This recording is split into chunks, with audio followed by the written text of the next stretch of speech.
Stream. When the final gun sounds today, we're just getting started. Tony and his all-star band will go live immediately after the game with the Garza Law Firm 5th Quarter Fan Reaction Show. This ain't your daddy's post-game radio show. We keep it real on the 5th quarter. We celebrate the wins. When he caught the ball, I was screaming so hard that I literally come about a tenth of a second from freaking passing out, man. About completely passed out. I live up here out near Barney Boy. You tell him, get out here, get this damn traffic in line, because we're going to raise some hell tonight, man. This is awesome. And cry over the losses. You just ripped my heart out because you can't coach and manage the game better than what he does. All as part of the Big Orange family. So spread the word and get ready to strap in for the best post-game radio show in college football. Hard-hitting and caller-driven. It's the Garza Law Firm 5th Quarter Fan Reaction. And it's coming up.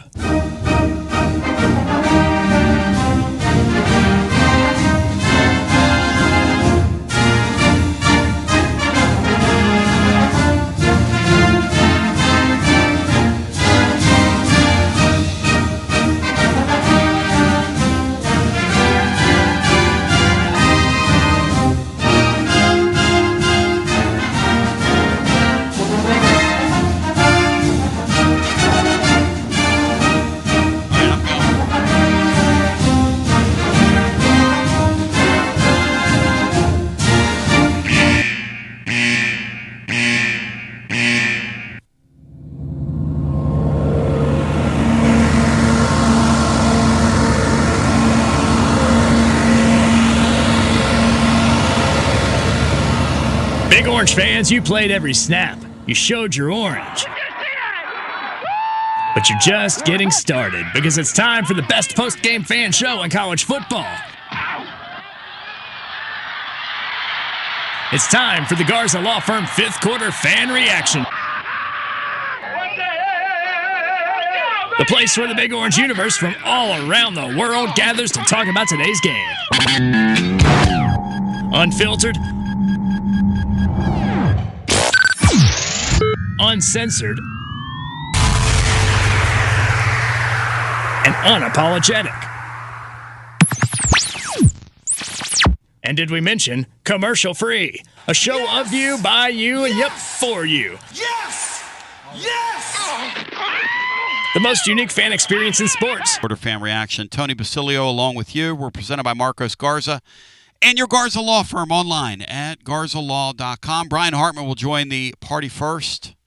And then we'll have our usual cast of characters who will join throughout our time together on this glorious evening where the Vols win. They improved to 5-1 on the year, 2-1 in the SEC.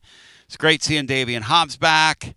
It was not good seeing him on the turf late. It was not good seeing Aguilar on the turf late after getting clobbered with 2:30 left. He had to run with a football because, defensively, Tennessee just can't stop people.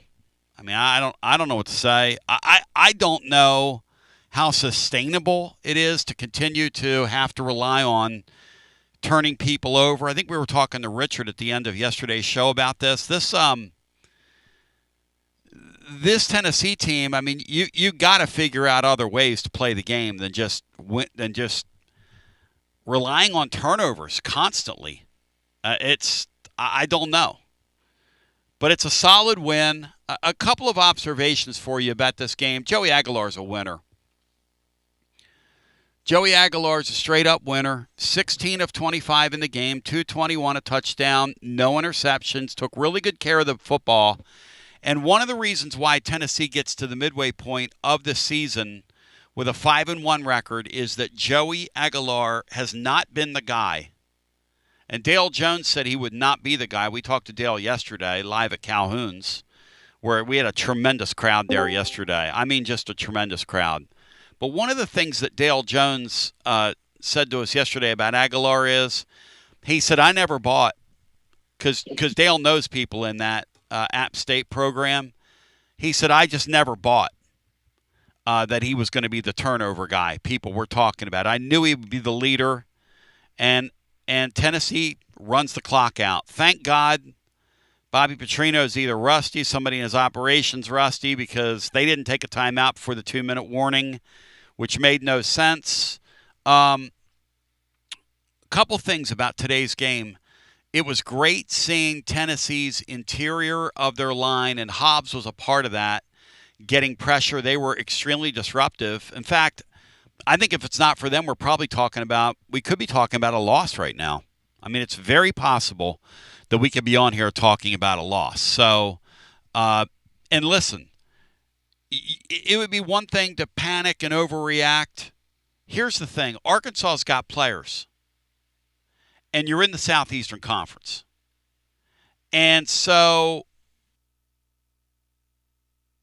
Arkansas has players. They're in the Southeastern Conference. And all these teams are laying one on top of the other. We're doing a watch-along here. I'm watching Auburn and Georgia. Those two teams look like they're right with each other. Florida and A&M, a 21-14 game, 12 minutes and change to play before halftime. A&M up 7. These two teams are going up and down the field on each other.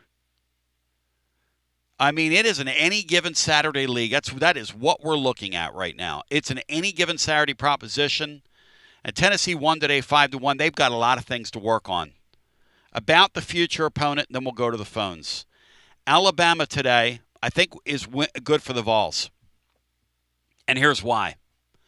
Alabama loses that game, you'd be walking into a hornet's nest next week. If the Prabula guy is a little better, you're probably talking about an Alabama loss.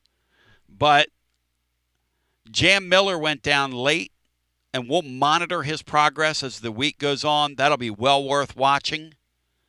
Because here's the thing. The Oklahoma team I saw on the field today is going to lose a bunch of football games. They're going to lose.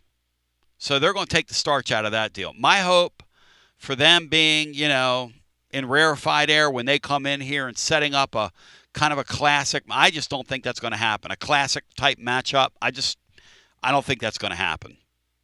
So Texas made 2 changes on their O-line today. They limited Arch Manning in terms of what he could do. He was highly effective on third down. And that's your scope around the league because this thing's all connected now. So with that in mind, let me go to Brian Hartman first. Then we'll go to Cinco. We'll get some thoughts, and then we'll go to the phones. On a day where survive in advance, baby, that could have been a catastrophic day for the Vols if they would have lost that game. And Tennessee's defense needs tightening up. There is no doubt about that, especially in certain spots. But let's go ahead. Brian Hartman, your thoughts on what we just witnessed. Well, I'm certainly thankful for the final result, which is a win in the Southeastern Conference to get to the midway point of the season with only one loss. That was my goal for this team coming in, is to be with just one loss at this point, and that's where they're at. They win another Southeastern Conference game. It's the same Arkansas team that had Ole Miss on the ropes in Oxford, who's now 6-0, and they were able to hang on there. They nearly pulled that off. And then Memphis, who's pretty good in the group of 5 level, they were at Memphis, and the Tigers sort of held off them too, just like Tennessee did. So the Vols are right there with those teams winning in the same way against Arkansas those two teams did at home. So the Notre Dame game for Arkansas might have been the outlier as opposed to what they are. So that's good. I am disappointed that they weren't able to take advantage of 2 turnovers where they went 3 and out. If they can punch those in, it's a different game, I think. I'm disappointed in the fourth quarter and not finishing the game on defense. I don't like the opponent after you've stopped them for the whole second half, just hitting chunk play after chunk play after chunk play after chunk play to get back in the game and make it uncomfortable late. I like the approach on the last drive where I'm not sure Bishop's went out. I hope he's better, and it looks like Spillman's going to have to miss the first half of the Alabama game due to the that was a brutal targeting thing. That was brutal, man. That was dumb. Yeah. Brutal, dumb, whatever you want to call that. And Star Thomas, I'm a little bit worried about him right now. He just didn't look like he had that burst, and then Peyton Lewis kind of is what he is, but he did score around the goal line. So I like getting Aguilar on the run and finishing the drive and not having to punt it back to Arkansas and putting your defense out there to have to stop him one more time for the 3rd time in a row. All right. So I'll take the win. I take the win. It's very difficult to win in this league right now. You look around college football right now, these wins don't grow on trees. Penn State would love to be. They would absolutely love to be. And they lost in their home building today to Northwestern. They would love to be. And I mean love to have a 5-1 record.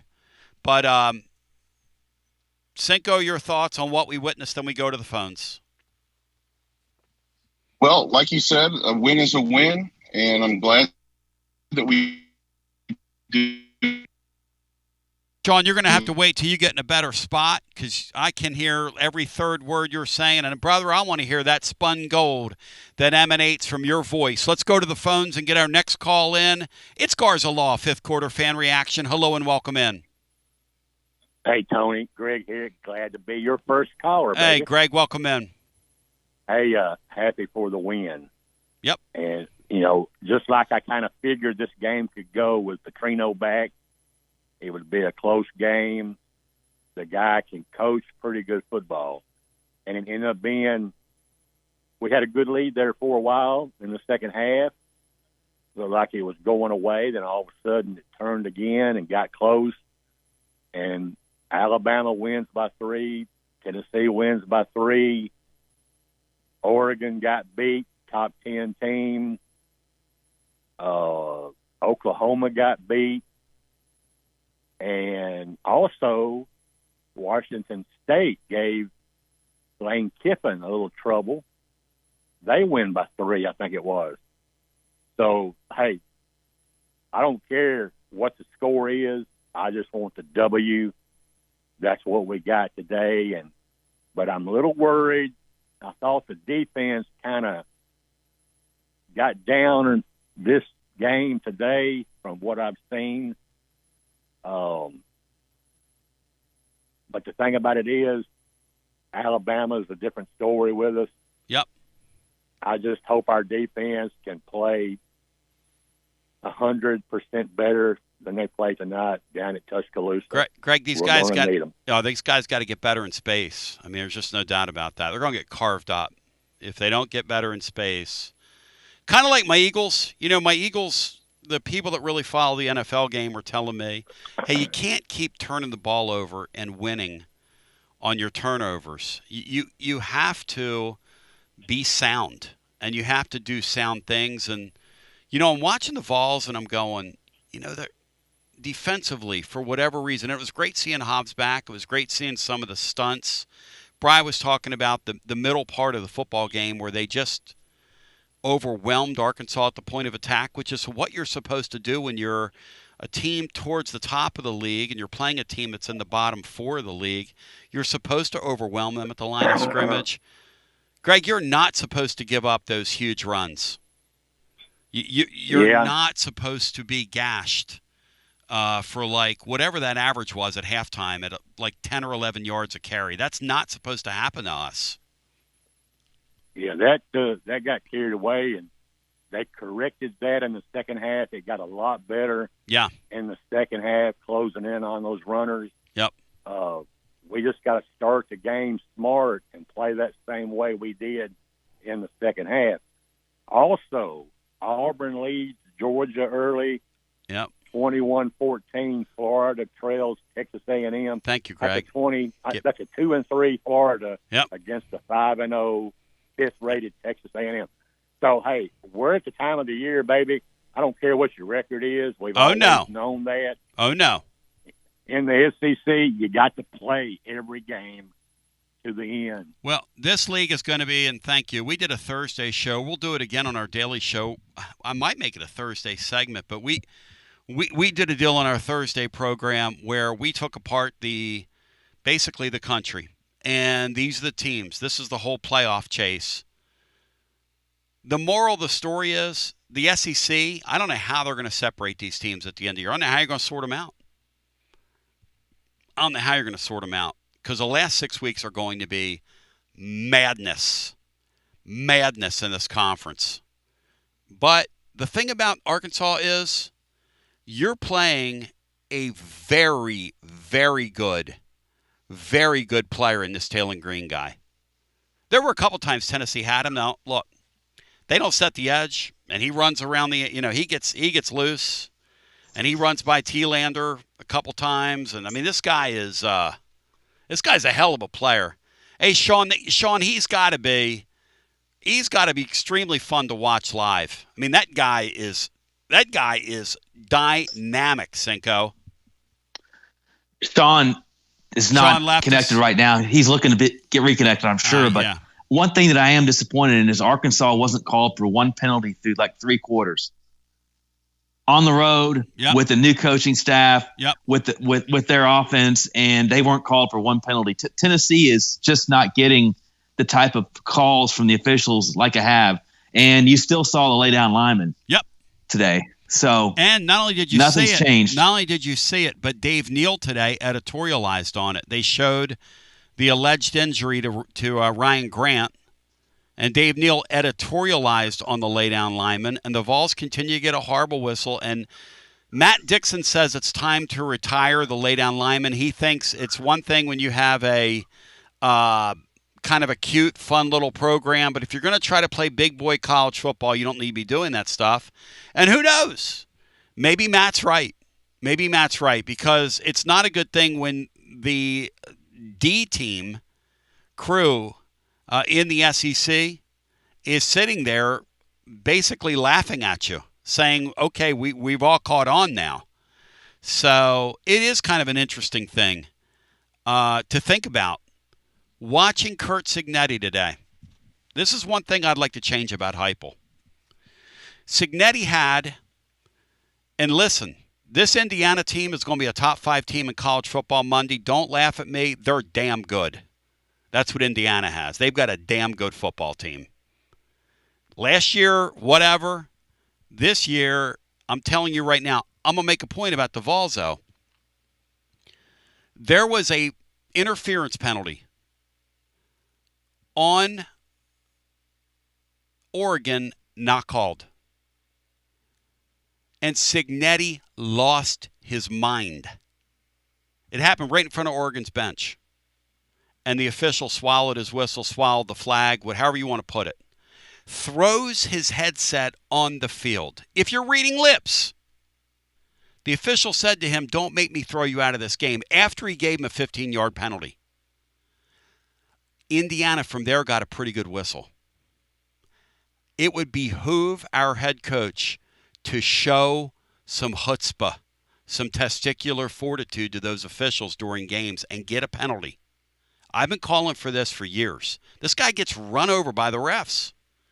And he's a damn good coach. He's got a damn good program. Matt thinks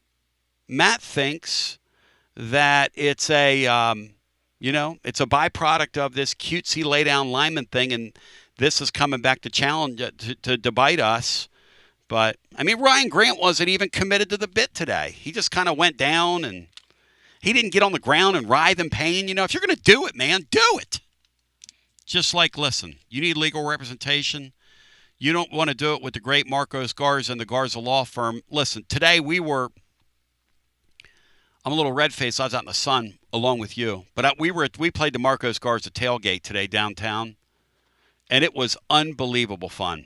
I mean, those people, it's no wonder they take such wonderful care of so many folks in our community, because truly, these are wonderful folks at your Garza Law Firm. And they're online at garzalaw.com, your go-to law firm when it comes to whatever your legal need is. And they've got you covered. Hundreds and hundreds and hundreds of years of legal representation. Available 24/7 at garzalaw.com. Again, available 24/7 at garzalaw.com. Hey, listen, I'm going to tell you something. Before we go back to our phones, our coach has to start fighting for his right to party. He just does. And I don't know what else to say about that other than he's got to fight for his right to party. Because what we witnessed today, like Brian said, Bri, interim coach, right? First game. Penalties on Arkansas, Bri. They didn't get called for a penalty and didn't have one accepted until I think the fourth quarter. Thank you. And I did think there was one play where they were going to go for it on their end of the field, and they thought that Arkansas jumped offside, and they called a false start, snap infraction on Tennessee or something. And Heupel looked like for the first time at an official he was about to lose it. He was. And I think we need to see more of that. If you don't, one thing about this league, you don't fight for your right to party, you're not going to party. I just don't think there's any doubt about that. 865-200-5402 if you want to get in the hunt and in the mix with us. Let's go back to our phones. On a day where Tennessee survives and advances, that's what I call it, 34-31, everything you want's right in front of you. And you are at this point, you're writing numbers. That's all you're doing. We're not painting pictures, we're writing numbers. I will say, though, and I'm not going to belabor this, but the 3 turnovers, it's great you're turning people over, and it's good that we had scored with our defense Mississippi State game. At some point, we've got to clean up what's going on with the secondary. And here's the thing. Ricky Gibson's gone for the year, and we reported this week that the week leading up to this game, which was last week, McCoy went really hard trying to ramp up, and he experienced swelling and pain in his knee. And I'm not an orthopedic doctor. I'm not qualified to tell you what that does or doesn't mean. I do know this. That's a young man that really wants to be out there. But the longer it goes, the more you have to think of this. Because the first time you see him, he's going to be on pitch count. Second time you see him, he's on pitch count. Third time you see him, he's going to be on pitch count. It's going to be very difficult. Like if you put him out there this week, for him to go out there and play significant amount of time. In the Alabama game, we'll go back to our phones. But we'll watch that this week. We'll watch Jam Miller with Alabama, who got hurt late in the week in that one. And let's go back to our busy phones on Garza Law, 5th quarter fan reaction. You're on the air. Hi. Hey, Tony. Madison in Texas. Hey, Madison. Welcome in. Hey, guys. I want to say a couple things. First, coaching matters in college football. I think a lot of people like Mark and Colombo want to just totally forget about that. We don't know what this Arkansas team is. We have literally no idea what they are. They might be a solid football team. We might have just beat a good football team today. Madison. They're not a good football team. Come on, man. Thank you. Come on Tony. now. Madison. Madison. They're not very good. Come on, man. Thank you. Tony, what do you have to say about UCLA? They look pretty good. Madison. Come on now. All I'm trying to say, Tony, is that when we fire a head coach who's not doing a good job, we have a new football team. We have to reevaluate where we are with that team. Okay. Let's reevaluate. Okay. They're not a good team, but they can beat anybody on a given day. Notre Dame game was the only game they really had no shot. Brian, any of these teams can beat anybody on a given day, but they're not. They're a bottom 4 team in the league. Come on, Madison. Don't do that. Don't do that, Tony, Madison. I wouldn't be surprised if they beat Texas A&M next week. I would. You would be surprised. I would be blown away, actually. Yes. Okay. I don't know where. I mean, Madison, were you just trying to make yourself feel better? What are you doing? What's the point of saying? Explain to me the point of saying that. I'm trying to figure out the point of you saying that. Because this team is playing inspired, and you know what, Tony? I think what we did out there today, there's a lot to clean up. But I'm happy to walk away with the win. And I'm not trying to be a sheep right now because I get about as negative as they come. A 5-1 record is very good, but it doesn't mean Arkansas's got a good team. They don't have a good team. They have a very good quarterback, and they have a pretty fun offense. But defensively, you should be able to shred them. Tennessee should shred that team defensively or on offense. Tony, I'm not trying to say they're a good football team. All I'm trying to say is that we don't know what they are anymore. I think these 6 games, you got a pretty good idea. Yeah. Well, what happened to UCLA, Brian? They were the worst Power 5 team we've ever seen, and now they've just ripped off 2 wins. You're ignoring the fact that us and them were separated by 4 points defensively coming into this game, and that's what the game looked like today. We're not very good defensively, Madison. I don't know what to tell you. I mean, if you want to make yourself feel better and tell me Arkansas's got a good football team and they're going to beat A&M next week, go for it. That's not reality. It's just not. And I'm for you. I love you and I love your show. I mean, I love your optimism. And I'm not saying Tennessee can't go to Bama next week and win. They certainly can. Certainly can. But, man, they better improve defensively if they have designs on that. No, I agree, Tony. I mean, I'm just saying that what we watched today, we might have just watched a good football team play against Tennessee. We don't know. There's a lot of unknowns here. I do know. No, Arkansas is not good. They didn't spend any money on their defense. They don't have players on defense. I had Dudley Dawson on, who's been down there for 40 years, and he said, this is what these guys did. They spent a bunch of money on their offense, and they spent no money on their defensive players. And the defensive players that could play got picked off their roster. Now, I don't know, Madison. I mean, maybe he was just saying that for effect. I doubt it, though. I doubt it. Okay. Hey, you know what, Tony? I'll change the subject. You know, I know you're ripping me. I'm not ripping you. No. I'm not ripping you. I'm just saying it's not. It's what you're saying is not valid. I'm not ripping you.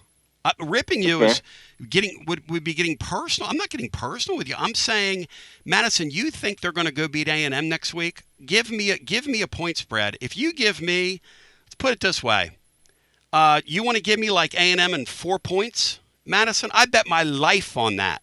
L-I-F-E, life.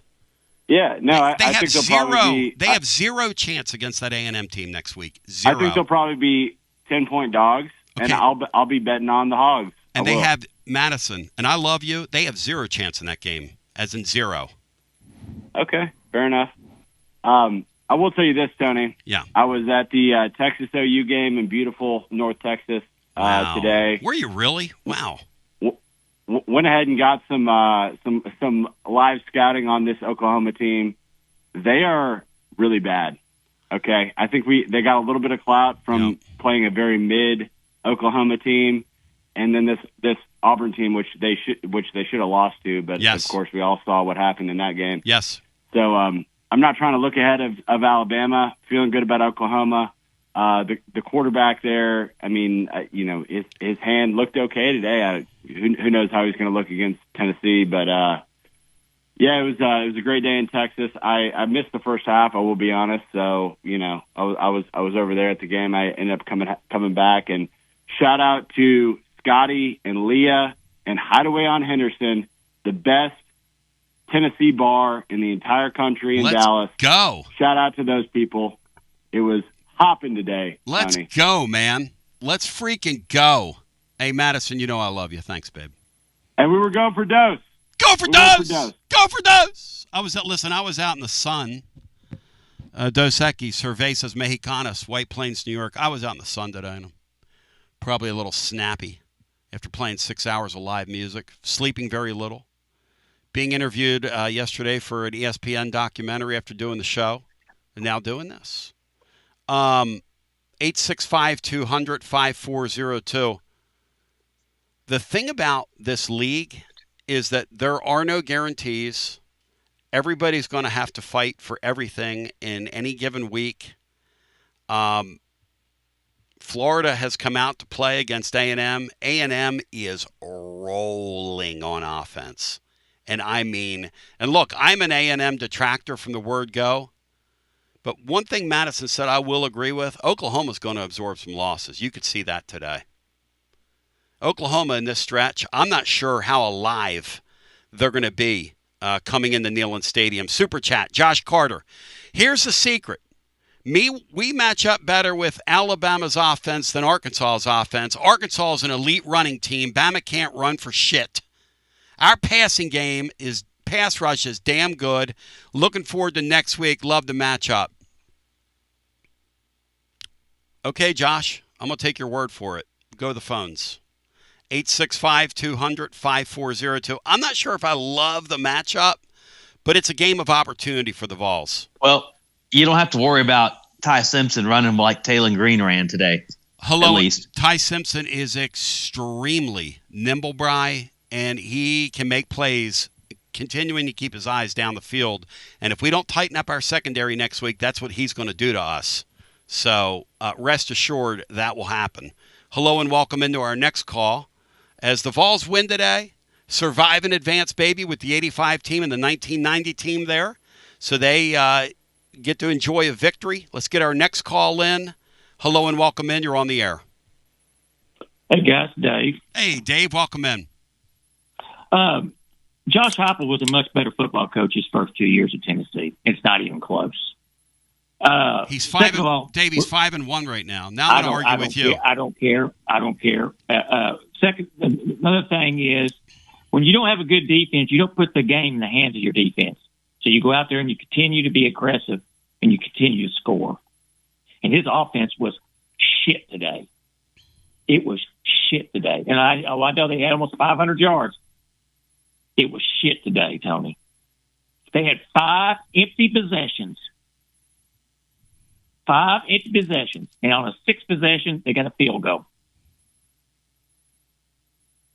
Okay. It was crap today. And he was a better football coach. He lost the Georgia game. He nearly lost the Mississippi State game, and he nearly lost this game. And if he doesn't get any better, he's not going to be here in 2020, whatever. Dave, how many you can't believe that. I don't care, Tony. Dave, you can't believe that. If you look at that, Arkansas roster. Dave, they're 5-1. Oh, I know Arkansas is not very good. Dave, you got to win them. Arkansas dragged Tennessee into the mud today, and good for them. And Arkansas was very effective with that running game. And if Madison would have seen the first half of the that explains why Madison's so elated and a little sheepy here. He didn't see the first half. I mean, Arkansas today, we look like electric football on defense in the first half. No offense to us. What's going on? What's going on with Rodney Gardner this year?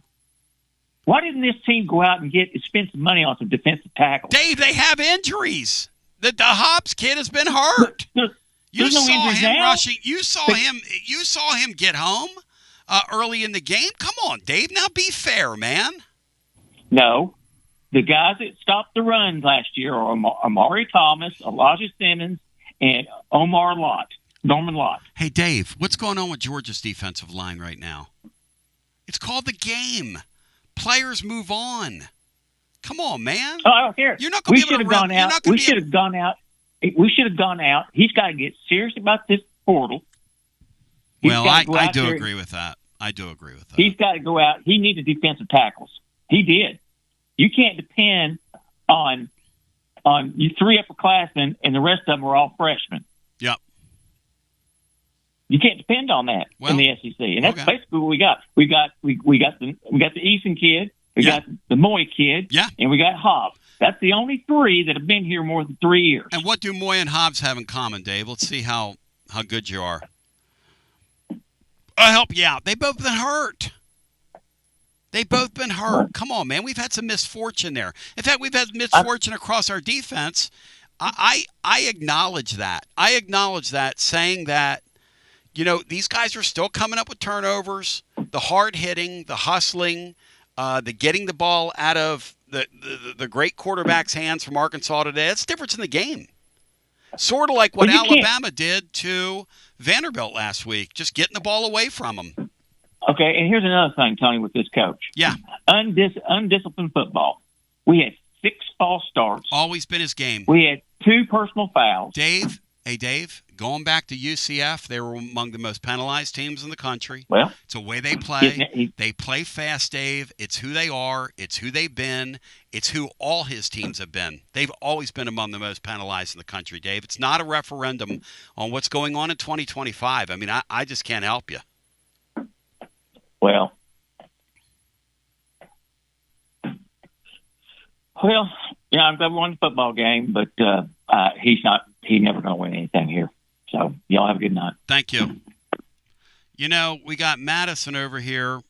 Dave says Arkansas can't play. Madison says they're going to be like world champions, going to go beat Texas A&M next week. Ricky W. over here on YouTube says, I agree with Madison. Arkansas put up a good fight under a new coaching staff. They might start to improve. No, there's no question. But here's where you improve under a new coach. You always improve that first game. You get a shot out of that. That's what was so weird about the UCLA-Penn State result. But here's the thing. Penn State's quit playing. Penn State's quit playing. I mean, they lost to a Northwestern team that can't play.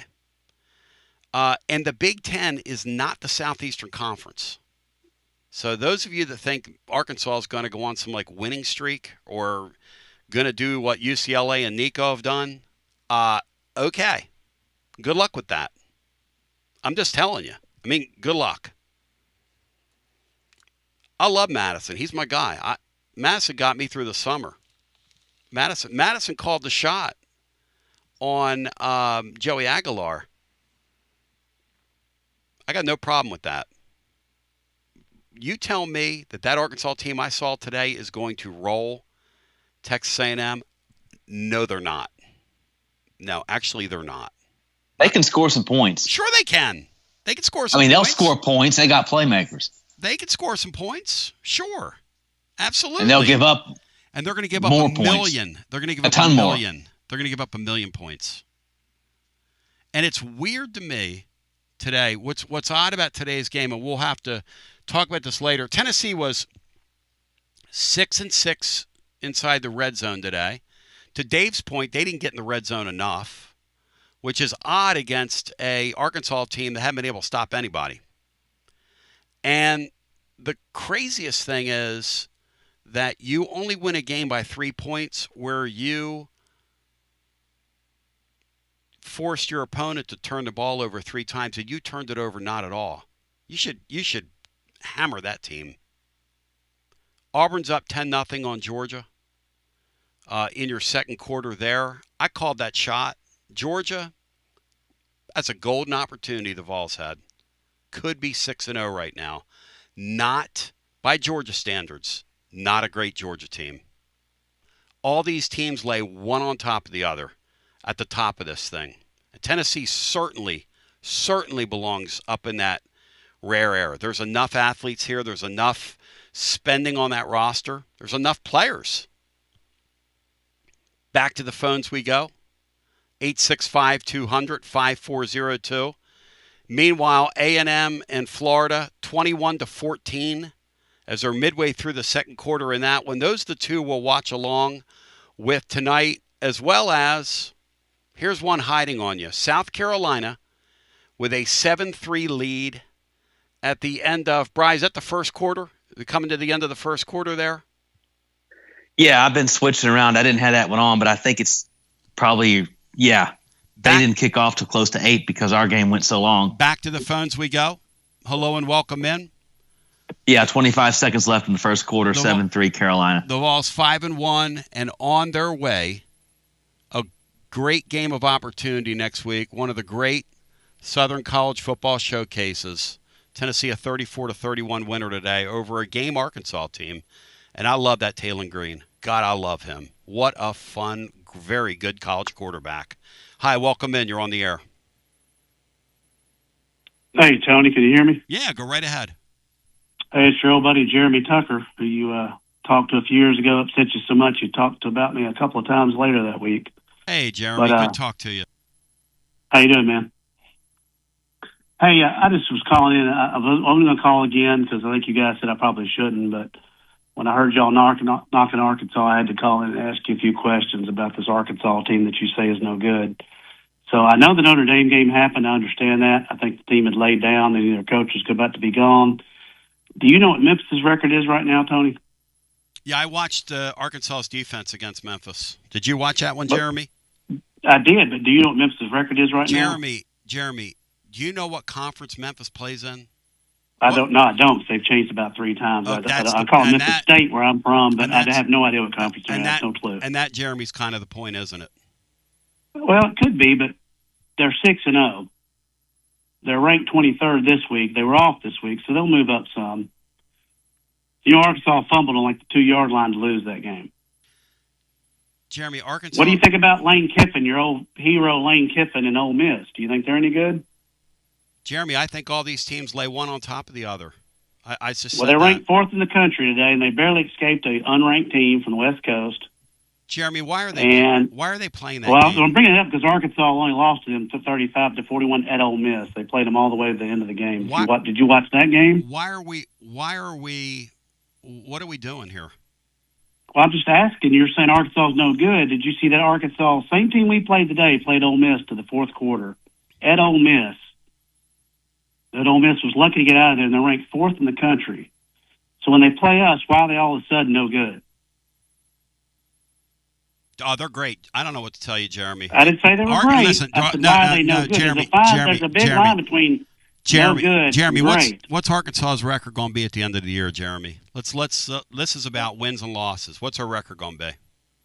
Well, how many losses they have right now? I don't know. You're telling the story. You're the Arkansas well, expert. I thought you guys did the sports stuff for a living. I figured you had it quicker than me. Is that right? Well, Jeremy. I mean, I just figured you were. Let's see, here's a little secret for you, okay? Arkansas. They're 2-4 right now, Tony. They're 2-4. They didn't spend. They didn't spend any money, Jeremy, on their defense. I don't know what to tell you, and that's the reason why Memphis. They had a 3-score lead against Memphis. They are a Southeastern Conference. Hang on, Jeremy. They have a Southeastern Conference. I lost money on that game, Jeremy. I watched that whole game. I did too, Tony. Okay. Well, then what are you doing? What are we having this conversation for? Well, I mean, Memphis has always shot me. I have to admit, I loaded up on Memphis against Florida State last year, and they got me. So they can't stop a cold, Jeremy. Arkansas can't play on defense. I don't know what to tell you. I mean, we can't either, Tony. I'll be honest with you. I've already got Bama tickets. I got a kid who goes to Bama, and I'm going to go there and get embarrassed next week because I've already bought tickets to go down there. I don't know. I think Tennessee's going to get mopped next week. I don't know, Jeremy. We don't know that. Tennessee has. Well, I mean, we can't stop the run, so why would Alabama do anything but run and then toss to Williams when we're not looking? I mean, Jam Miller. It's not hard. Jam Miller got hurt at the end of that game today. Hey, if Jam Miller's I did see that. I saw that. Yeah, he got hurt, and if he's not available. That is a huge problem for Alabama because absent of him, they haven't had a running game this year. So, look, I know I love that Taylor Green guy. I love him. He's so dangerous. He's so good. He kept so many plays alive. Jeremy, we folded in their offensive line today. And their defense, they just can't play. And somehow, I don't know how they did that. We played in some weird football games this year. Because we turned that team over 3 times, Jeremy, and we only beat them by 3 points. That's a weird game, man. You have to admit how many that. Points we get off the turnovers? 7. I didn't think we got any. Okay, well, that's good. I thought we got 0. No, we got 7. Okay, I must have missed one of those. 7 off 3. I saw 2 where we just fiddle-farted around as usual and didn't do anything. But they had a 20-yard drive. I love the Vols. Look, Tony, I'm diehard Vols all the way. No, it's fine. And I'm trying to be realistic, and I want Josh to succeed, but right. The way we played defense, late the third, early fourth, felt like Johnny Major's ball over again. It felt like, hang on, we'll just win it. We're 34-17. We're good. And we saw it coming. I'm like, we faked like we're bringing the blitz, and we didn't bring the blitz. No, and that's all that was working for us. And I don't know why we stopped again. And I would watch these plays and say, look, we got 2 guys in the middle. There's holes everywhere, and they would run all over us. It's like, how can I sit in my house and watch this and see this coming, and they can't see it? I don't understand it. So I hope Tim Banks is the answer, but he does make me nervous because we knew what Arkansas could do, and we didn't stop it. I don't understand what happened today. I'm not sure, Jeremy, unless we get DBs back, we're capable of stopping it. I'm not sure watching our safeties, we're capable of stopping them. And that's kind of a scary thought. That's why your mindset in that game has to be we're just going to go in there and outscore them. We're just going to throw pedal to the metal. And I don't know. I mean, we'll dissect this thing as the week goes on and watch the thing back and kind of look at kind of what happened. And it's a really strange football game, what we just witnessed. And 34-31 was not on my single card. I don't know about you, but it wasn't on mine. No, I was actually scared of Arkansas, but I thought we'd pull away late. When we got 34-17, I thought we got this in the Game's bag. over, yeah. I had no idea. Yeah. I mean, it should not have been. And here's the thing. If Bobby Petrino could have managed the clock a little better, I saw where Johnny Boy Bryce ripped him on Twitter, and he's right. Look, before the 2-minute warning, I don't know what these college coaches are doing. If you watch the NFL game, those guys all take that time out before that 2-minute warning. You've got to get it there. You can't let 30 seconds run off the clock. Don't you think he's wearing his sunglasses at night? Is that his problem? I mean, I'm just thinking, why is this guy wearing his shades at 8 o'clock at night? I couldn't figure it out. Hey, maybe he's got black eyes under there. Maybe from the motorcycle or something, maybe. Thank you, brother. Good talking to you. Hey, don't be a stranger. Call again. Look, today's game and the sport itself is so interesting that we can have all these disparate opinions. But I hope you're hearing me. I'm just somebody that lets people talk and say what they're going to say. And he was having fun with me. Look, it's your business. I mean, I don't care what Arkansas's record is. It's not going to be very good at the end of the year is my point. This thing's about winning games. Look, I give them credit. They came in and played hard. They're in this league. And they're capable. Okay. But they didn't spend any money on their defense. Tennessee's defense is bad because we're all beat up and have been all year. Arkansas's defense is bad because they're bad. And that's a difference. That's a difference. I mean, when you're injured, you're injured. Like Mississippi State a couple weeks ago, they had that kid at tackle that was in there for the kid that was a starter, that left tackle, and we just used and abused him. I mean, they went around him, and it was game-altering. I mean, it was game-altering. Tennessee is missing key players. They are fortunate to be 5-1. It's a nice result to be 5-1 right now. And Alabama, and I don't know that Tennessee's like our last caller was saying they're going to get. I don't know that. I don't know that. How healthy is Jam Miller? It's a big deal. How healthy is going to be Bishop? Well, that didn't look good, Brian. I'm concerned about Tennessee's running game and Star Thomas. What was his deal? He just didn't look like he. No, he didn't. He had no bounce. No, he looked like he was. I don't know. He had an off game today, though. That's why you have three of them. You play the hot hand. That's kind of what they've done. Peyton's a good guy around the goal line, but he just doesn't have the speed. Coming up on halftime down in College Station's 21-14 is a score there. And Florida with the football. Or does A&M have the ball? And meanwhile, Georgia, that's a mid-Georgia team down 10-0, 11 minutes to go in the half. And I'm afraid we're going to look back as Florida has the ball around midfield. I'm afraid that we're going to look back at that Georgia game and go, man, missed opportunity. These teams are all going to really beat on each other as we go down the stretch. I don't want you to mishear me. I'm not saying today. I opened today saying today's a good win, but Arkansas is not a good team. They're not. I mean, if you want to pretend they're a good team, you go for it. You know, it's your dime and your dance floor as I open these phones on Garza Law, fifth quarter fan reaction. It's just not in my blood to pretend. I'm sorry. I wish I could do it better. It's just not who I am. So, and I apologize for that. 865-200-5402. And I do realize that Memphis could make the playoff. I mean, we readily admit that. Somebody out of that AAC is probably going to be the group of five entrant. And South Florida Memphis winners. Yeah.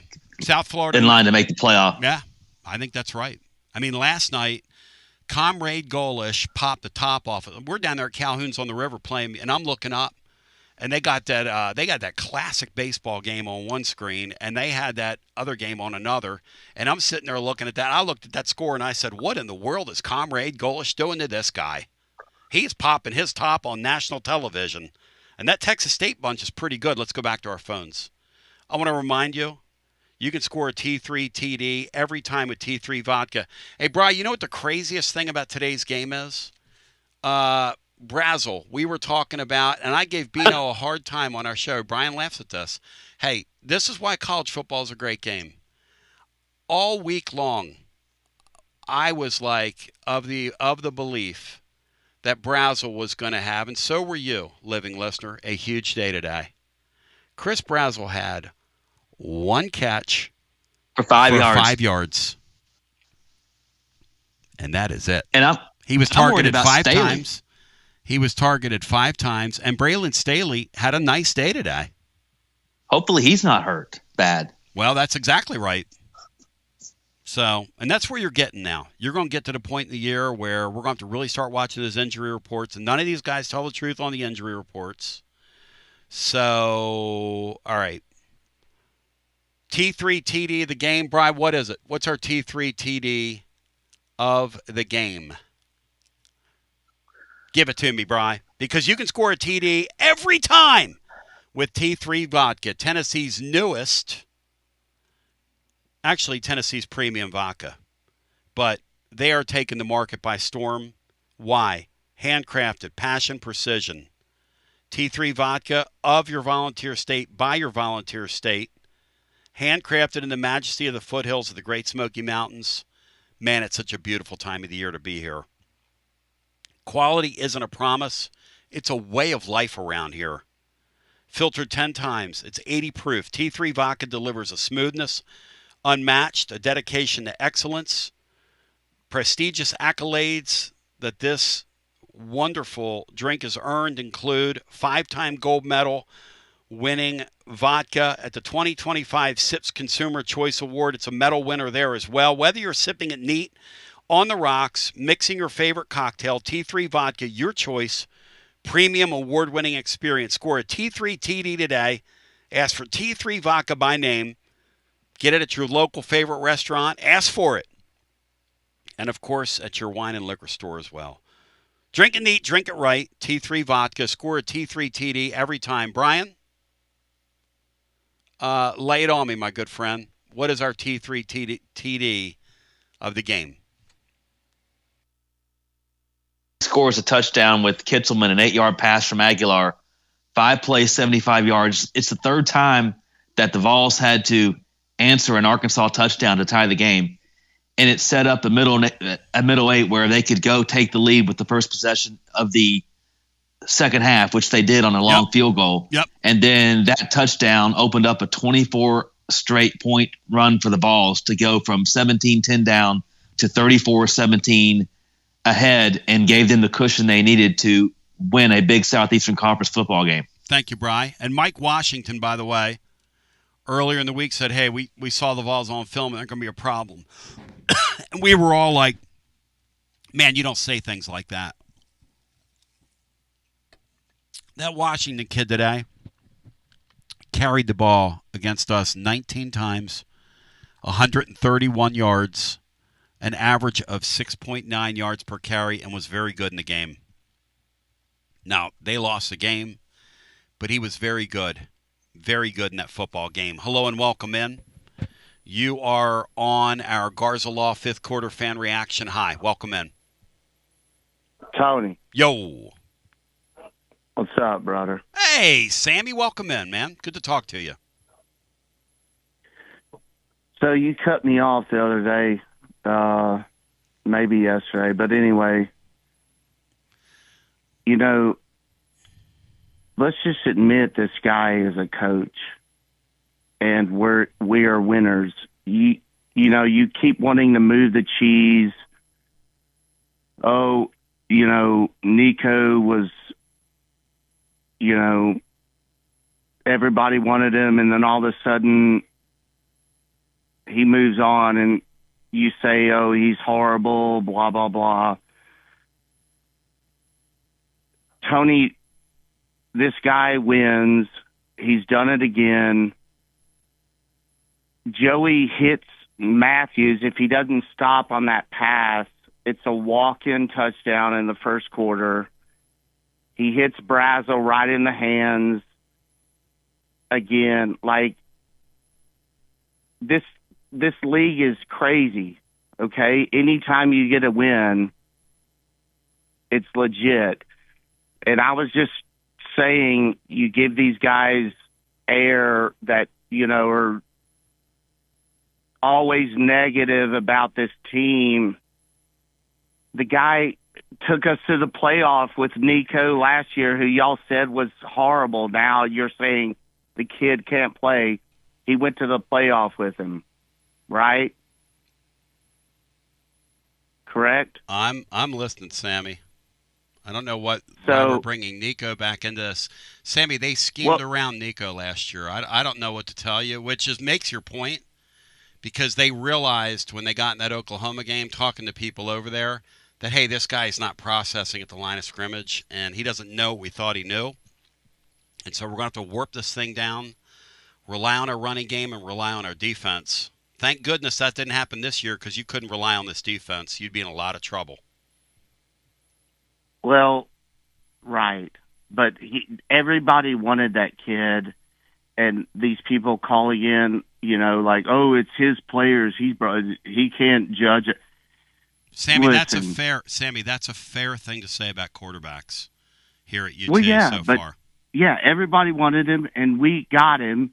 And then when the live bullets were firing, he obviously couldn't do it here. Okay, Sammy. But now he's gotten this kid. They've done a really nice job with him, no question. But they've gotten lucky to get him too, right? Yeah, but Tony, what were your Penn State friends saying going to UCLA? Oh, this is an easy win. What did the whole college football world say? Well, I'm just saying, it's a galvanized team. Listen, this Arkansas team knew the whole season that, this Pittman was not going to be the head coach at the end of the season. One thing I wonder about this head coach, was their offensive coordinator, I wonder if he saved some of his better stuff after Pittman was gone. It certainly is in the realm of possibility that Bobby Petrino could save some of his better stuff. I mean, that's possible. I will grant that to anybody listening, that he would say, hey, when my name's on this, and my name's going to be on this, because I'm going to get rid of that Miller guy the first chance I get, which is another thing we heard from the Arkansas media on our daily show. Well, yeah, look at UCLA. They look like a totally different team. They absorbed a loss, though, their first time out, and they looked lost at Northwestern. But, yeah, UCLA's playing in a different league than this league is. See, if Arkansas was in the Big Ten, maybe they could rack up some wins. In this league, it's going to be hard to beat anybody not named Kentucky for that Arkansas team, Sammy. I don't know what to tell you guys. That's just the reality of it.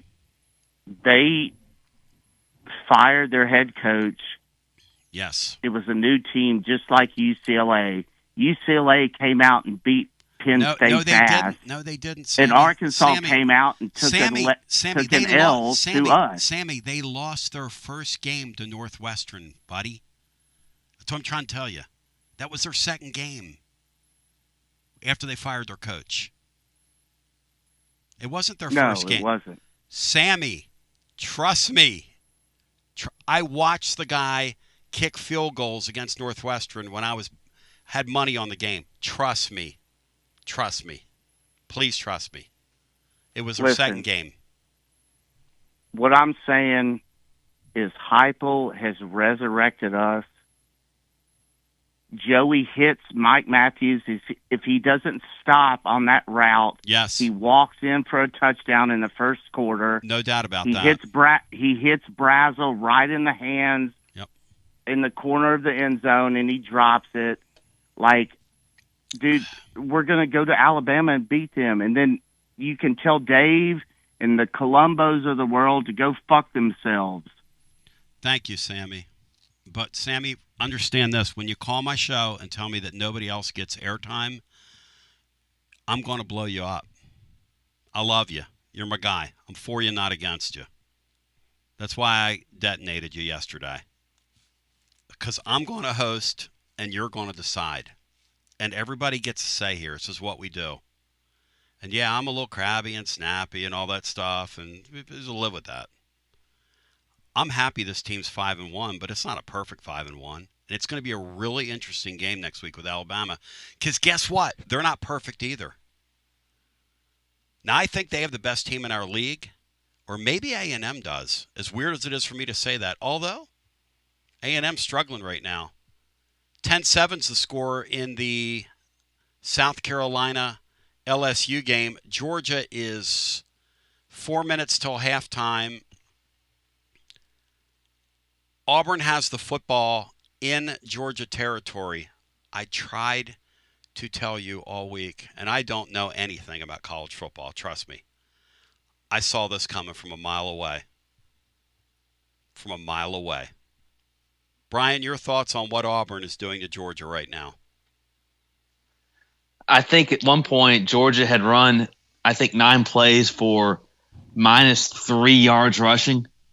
And on one carry, they got back into positive territory. It's 10-0 Auburn on Georgia, on top of Georgia right now. And, yeah, Auburn, a night game is definitely helping Auburn here, I think. Yep. It's got to be. As A&M leads Florida 21-14, Michigan and USC are 7-7. That's a great game. Very interesting game in that league. This league, all these teams lay one on top of the other. And people say, well, you're not giving I'm giving the Vols a lot of credit for winning today. Hell yes, I am. It's hard to win in this league. But that doesn't make Arkansas a good team. Two things can be true.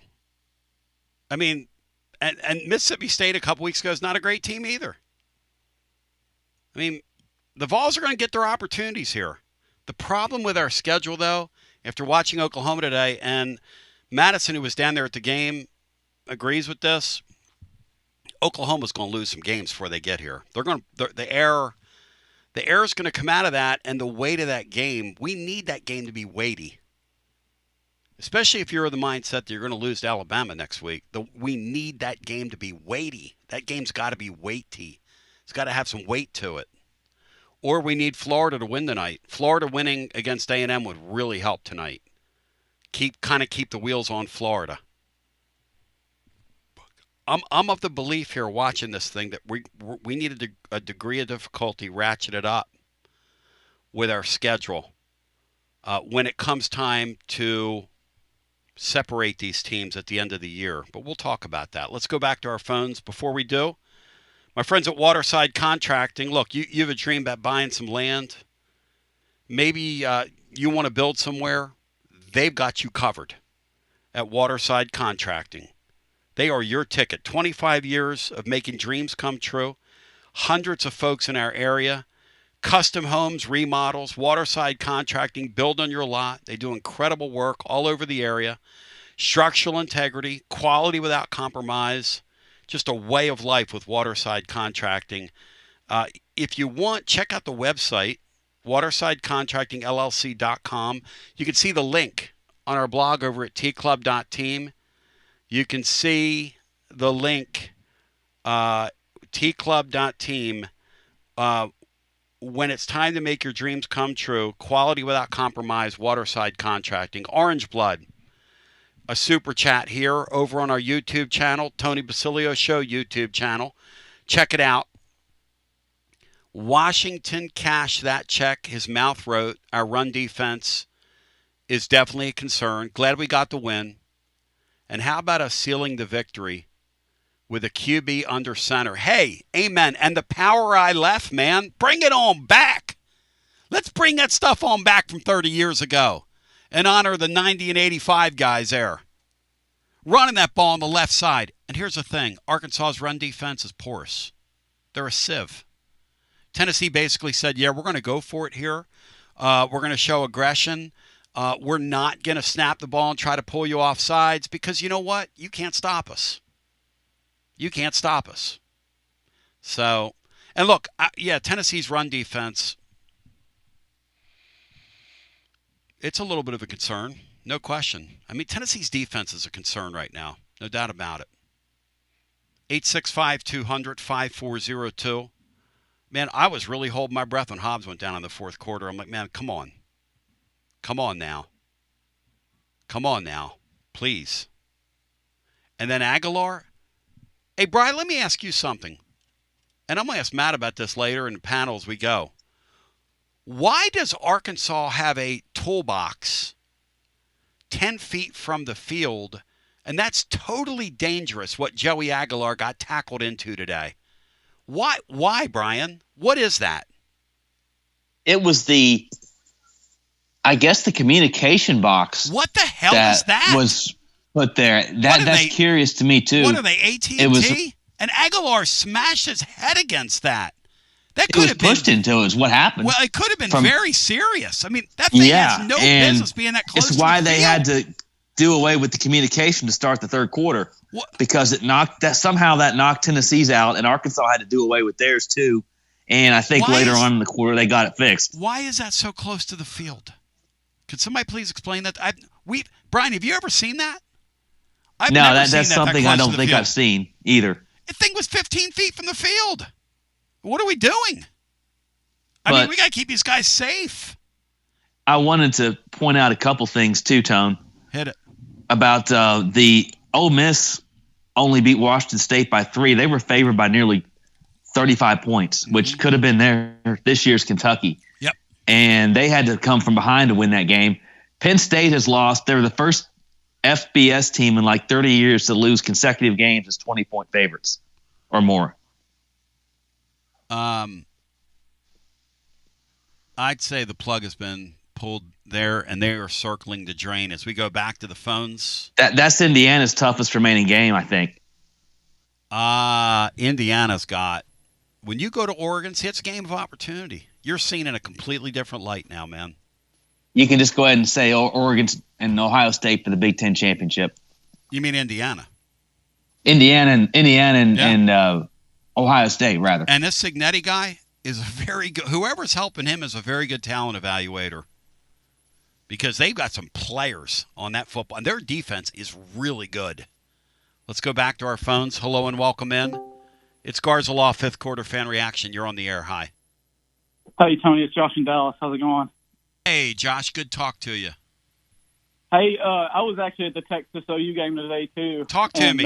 Talk to me. What'd you think? And I didn't know what the Tennessee score was because there's absolutely no cell service in that stadium. Wow. So I didn't know what the score was until I was walking back to my car, and then, I'm not going to call in and say Arkansas is good. I was expecting to walk back to the car and see us up by 3 or 4 touchdowns. That's what I was expecting. So, this whole thing of cut your negative callers off, I love listening to them, man. You got to be realistic about it.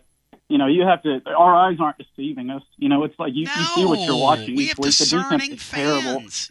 But I just wanted to call in about that. I love listening to your negative callers. Well, I mean, they're not. We just have discerning fans. And here's the thing about college football: we can sit in a room, and it's why sports are great. And all of us will have a different opinion. And look, I'm a little snappy. I was out in the sun playing music today. I was playing until late last night. I didn't sleep much. I'm here doing my thing. Okay, fine. But look, I'm human. I'm sorry if I got snippy or snappy with some people. I love everybody. I love all opinions. And I really, really, really greatly enjoy doing this. I consider this to be just an unbelievable privilege to get to do this.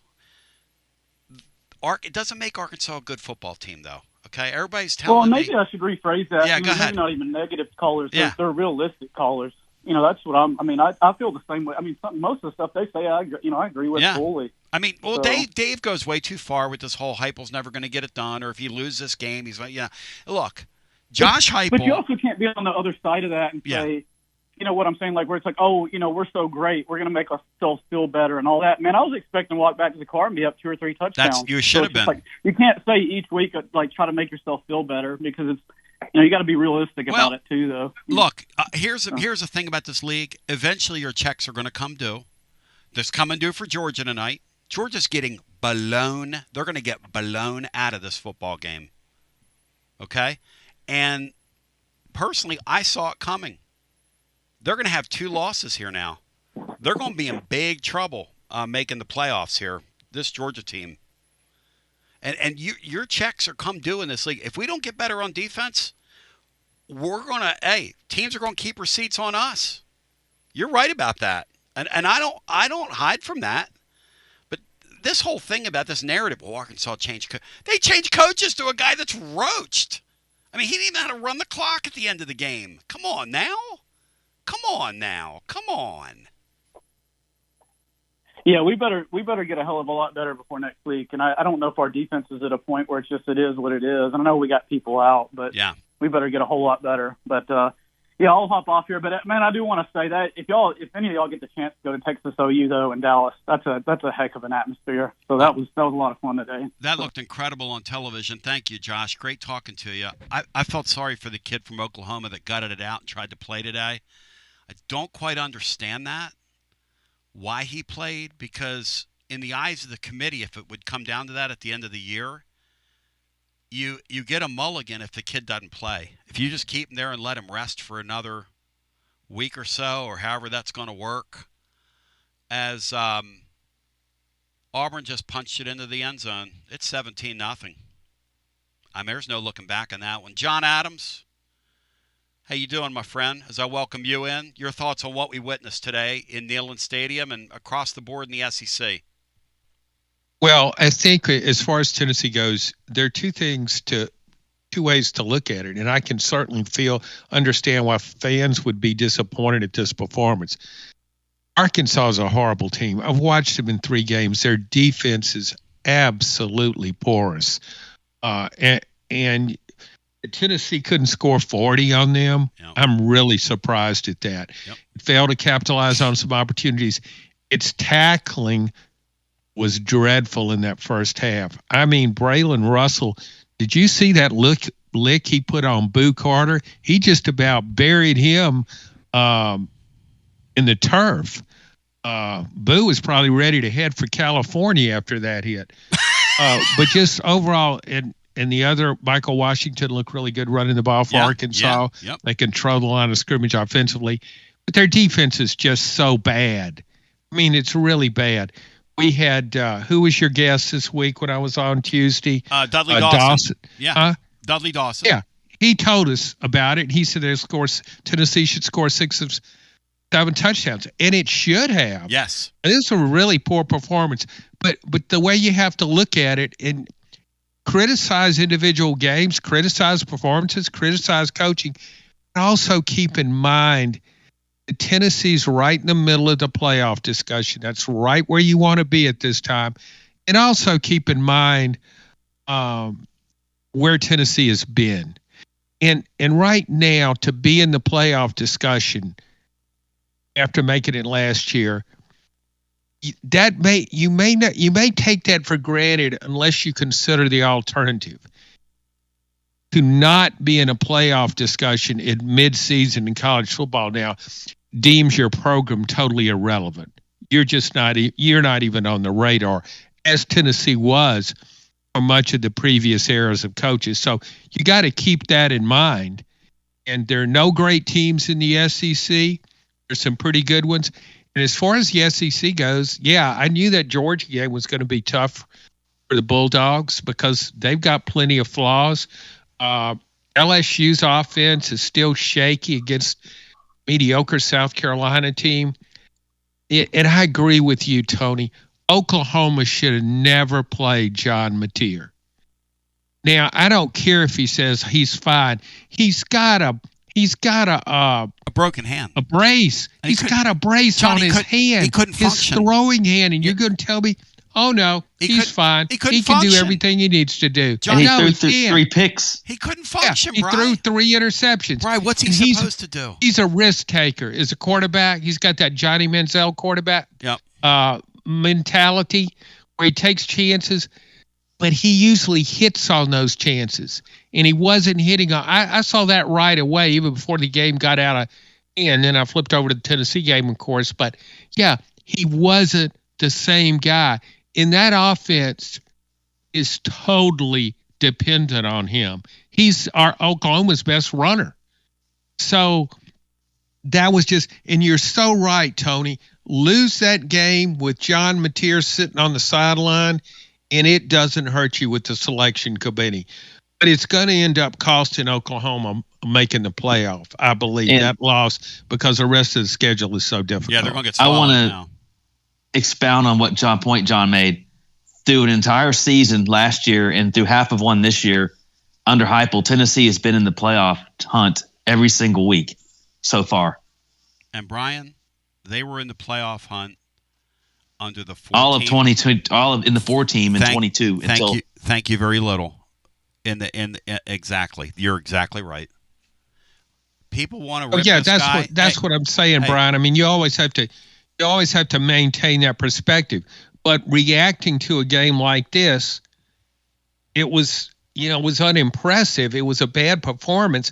And when you look at it, if you're a selection committee and you're looking at Tennessee, what's Tennessee's good win? Yep. What is it? I don't know. No. Here's the deal. The Bills in this league come due. That's just all it is. It's all it is. And eventually, you're either going to work your stuff out or you're going to get exposed. It's what's going on with Georgia right now. Georgia's up 10-0. Kirby's trying to will a steal of a ball at the goal line. That's a touchdown. That's a touchdown. I don't care what. I mean, the quarterback has the ball. I don't know, crosses Tony. the plane, but that would be watching it. Well, that would be just like Auburn. Georgia's going to have the ball at Auburn's goal line regardless, or on their own 1 yard line, I should say. It's hard to count Georgia out, though. Oh, hey, ever. When he fumbles, you're right about that. Let's go to the phones. Yeah, I just said a moment ago, I thought the guy was in for a 17-0 lead. Bully on me was stopped a foot short, and Georgia's going to come up with a miracle turnover, it looks like here. Let's go back to our phones. Now when I look at it, I say it's a touchdown. Yeah, it's a touchdown. Hello and welcome. It's going to be 17-0. Hello and welcome in. You're on the air. Hey, guys. It's Dave in Chattanooga. How are y'all? Hey, Dave. Great to hear your voice. Yeah. I'm sitting here watching this Auburn game, too. Did you see Cam Newton doing the rain dance on the sideline? Interesting. He's got his what was he wearing? American vest on. Oh, Native American vest, a leather outfit on top of it. Yeah, he's pretty. And he's got a drum or something he's beating around on the side. Kind of looks like Hugh Freeze's zombie drum. He's got all that. That's the greatest thing ever, man. He looks like a Batman character. Free-spirited, buddy. He is free-spirited, so I got to ask sure. you guys, what's more next level, him doing that on the sidelines or Michael Irvin doing the cocaine cowboy on the sidelines for Miami? Wow. Wowie wow. I love me some Michael Irvin, too. I love characters in sports. Hated him in the 90s when he was a cowboy, but I love him now. Me too. So you'd be calling me Nega-Dave. I'm not Nega-Dave. I'm Dave in Chattanooga, but I'm not Nega-Dave. All right. You'd be calling me that if you saw my text threads from today. They're just filled with expletives and frustration. The game was maddening. John's right. 2 weeks in a row, right? That Mississippi State game was maddening. This one was maddening. And I think that's where the reaction's coming from tonight. We're just, you want to go out and just handle some of these teams. And it just hadn't happened through a couple of weeks, Sure. And here's the other thing. We're knowledgeable. You also have to say you got to give Tennessee a lot of credit for being resourceful, turning a team over 3 times to their none. You're going to win a lot of football games if you keep doing that. The problem, and my Eagles have found this out, the problem is eventually what you do and what you put on film is going to be who you are, because as you go up in talent, teams are going to make you pay for it. I mean, they just are. And we've got to start doing 2 things. We've got to start finishing drives, and then on defense, man, we've got to figure out ways to take better angles. I don't care who's out there. That was not good tonight at times on defense. Yeah, it was frustrating. It was. Well, and what the hell was that communications trailer, that thing they had sitting on the – I don't know. I've never seen that before. Somebody has said Tony doesn't watch games. I've never seen one that close to a field. I haven't either. That was not that close to. What are you talking about? The thing that Aguilar. I want to bring Matt Dixon in here. Matt, are they generally right on top of the field like that? That thing that Joey Aguilar ran into. They're usually about at that spot. Yeah, just right there off the. Wow. Right off the. I've never seen it happen like that. 10 or so yards off the sideline. That's a miracle that doesn't happen. I don't know what they're going to call in this Auburn-Georgia game. It feels like it has to be either a touchdown for Auburn or a touchdown for Georgia, which is kind of crazy. I think he punched it out before he crossed. This is unreal. If it's a touchdown for Georgia, I'm going to vomit because that is just like them. I mean, that's what it's one or the other. Like you can't. I don't know what else they could call. I agree. Poor Hughes. Oh my God! I think did Georgia pick it up and run it back? Yeah, that's a touchdown. Picked it up and ran it back 100 yards. I wonder either way. I just don't know who it's for. But you know what? Yeah. If they call it a fumble in Georgia's ball, they're going to completely miss it. It's going to be a horrendous it's a call. Touchdown. Either call it a touchdown, there. like you said, or one for the one team or the other. To me, Matt, he breaks the plane, but he does punch it out. But this is why replay, guys, is a really silly thing because they didn't make a call on the field. They didn't make a call on the field. So, Chattanooga, you're watching it. They make a call on the field there? I didn't see it. And it looks thank like you. To me, it looks like the nose of the ball might cross the pylon first before it goes out, but it's close. Yeah. I want to see There's about to be some mustard bottles and golf balls thrown on the field on the plains. I want to see that Georgia team get their second loss and watch those guys squirm for the first time in a long time. Well, this, I mean, Hugh Freeze's job may be hinging on this call. Interesting. Georgia's ball, but they didn't give him a touchdown. It is Georgia ball. I'm not sure. They did exactly what you said, John. The one thing that didn't happen line. Put it at the horrible. one, and that's why replay stinks. Anything else for us in Chattanooga besides it was a rough day for you? Hey, listen, wins are wins, and we take wins. Hugh Freeze just threw his headset. I love wins. Matt, I was going to ask. Yeah. Yeah, there it went. I'm on a little bit of a delay behind you guys. I just thought. Yeah, Matt, I noticed. I don't know how long he was in there. I noticed the second half Satterwhite was in there at center. Did Pendleton play at all today, or did he come out? No, Pendleton played the majority of the game, but they gave Satterwhite 3, maybe 4 series. Okay. To kind of throughout, like in the second quarter, and then there in the fourth. You know, he and David Sanders were on the field at the same time. That last drive where Tennessee got, had the 4th down around midfield. But no, I thought it was interesting. They let Satterwhite play a bunch.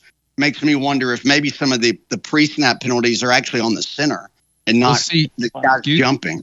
Excuse me, Matt, but I've been thinking that Pendleton's really helped their offensive line. I hear that he's had trouble snapping the ball in rhythm with what they're trying to do. They're having an issue with him at center, so that would make sense, Matt. Well, it had that happen twice today while he was in there. Yeah, they've been having issues. That's been an internal discussion. That one of the things they think they can clean up and get a little better is the center. And look, he's learning on the fly too, because he came here to play guard. He didn't come here to be a center.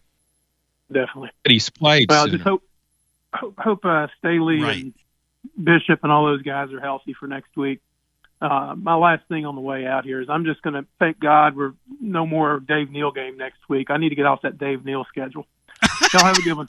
Thank you. Hey, Matt, by the way, when you watch it back, Dave Neal called out our lay-down lineman. He said, this is silly and ridiculous. How long do we have to watch this? Tennessee got 0 whistle, Matt, today in the game. Mm-hmm. Again, 0 whistle. 0 respect, 0 whistle in their building against an absolute have-not.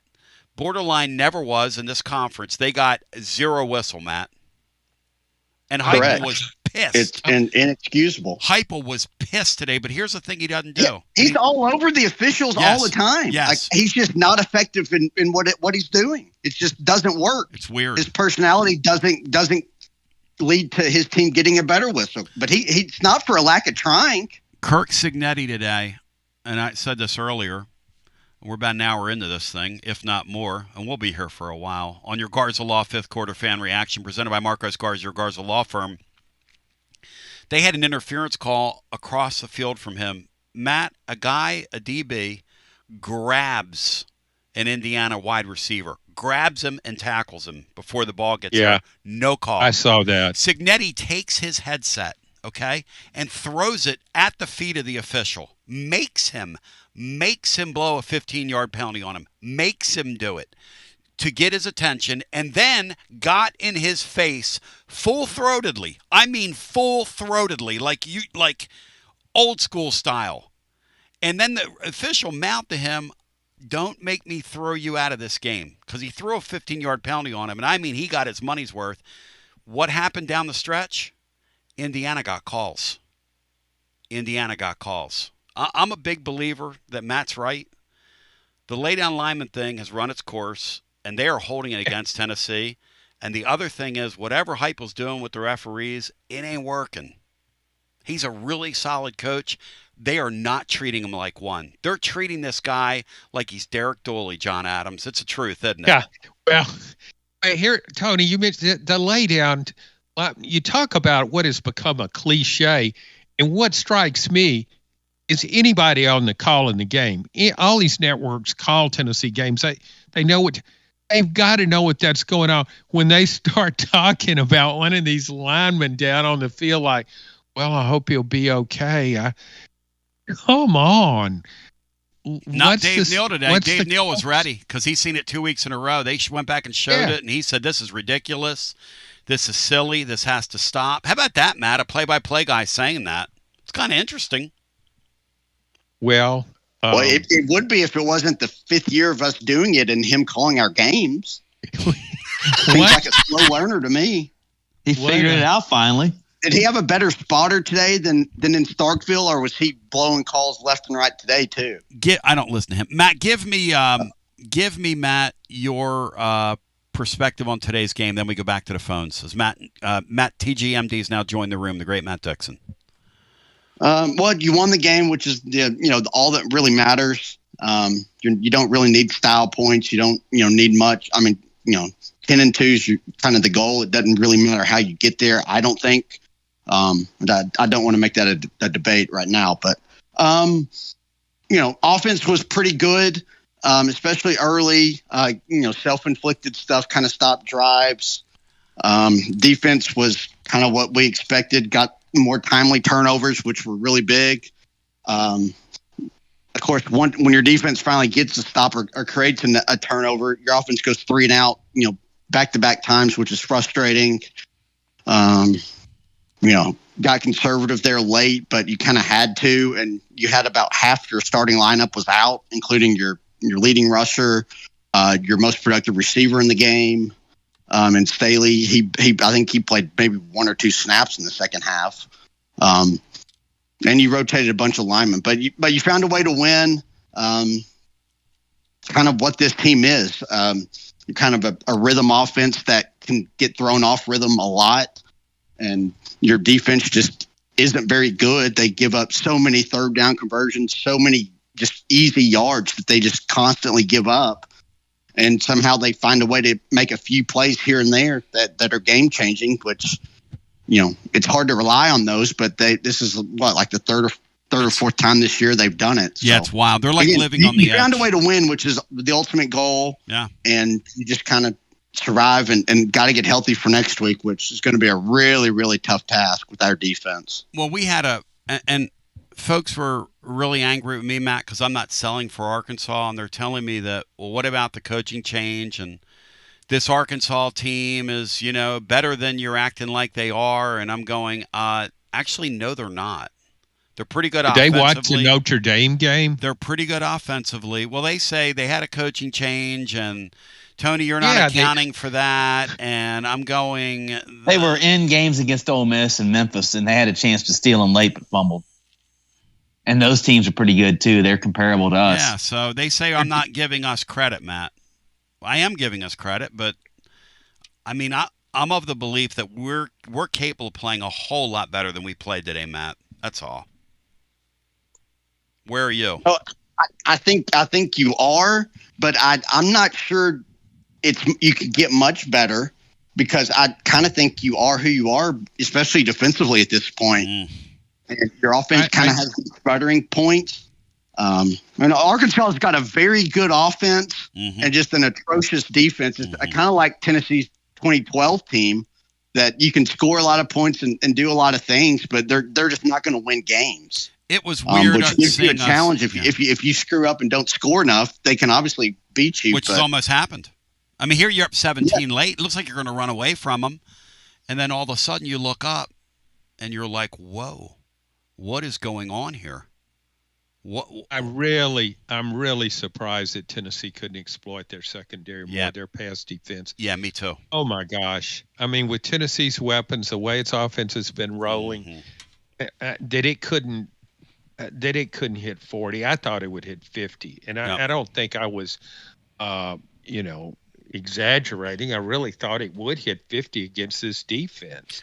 It's given up 43 points a game in the last 3 games against its only real competition. And Tennessee has a very good offense. And it just didn't click. It was so you kind of feel like now going forward that this is how it's going to be.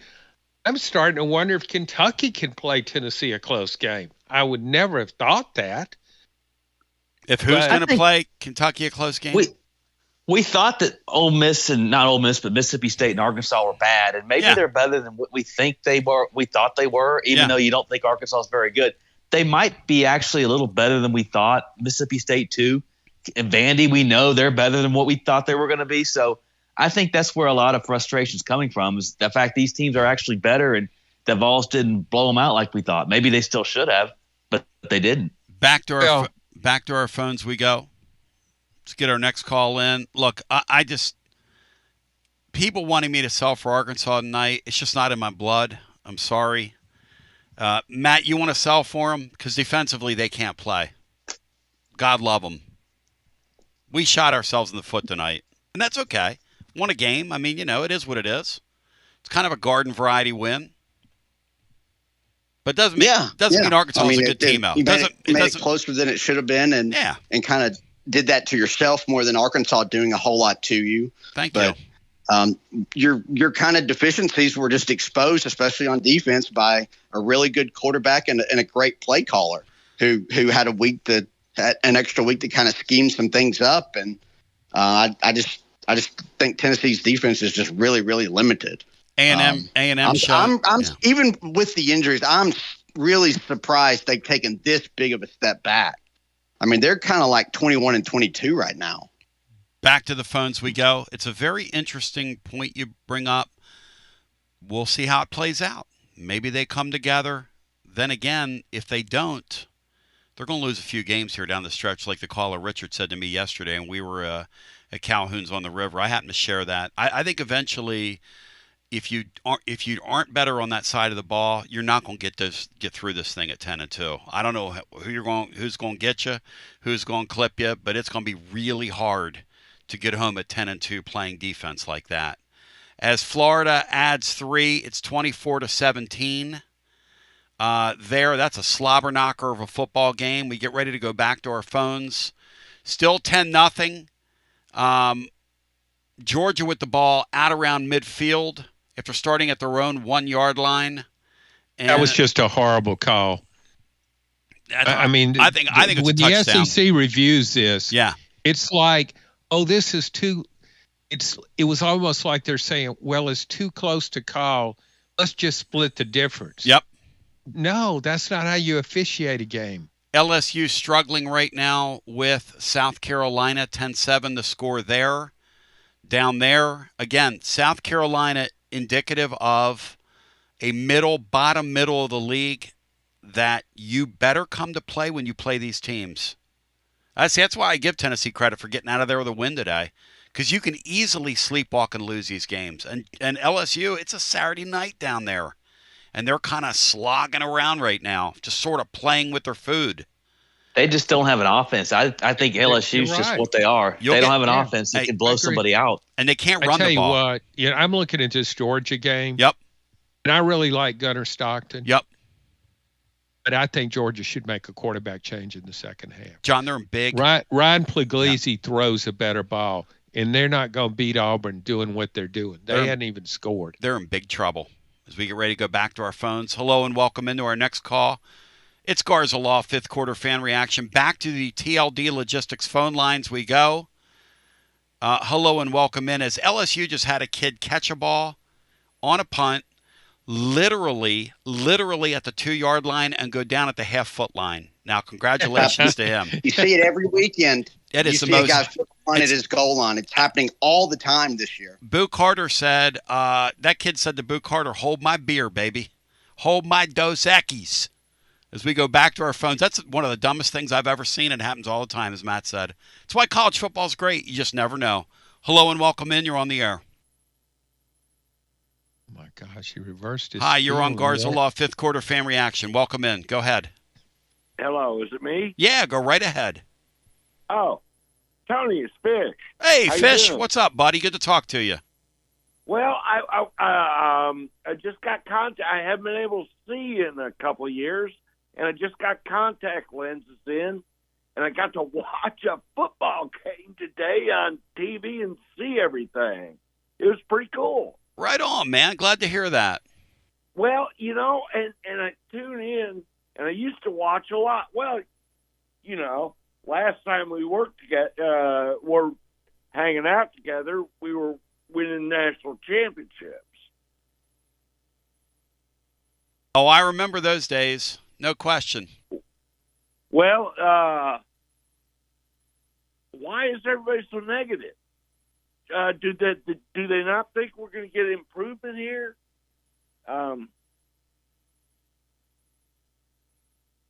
I just think the last couple games have been kind of frustrating. But that's okay. It's part of it. Well, I mean, I watched them. I'm not blind. I just don't see things like I saw today. I saw details. Yeah, it's bad. We've got, look, man, our quarterback's not even been here a year. They're not on exactly the same page. They're sort of in the same, like little paper tray. What are you talking about? The quarterback's just been here a year. I don't understand. Well, Aguilar, everybody, quite a few times things run just a step or two off. But Tennessee's better off with him at quarterback than it was last year with Nico. The offense is functioning much better. Oh, yeah, it's functioning much better. It's not functioning on all cylinders.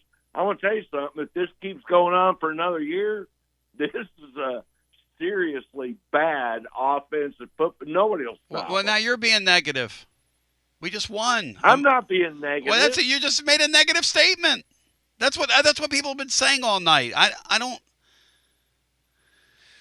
No, this is a good offense. It's better than it was last year. Huh? Yes. Better than it was last year. Yes. It's a hell of a lot better than. I want to tell you something. That kid from Carnes could end up winning a Heisman Trophy. What? What do you think, Matt? What would the odds on that? What would the numbers be on that? And Fish, thank you. Great hearing from you, Matt. What would the odds be on that kid winning a Heisman Trophy? Where are we going to install the numbers at? As big of a long shot as you can probably have. What kid's he talking about? At least this year. What kid from Carnes, Bry? What kid's he talking about? I could understand. Oh, yeah. I didn't understand. Yeah, he said the kid from Carnes. Okay, Bishop. Back to the phone. Winning the Heisman. Back to the phones we go. Hello and welcome in. It's Garza Law, fifth quarter fan reaction. Great hearing from my boy Fish. I hope he can play in the next game. Fish was like, "You guys are too," and then he goes, "Well, if the offense, and that's the deal with this stuff. It's like, look, we're not being negative. We're just pointing out that hey, Alabama's up next, and you got to be better. That's all. You're getting ready to go on the road, and it's speaking of unforgiving. Alabama, Tony. Yeah. What was the deal with Ryan Williams today? Did he even catch a pass? He's had that kind of year, John. He's been lost in space all year. I don't know whether it's what is it, Matt? He went from the best 17-year-old in the history of college football to Alabama's number 3 receiver. Think about it. It's really remarkable. It is remarkable. He disappeared. Excuse me, Matt. He disappeared in the second half of last season too. My friends, and hopefully he disappears next week, as Georgia's going to settle for a field goal attempt. My friends at Walker's Painting, when it's time for a fresh coat, you better walk. No, you better run. Don't walk to Walker's Painting. Interior and exterior Walker's Painting, making it beautiful since 1999 across our area. New construction, repaints, commercial, free estimates available. You tell them you heard about it right here on Garza Law, fifth quarter fan reaction. 10% off your next job. Let's go. Run, don't walk to Walker's Painting, 865-688-1410. See their ad over at tclub.team. As Georgia gets 3 that they were gifted, it should be a 17-0 game right now, but it's 10-3, and the second half of this game is going to be, it feels like pretty wild, but I'm with John. It doesn't look like Georgia can do much against that Auburn defense. We'll see, though. Who knows? It's SEC football. We go back to our TLD Logistics phone lines. The Vols are 5-1 after 6, 2-1 in the league. And Alabama on Saturday night, a game of opportunity, a terrific Southern college football rivalry. If Missouri, John, gets better quarterback play, which we'll visit on this in a second, they beat Alabama today. They had opportunities to win the game. He's played well all year. He was not good today.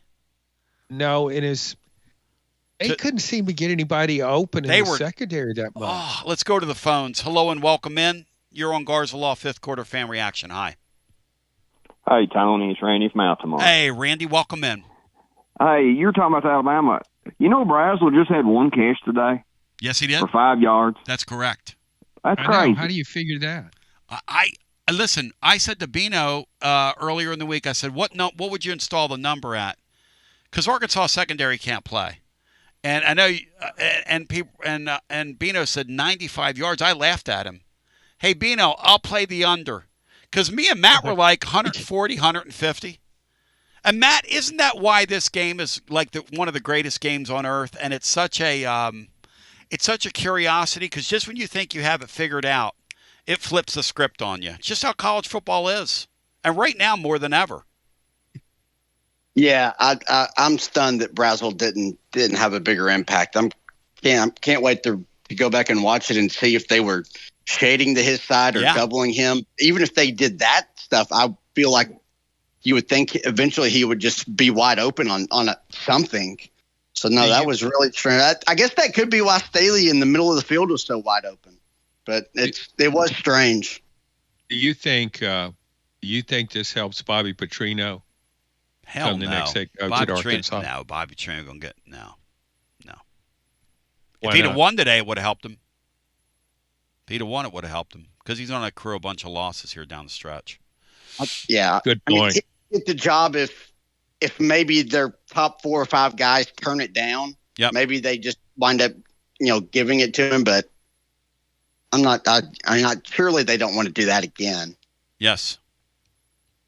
But maybe they do. I don't know. They're kind of a program that's lost right now, especially in the NIL. When you've been through the Chad Morris era, I'd say you probably would welcome back a coach who used to win 10 games. The crazy thing is that whole deal with what again Dudley Dawson told us earlier in the week, which is that Walmart gives twice as much money basically to Missouri as they do to Arkansas's football program.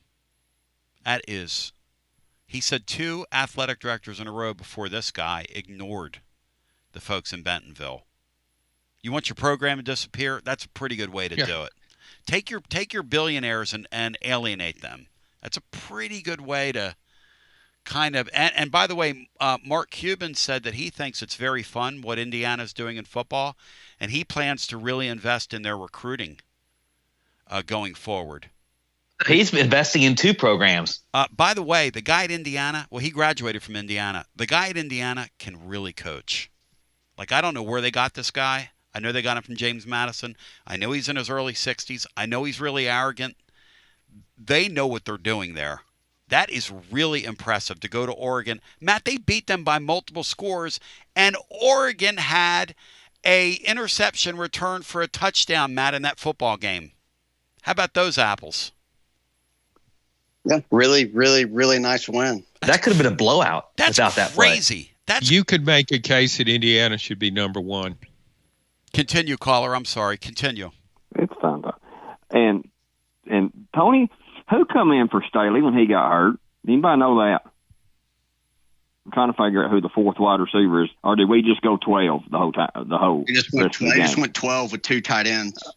Okay. If Staley's hurt, we need Davis back, as our tight end's been hurt. I agree because with we're that. going to run a bunch of 12 against Alabama. Ethan Davis. And, yep. And Tony, the SEC's got a bunch of above-average teams and average teams in it. That's what it's got. That's what it is. I don't see a great team, and I hate to say this, but I think the Big Ten may win a national championship because we just don't have anybody. They're just top heavy, and we're just all just cluttered up, and we are an offensive team. Our offense is going to take care of us. Our defense is not going to carry us. It just ain't this year. It's not there. Randy, we need the defense to be formidable. And Brian's number today, that Tennessee and Arkansas were separated by 3 points given up, is pretty interesting. I've been kind of wrestling with that since I saw that. You can say that's deceiving. You can say whatever you want to say about it. God, our angles today at times. I was thinking about Matt at times watching that game today, because our angles in that secondary. And I know this kid from Arkansas is a really nice player. He's such that quarterback is such a nice player. But Matt, you cannot take the type of angles we were taking in the open field and lose the edge the way that we did a few times. I mean, man, we got away with it today somehow, Matt. Thank God for turnovers. Yeah. You had had pass rushers that would get the green, but the one arm kind of just run by him. And then there's just nobody there. Nobody.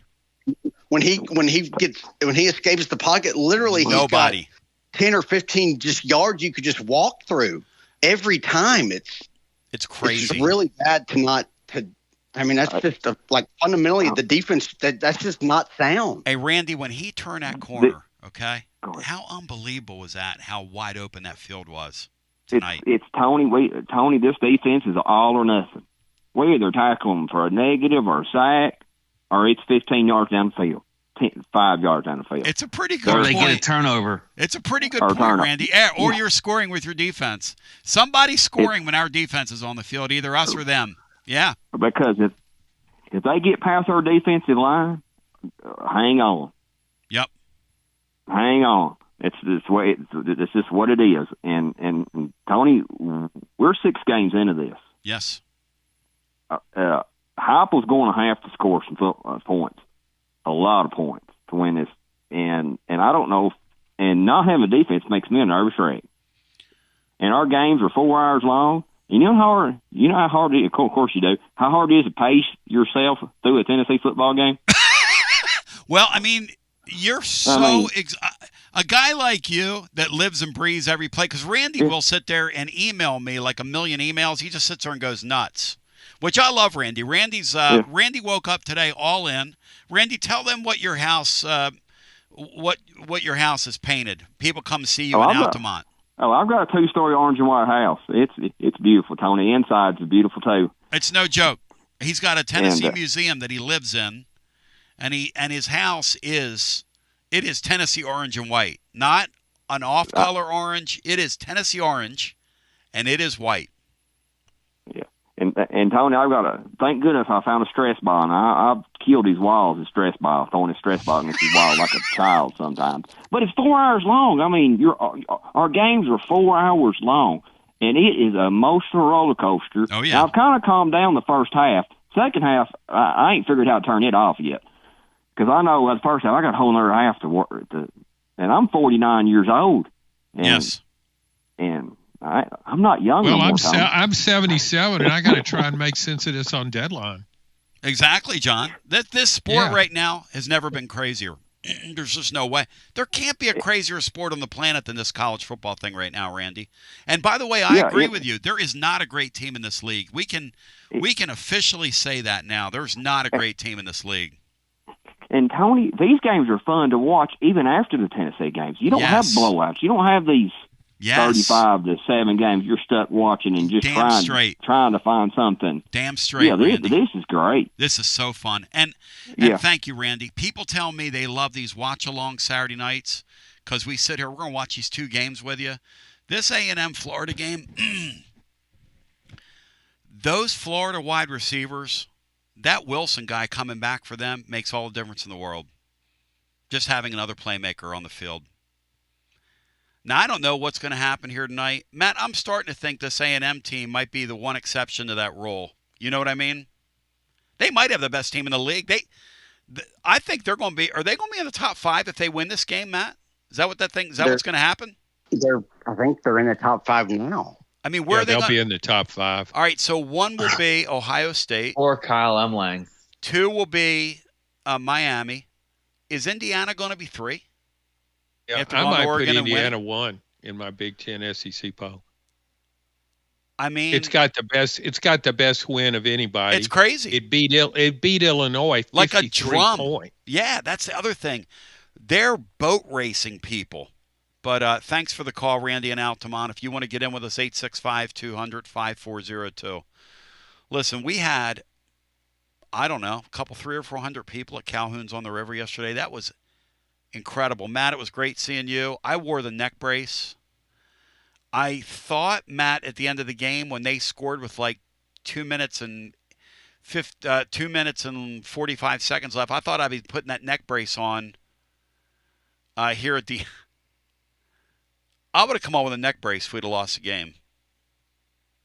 Because if Petrino that would have been like a sports miracle. It's one thing to come close. Okay, fine, that's kind of cute, whatever. But geez, man. that was such a great time down there yesterday, and then playing music down there last night. And every time I think of Calhoun's, the Taste of Tennessee, two things come to mind. The food is absolutely off the hook great, and they are the Taste of Tennessee. And that experience at Calhoun's on the River, I was talking to a couple people last night that hail from, I had some Philadelphia thing. I was wearing like a Flyers jersey. Wow, one of our listeners gave me so much beautiful stuff. Thank you for the thoughtfulness. Somebody else brought some stuff for the kids. Thank you for the thoughtfulness. But I rocked this Flyers jersey he gave me last night because it's like a Tennessee orange almost kind of thing, so you can get away with it. And I met some people that were there for the first time, and they were standing in the lights of that stadium, and they said to me down there at Calhoun's last night, they said, "You're used to this. This is one of the most beautiful things we've ever seen. And we're going to see a football game in there tomorrow." And I said, yes, you are. And I told them, make sure you go early for everything. I said, but you've done a very smart thing, because Calhoun's on the river on a game weekend is a very smart thing. And being down there on that river at night, I mean, that is absolutely beautiful. So thank you to them.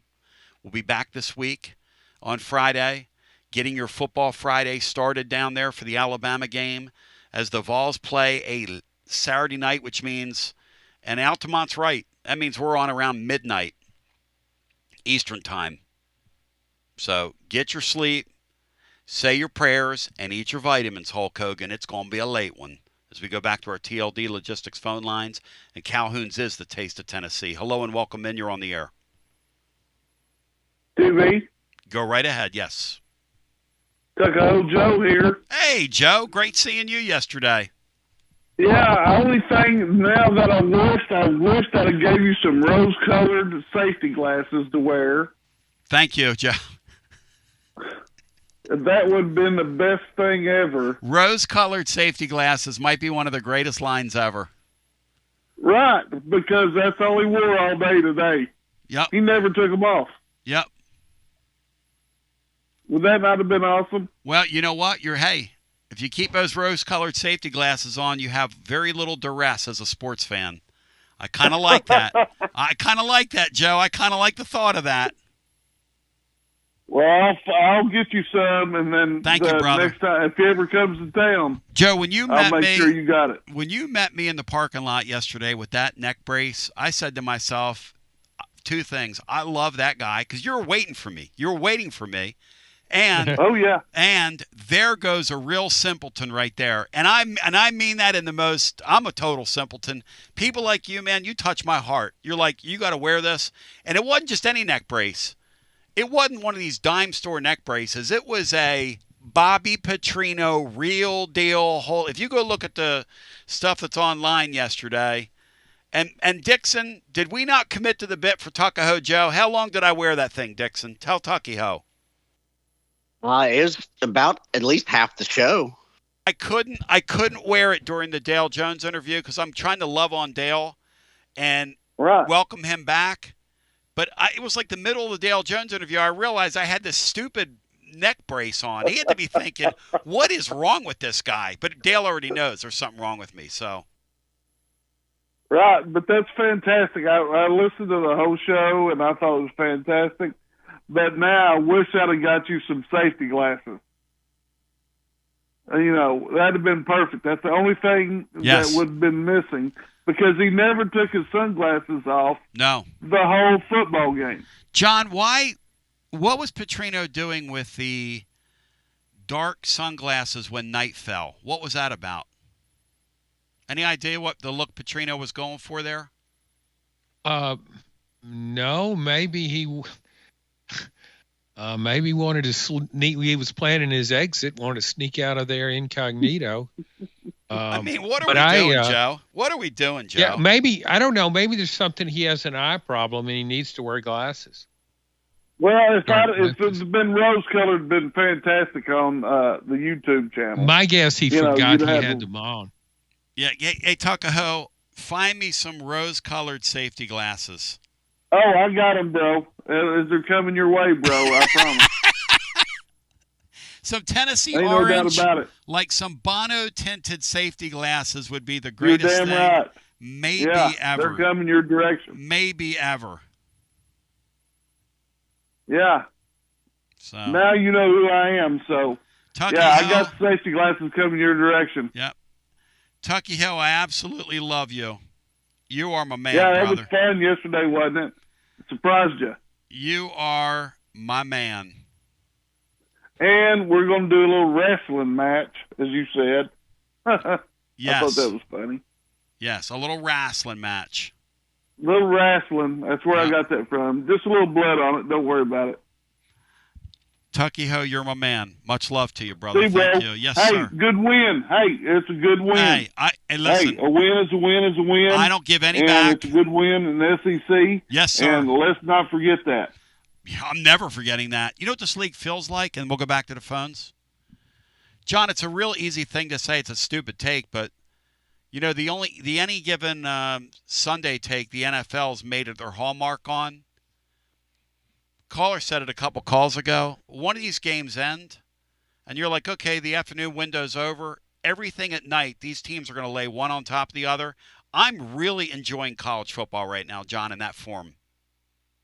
Oh, I am too. I think it's been a great. We're just at the halfway mark, and look at all the drama, the strange turn of events we've had. Yes. Like I didn't see that.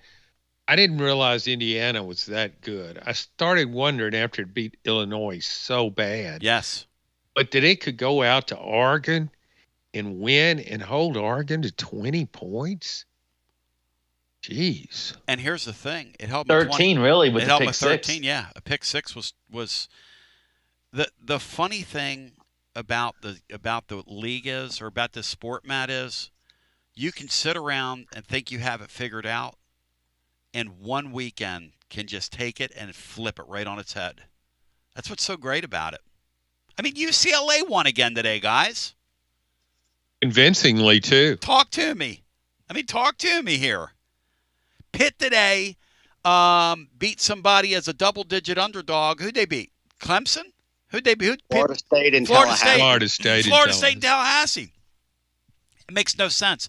By the way, Florida State's quit too. Pitt benched Well, their quarterback. there was an underrated victory. Was Penn State. Pittsburgh's good. Brian, they benched their quarterback 2 weeks ago. That's why they're good. Oh, they're better. Okay, just checking. You know, I'm thinking this Ole Miss quarterback's the best in the league. I'm thinking Trinidad Chambliss. I'm thinking there are a bunch of guys that can play.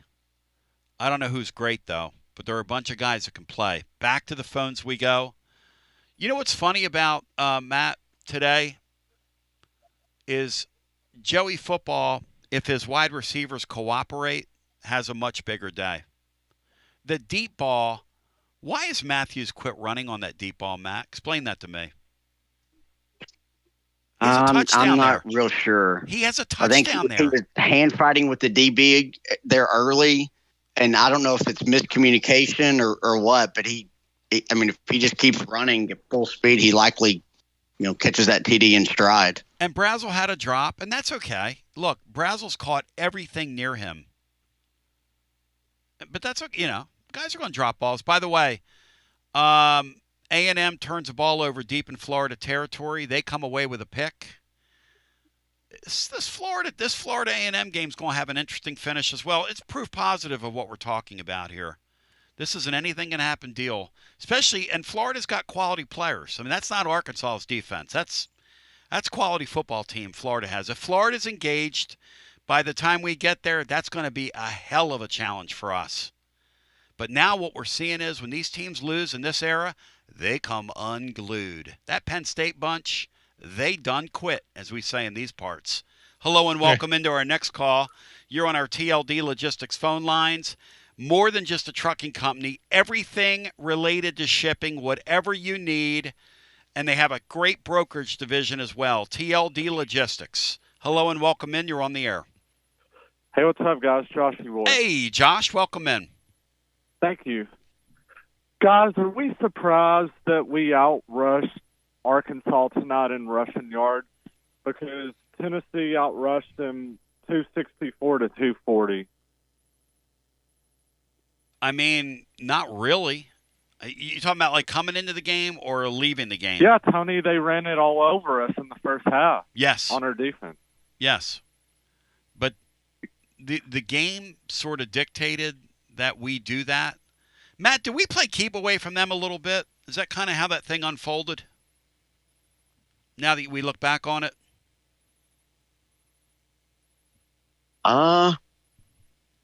We tried to there late, and tried to shorten the game in the second half once we got the 17-point lead. You did, yeah. But I think you were a little bit better against the run, especially in the fourth quarter. But I mean, I guess they were throwing a little bit more. But I mean, they gassed you, especially early. I mean, they killed us in that first quarter. And John's right. You know, that Washington guy that talked trash on our defense said, "Hey, I'm looking at him on film," and those two guys ran all over Tennessee in that first half. They really did. I mean, what in the world? Yeah. Guys, I kind of want to pivot into this. Two questions. Do you guys think, I'm being serious when I ask this, do you think Tim Banks should be fired at the end of the season? And how big of a loss is that our linebacker is going to be out for the first half against Bama? Let's start there, Matt. Spillman, first half Alabama. What do you think? Yeah. Certainly doesn't help you against Bama's passing game with Ty Simpson, and especially over in the middle of the field. Definitely not a good thing. It's not going to help you. It was such. I don't know if it's that big of a lot. I mean, he's a backup linebacker. It was a very much an unnecessary play, though. I mean, he could have really, really hurt that kid, hitting him on the ground like that. I think a key thing in the Alabama game is whether Jameer Miller, who was hurt in today's game, Alabama does not run the ball that well, but it runs it significantly better when it can hand it to him. The Jamster got hurt. He got knocked out. He was out cold. He's probably going to be out for that game Saturday. I'm not a doctor, Josh. I don't know. I don't know whether he comes to and he's fine. I'm sure they're going to have to put him through a series of tests, and I hope they do what's safe for these kids. Always, right? But guys, the reason I asked that about Banks is I know because Mississippi State rushed for it against 200 yards. Georgia rushed for 200 yards, and Arkansas rushed for 200 yards tonight against our defense. That's why I ask you guys a fair question. Should Banks be fired at the end of the season? No. Tennessee's 5. No, he's not going to get fired. Tennessee's 5-1 and tracking toward another playoff. And here's the thing. So you guys like Uncle Fluffy? Listen, no Jam Miller next week. Alabama's not rushing for 200 yards on Tennessee. I can promise you that because they can't run the ball. I agree with you, Tom. They can't run the ball without him. Jesus. No, they can't. Please don't say that. Do what, Matt? Please don't be definitive like that with our defense. Well, that's a good point. What was Joey's stat line at the end of tonight against Arkansas? Joey was 16 of 25, 221, a touchdown, 0 interceptions. He had a rating of 151.5. Do you guys feel like he looked shaky at times today? I mean, here's the thing I like. He's not trying to make plays that aren't there. So he's never going to be a picture-perfect thrower. He threw a couple high balls in the middle, which he's going to do. He's going to miss passes high. He's not the most accurate guy in the world, but again, the guy makes winning plays. Yes, he does. And they won the game. We got a winning quarterback. Yes, sir. Yeah, Tony, I want to make a comment out the door. Yep. Great win against Arkansas. Just win and survive. That's all that matters. Yep. I know you have a lot of negative callers. You let them say their say. But before I end my call, Tony, I was talking with the great Bino Jeff Henderson weeks ago, and I said, Bino, I think Kurt Signetti and Indiana are going to go up to Eugene and beat Oregon. And Tony, Bino was like, there's no way that happens, Joshy. Indiana's not going to go to Eugene and beat the Ducks. Well, Bino, all I'm going to say is I was right about that, big boy. How about them apples? Joshy Boy cutting promos here on Garza Law, fifth quarter fan reaction. It's going to start quacking on air. And now it's time, ladies and germs. And Matt, that is how upside down college football is, that you could seriously say with a straight face that Indiana's going to be in somebody's top 5 this week.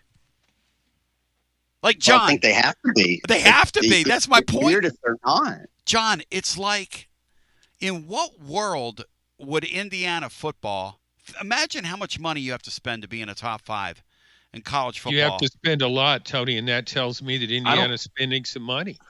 I don't think they're spending a ton. No, they might be spending more than we realize. They just got a great coach there that's gotten a lot out of what they've got, and they're getting what they need. He's good. But I thought that last year, Brian, when I look at what they've done this year, the way they manhandled and just blew out Illinois, their defense, and now they good, go out to Eugene and beat Oregon and hold it to 20 points. There's more than good coaching on. They had to pay to get that Cal quarterback. Hey, Matt, I wish you'd have seen it. He didn't come cheap. Hey, Matt, I wish you'd have seen it, because you and I both know this Lanning guy's a maniac. Nobody beats his football team up like that. I mean, I wish you'd have seen it, Matt. I'm going to watch it tomorrow. Oh, you're going to love it. I don't watch NFL games. You're going to love it. Faux show. Yeah, Matt's totally hardcore. He's a college football guy. That's why I love him.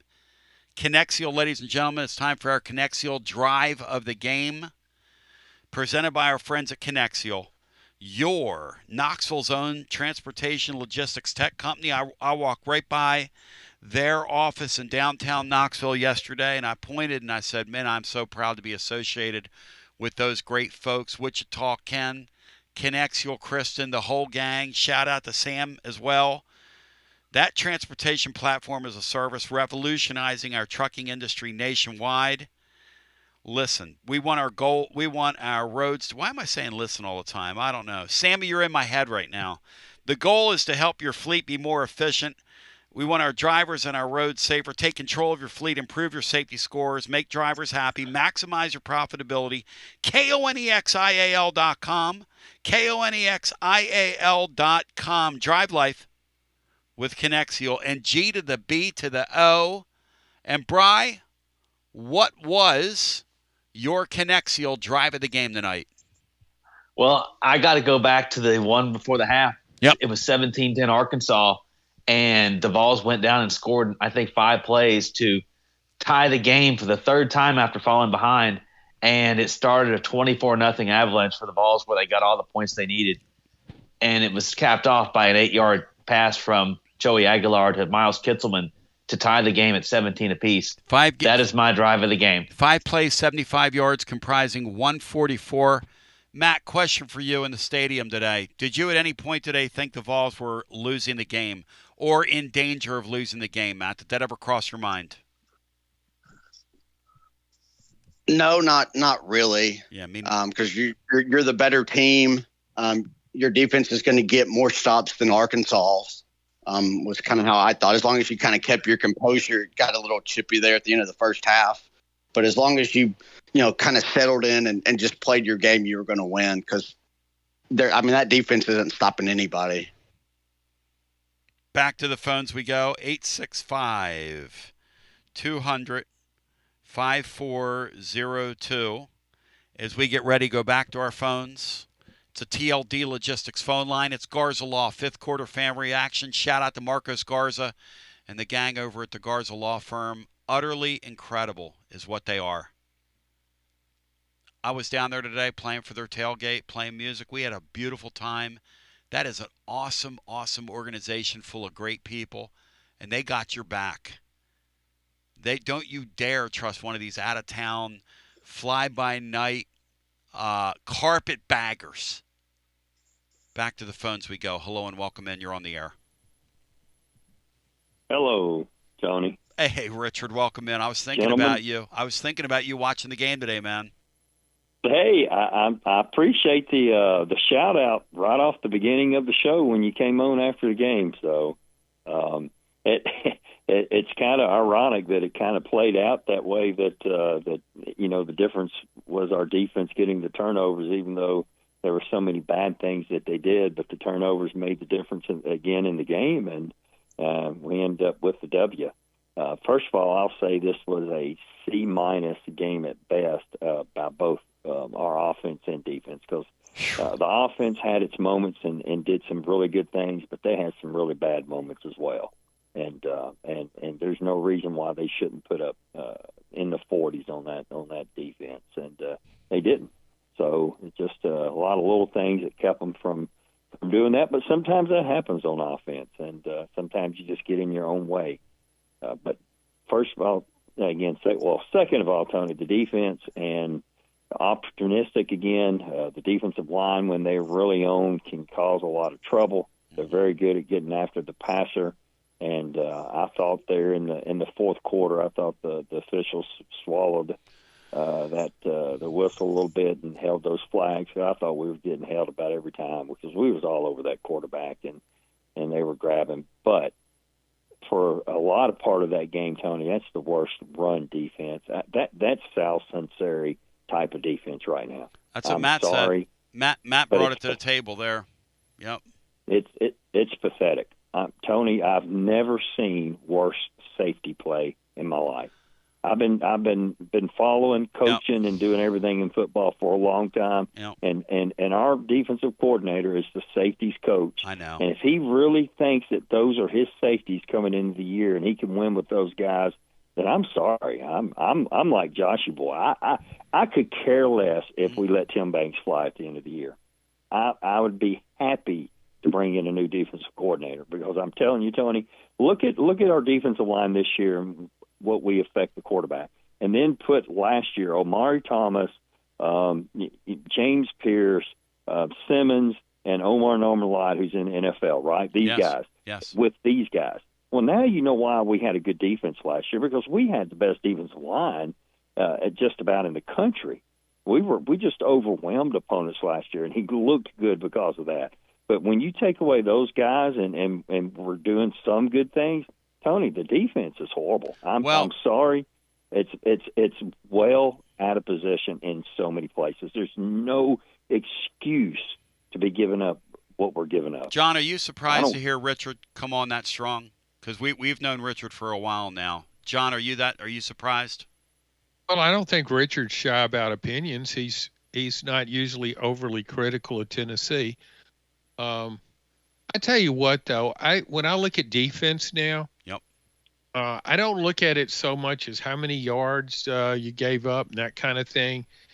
If your defense can make plays, there's a trade-off there. Tennessee has a playmaking defense, and that's probably one of the main reasons it's 5-1, because it's on its heels a lot. But one thing, then it comes up and makes a play, an interception, it recovers a fumble.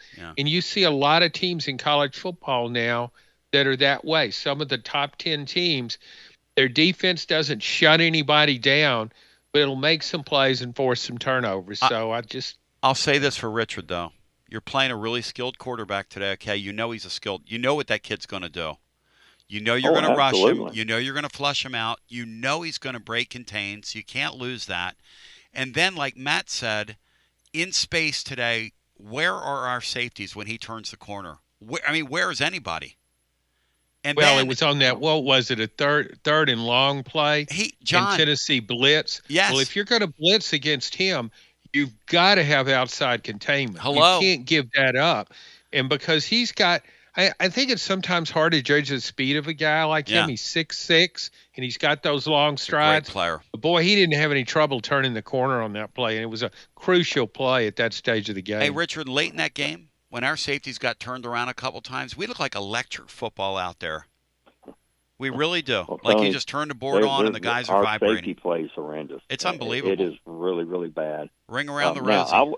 I will say, yes, if McCoy would have been healthy this year, along with Colton Hood, and you get injuries. Gibson got hurt, but yes, so losing, coming into the year, you're starting two corners that you were hoping, are not there, and so that does make a big difference in the passing game. but it's just the easiness in which we give up stuff. That's whether it's the run game or the passing game, the way we gave up the middle of the field. Yep. If they needed 8 yards, they would just stop and turn, and there was 8 yards because we're playing so far off, and I don't understand it. Like I said, because to me, this is the 5th year of this coordinator, and his defense should not be this bad. Yes, some injuries, you're going to give up some yards, you're going to give up some points. This is modern college football. But to just be so bad in so many places, though, to me, it's just I don't like it. And, to me, it's going to keep us from doing it. Now, sure Tony's saying this offensively. Yeah. Hey, I'll give sometimes these last 2 games against Mississippi State on the road and home against Arkansas and the mistakes we made, I'll give some leeway to them because you got a whole new offense. Mm-hmm. You brought in a quarterback and you try to get him up to snuff in just a few months to get him out on the field, and you flipped your offensive line and your receiver core and all this stuff. So, yeah, they're going to make some mistakes. They're going to have some ups and downs. But, again, to me, defensively, it's just inexcusable for what I'm seeing, especially, again, in the safety play. We were so much better with that walk-on kid Brooks last year. It's unreal just what he did, and I just can't imagine why we can't find safeties to play at Tennessee.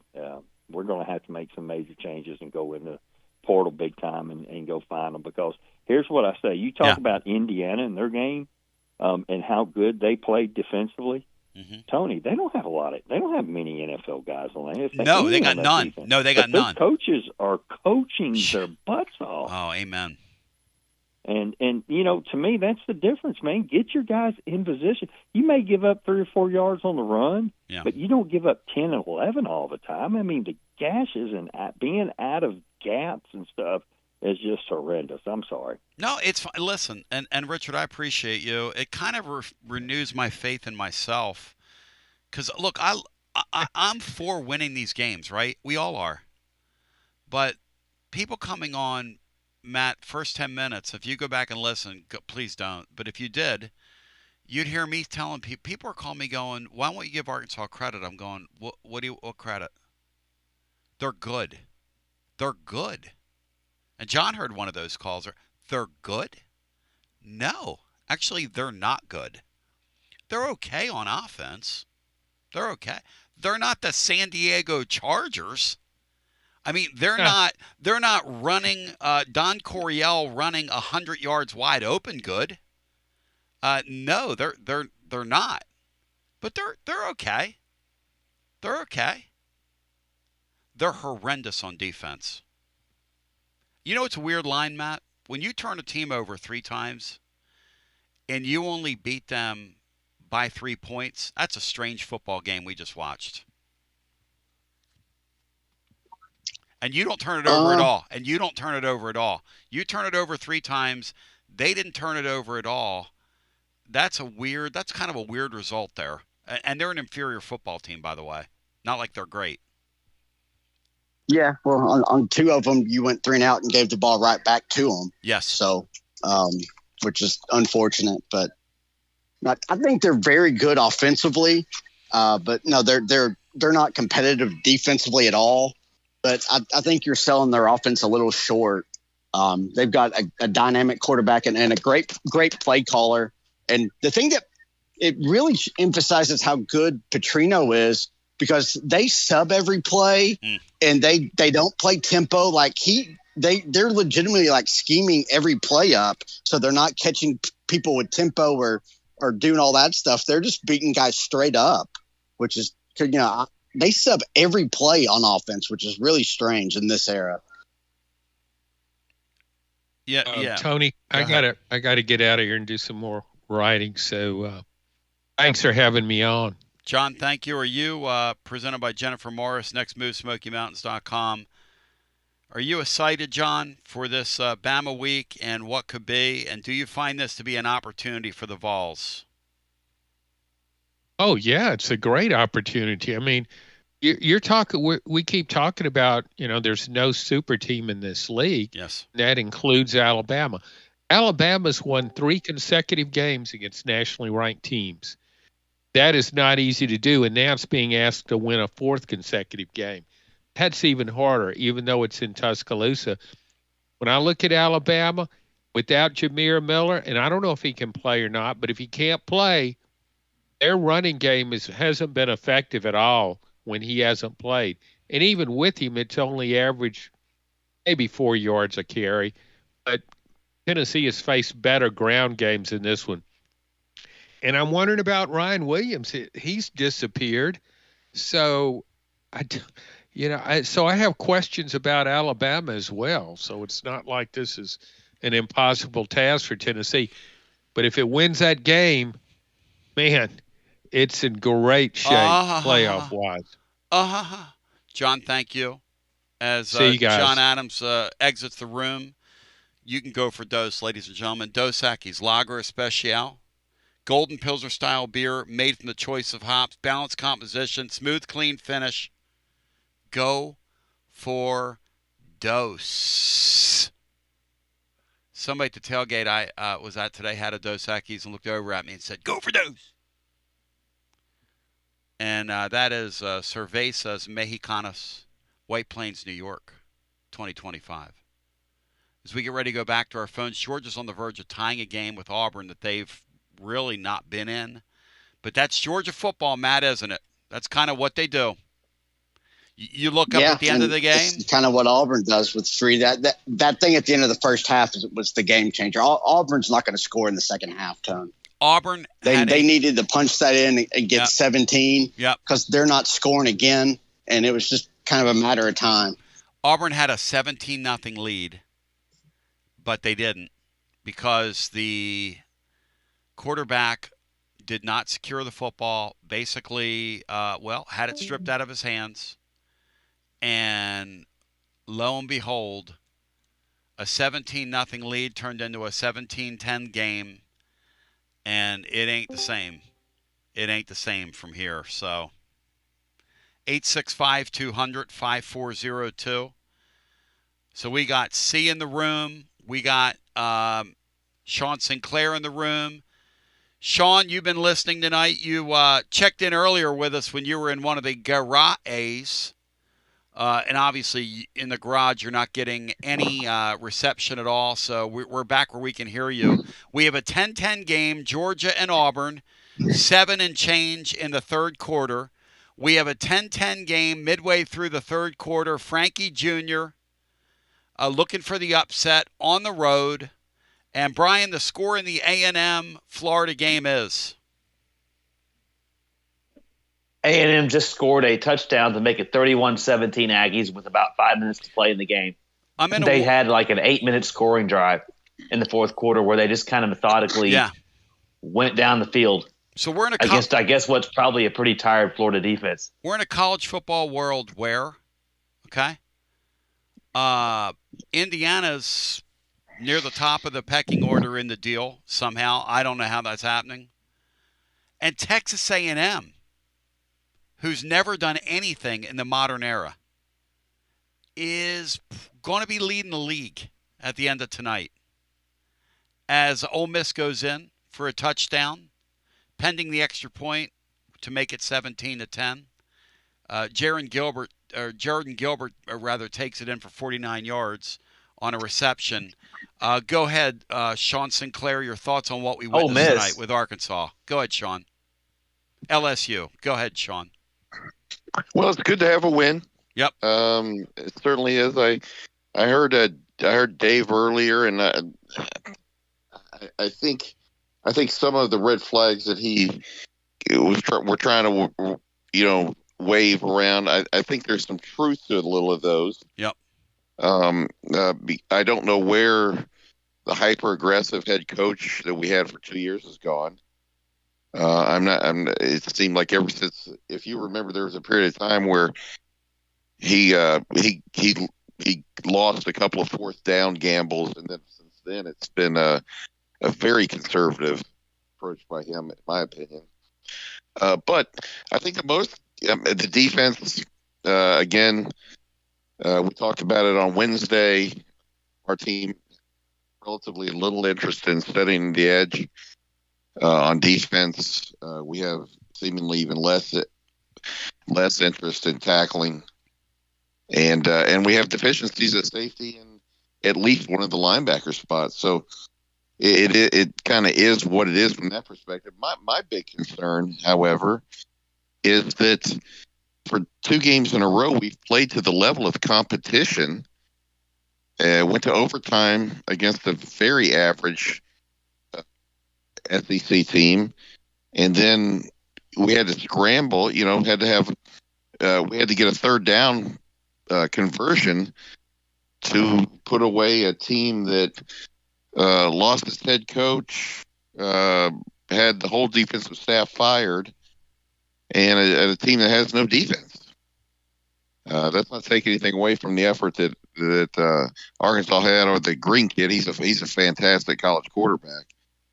But I am concerned about playing to the level of competition against 2 below average SEC teams. Back to the phones we go. Sean Sinclair in the room now. As the Brewers just hit a home run. Brian, what's the score in that game? The Brew Crew. Anybody have that game on one of their screens? Anybody? See, are you watching that? It's 3-1, I believe, if they just hit a home run. 3-1 the Brew Crew. 3-1 bottom 7. That's rough. Rough on the schlubbies up there in Milwaukee. Back to the phones we go. A Milwaukee don't hate me for this, but a Milwaukee-Seattle World Series would be a lot of fun. It really would be. Hello, somebody be a first-time world champion. Yeah, let somebody else win. That's kind of my sentiment here. After my Phillies, let the Dodgers win, which was disgusting. Hello and welcome in. It's Garza Law, 5th quarter fan reaction. You are on the air. Welcome in. Amen to that, brother. Let's have Seattle and Milwaukee play this thing. Yeah. Dodgers or any of these teams that win all the time. No, let's have some fun. Yeah. Hey, Dixie, I told you last night, buddy, that I wouldn't bring this up anymore, but Gunnar Stockton still can't do anything if the defense just plays any kind of zone against him. And lo and behold, Auburn, on that last pass down to the 2, Auburn goes to a man-to-man and lets him run a deep cross, and he throws it up, and it's a catch. It's so stupid, Tim Rusty. Banks still gonna call man-to-man next time we play Gunnar Stockton. What are these guys doing? I mean, what are they watching? The numbers are out there. It's glaring. Georgia has a 30% success rate whenever you play zone against them, and a 70% success rate when you play man-to-man versus them. It's not complicated. But coaches just, got to do what coaches got to do. I think Josh is right. Banks should not be the defensive coordinator. Now, if Rodney Garner was to leave because Banks was fired, then you have to keep Banks. But otherwise, dude's got to go. And I'm going to give you some stats real quick from today. Hit it. Preface it with defense coordinators make their money on 3rd and longs. 1st and 2nd downs, that's generally your talent, whether you can stop the other team from running because you got dudes on the defensive line and at linebacker. But 3rd down is when you have to make a schemed-up defensive call. And we had Arkansas in 3rd and long 11 times, and they converted 8 of them. That's on your coordinator. Matt, what do you think? Is that on your coordinator? These guys are coming for the coordinator tonight, Matt. Well, I mean, the defense has been pretty bad all year, and it wasn't a good night for Banks. But Petrino's a whole lot better and schemed up stuff last year. They just fell apart in the red zone. So it's a concern. It's a big picture concern, but you really don't. I mean, there's not really anything you can do about it right now. No, you were really good and overachieved last year. But this year they've been so bad. 3rd and longs, though. 80% on 3rd and longs. 8 of 11. That's not 80. I know it's 77 or whatever. But my God, that's not forgivable. And they weren't 3rd and longs, Rusty. Hey, Rusty, a couple of them were like 3rd and 13, 3rd and 15, 3rd and 14. It was 3rd and 9 on the one where he ran, and that was actually a good play call. Joseph didn't keep contained, and then 22 T. Lander took a terrible angle to cut him off, or he would have got back to the line of scrimmage. But outside of that, it was just horrific defensive calls against him. I want to talk a little more about our game, but before I do, the Iowa Hawkeyes in regulation of a football game at Wisconsin have scored 37 points. I don't think they scored that in like 8 games the last 2 years. Hey, Bry, Wisconsin will have an interim head coach tomorrow too because of it. How unbelievable, guys, is it that a guy could look that great at Cincinnati and so bad there? How is that possible? Backup quarterback he has is literally he's the worst quarterback I've ever seen. His quarterback got hurt in the second series of the season, and this kid he's brought in would not start at most of the high schools around here. But Fickle's a defensive coach, and he's given up 37 at home to Iowa. I think they've had 2 defensive scores tonight. Iowa has. I was watching one where this little midget quarterback they have threw on right to the defensive tackle, and he scored. I bet this guy's got. I bet he's got money. I bet he's got money on it. All right. Hey, so check this out. John was asking why we didn't score 40 points or 50 points, because I actually thought going in Arkansas would score around 30 and we would score 45 to 50. We scored our 34th point with 13 minutes to go in the ball game. We threw 1 pass the rest of the game. And it went to Kitzelman for like 30 yards down the seam. Mm-hmm. So were we just trying to get out of there without getting a third offensive starter hurt? Is that what the plan was? I think they only had the ball 2 times after that, right? Pretty odd football game, Rusty. Pretty odd football we game. We had the ball 2 more times. We ran 14 more plays, and one of them was a pass. And they were trying to run out the clock in the last one.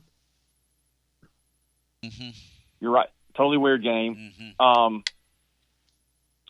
The last thing, Tony, I'm not going to try to like blow up John Bryce or anything, but the way Petrino used the timeout didn't make a difference.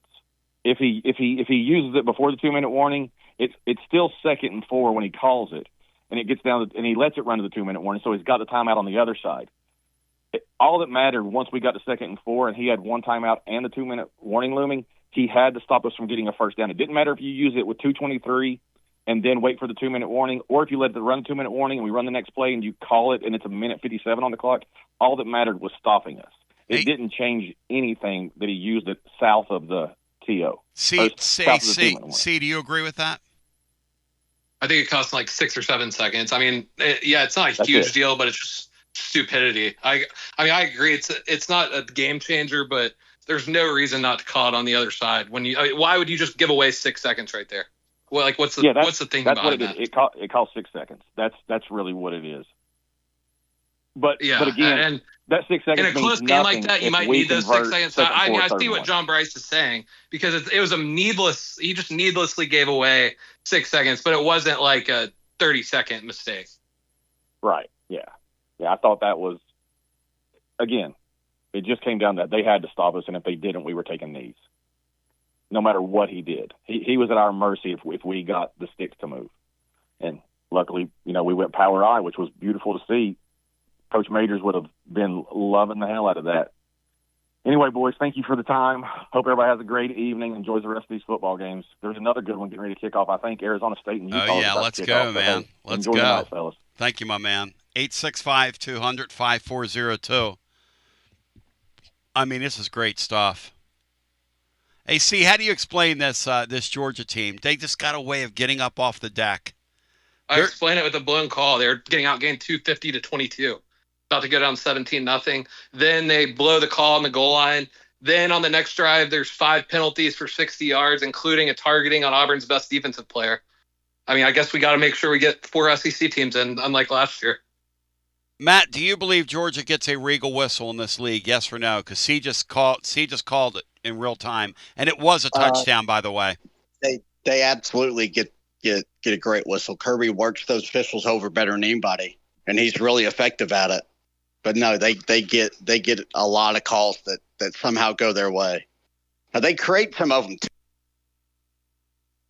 Coach they are, but no, he's he's easily overtaken, as the Regal, the golden boy of the league.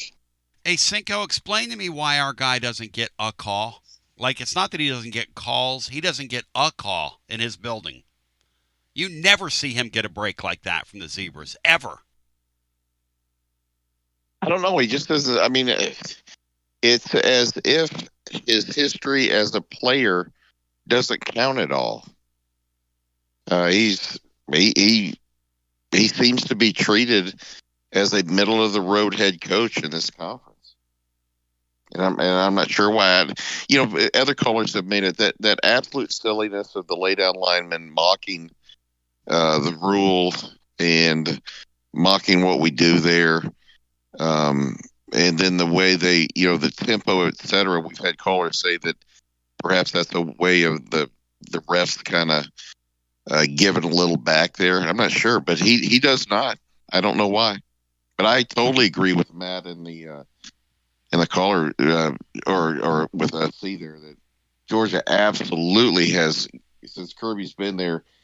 They've gotten the Regal whistle, and I think, frankly, they've earned it. But I think it was an extension of the Saban whistle.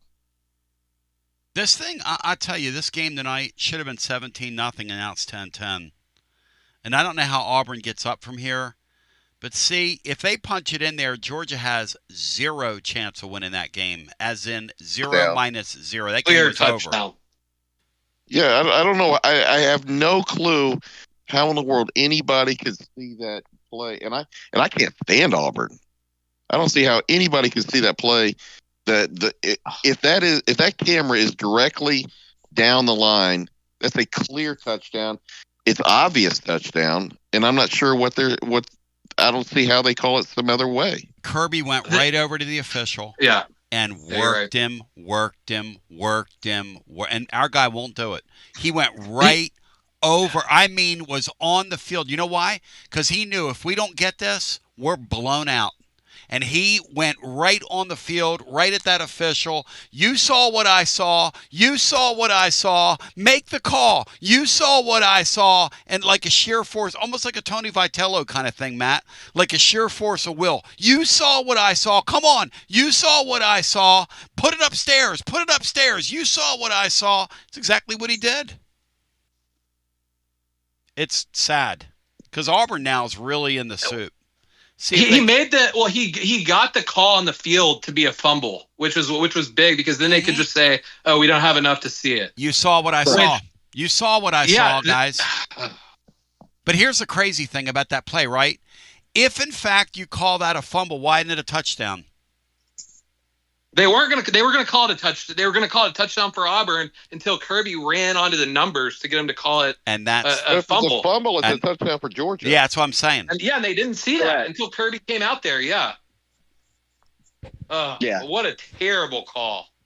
And it should have been 17-0, game, set, and match. It would have been a total blowout. Georgia scored the game-winning points because Auburn's not sniffing the end zone or a field goal the rest of this game. Back to the phones we go. Hello and welcome into our next call. Maybe a miracle will happen there, and Georgia will walk out of here with that second loss. Listen, Tennessee should have beaten them. This should be their third loss tonight. They're just not very good. They're just not. Hello and welcome into our next call. You're on Garza Law, fifth quarter fan reaction. Hi. Good evening, gentlemen. It's Pete in St. Louis. Hey, Pete. Welcome in. Once again, appreciate you guys staying late and hosting after games. Just a few minutes ago, we were talking about the defensive deficiencies and maybe some of the choices in the defensive coordinator. And I can't really argue with a lot of what was said because you're seeing it on the field. But I think what I have seen is a common theme this year, and I'd love to get feedback on this, is in the moments where the play really needs to be made or the stop needs to be made when the balance of the game is right there, they seem to come through. And it's the same offensively. They have those lulls where things don't hit, 3 and out. But then when they really need to execute and make a play or Mary's play, they've done that. And in those close games, I agree with Sean that it seems like they're playing down to competition. So I hope that means they can play up to it. But it does also seem like there's some kind of it factor when it really matters. The right call is made by the coordinator and they execute it. Panel, any thoughts on what Pete and St. Louis has there? Yeah, they come up with a big defensive turnover or a defensive touchdown, and that's sort of what's kept them at 5-1. I think it's that they seem to either make a big play or give up one.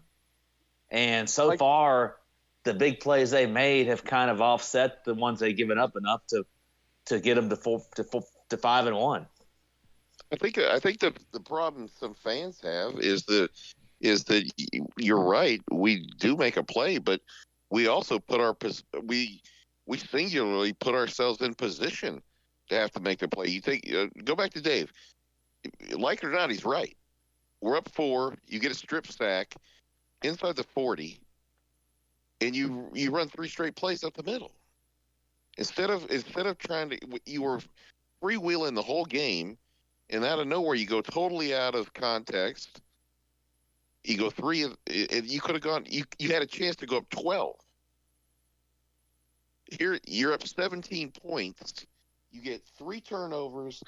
You stop them on downs, and in 3 of those drives you go 3 and out without not even sniffing a first down.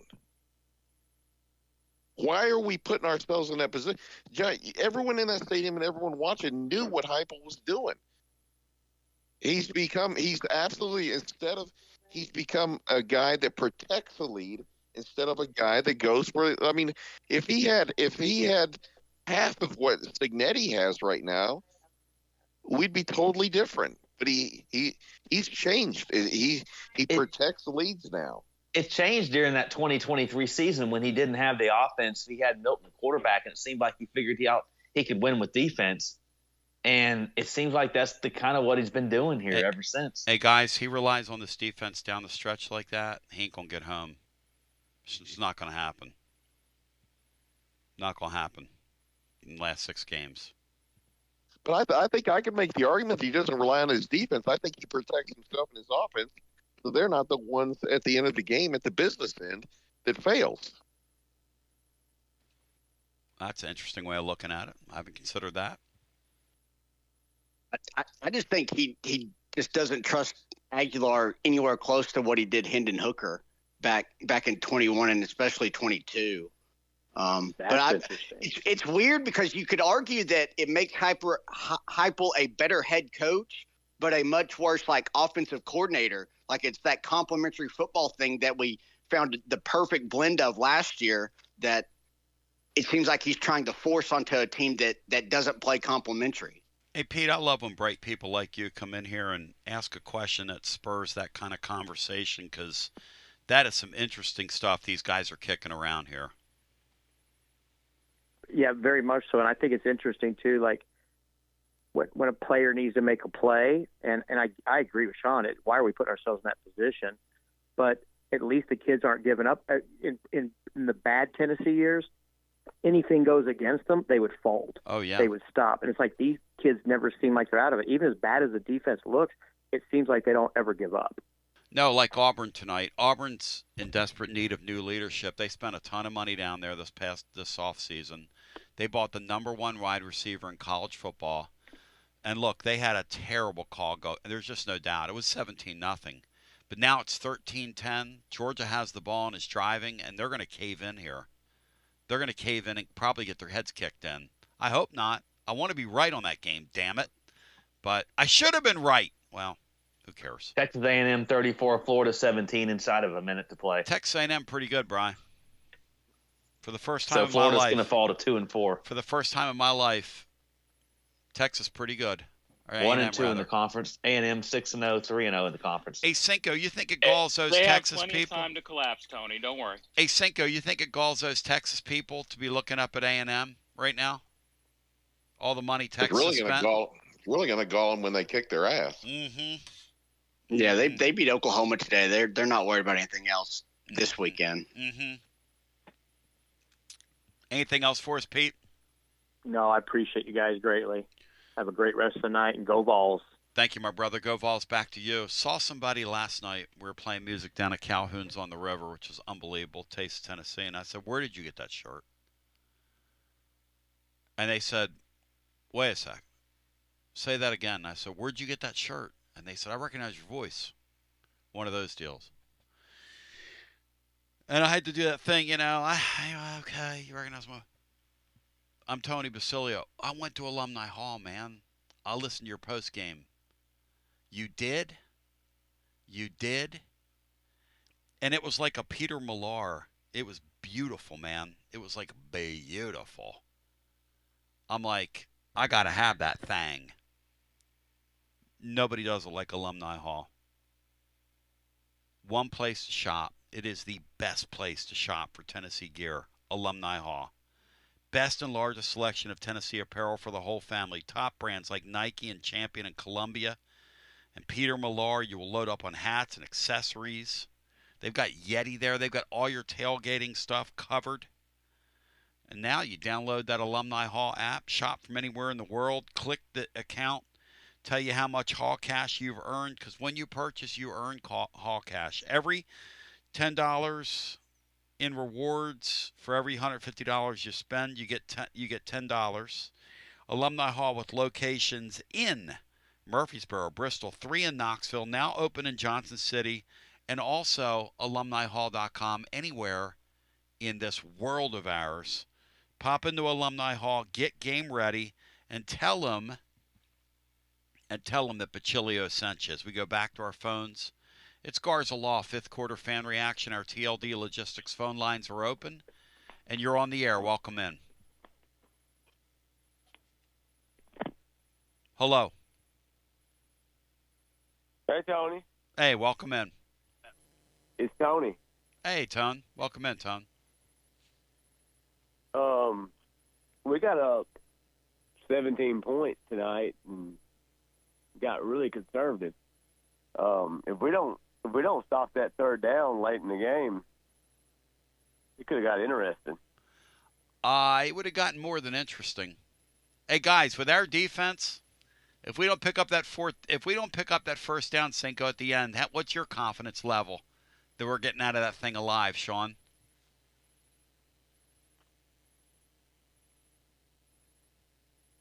Sean Levis, how about anybody on the panel? What's y'all's confidence level that we walk out of there? I'm sorry, Tone. No, I was walking out early. Yeah. When we were 17 up, and then it's 10. Right. And I'm watching it, and I'm like going, man, this is going to get ugly. I was really. I'm not a fatalist, but I was sitting there thinking, what is if this goes haywire? What is a Josh Heupel press conference look like right now? I was thinking, oh no, I got to do this damn show. I was thinking, I got to do this damn show with these maniacs. And then I get on and I say, hey, we're 5-1. It's great to survive in advance. And people are like, why aren't you celebrating the win? And I'm going, I don't know. I mean, yeah, I'm celebrating the win, but I'm also saying, hey, we're pretty fortunate to get out of there with a win, Tone, because you can't take your foot off the accelerator in these games. You just can't. Oh, but Heupel always does. Hey, let me ask you a question. Does he always? Does he always take his foot off the accelerator? I mean, he did against Georgia, and it cost us the game. Well, he right? did do it against Georgia, but I don't think he always does. Let's be fair. I feel like he did it in the middle of the game against Mississippi State. Matt, did he? Did he take the foot off the accelerator in Mississippi State game, Matt? Middle of the game. I mean, you had some tipped interceptions that killed drives. Yeah, I don't know about that, Tone. I mean, well, here's my question, Tony. One question. Go ahead, T. When he first got here in 2021 and 2022, it felt like when we got the lead, he kept the pedal to the metal, and we would beat teams 60-30 or 60-20. Yes. Do you feel like after that 2022 season, and we got some expectations, he started coaching a little tighter? No, I agree with Brian, or somebody said this earlier. I think when he had quarterbacks he had to manage and could no longer go super duper fast, I think he just decided, you know what?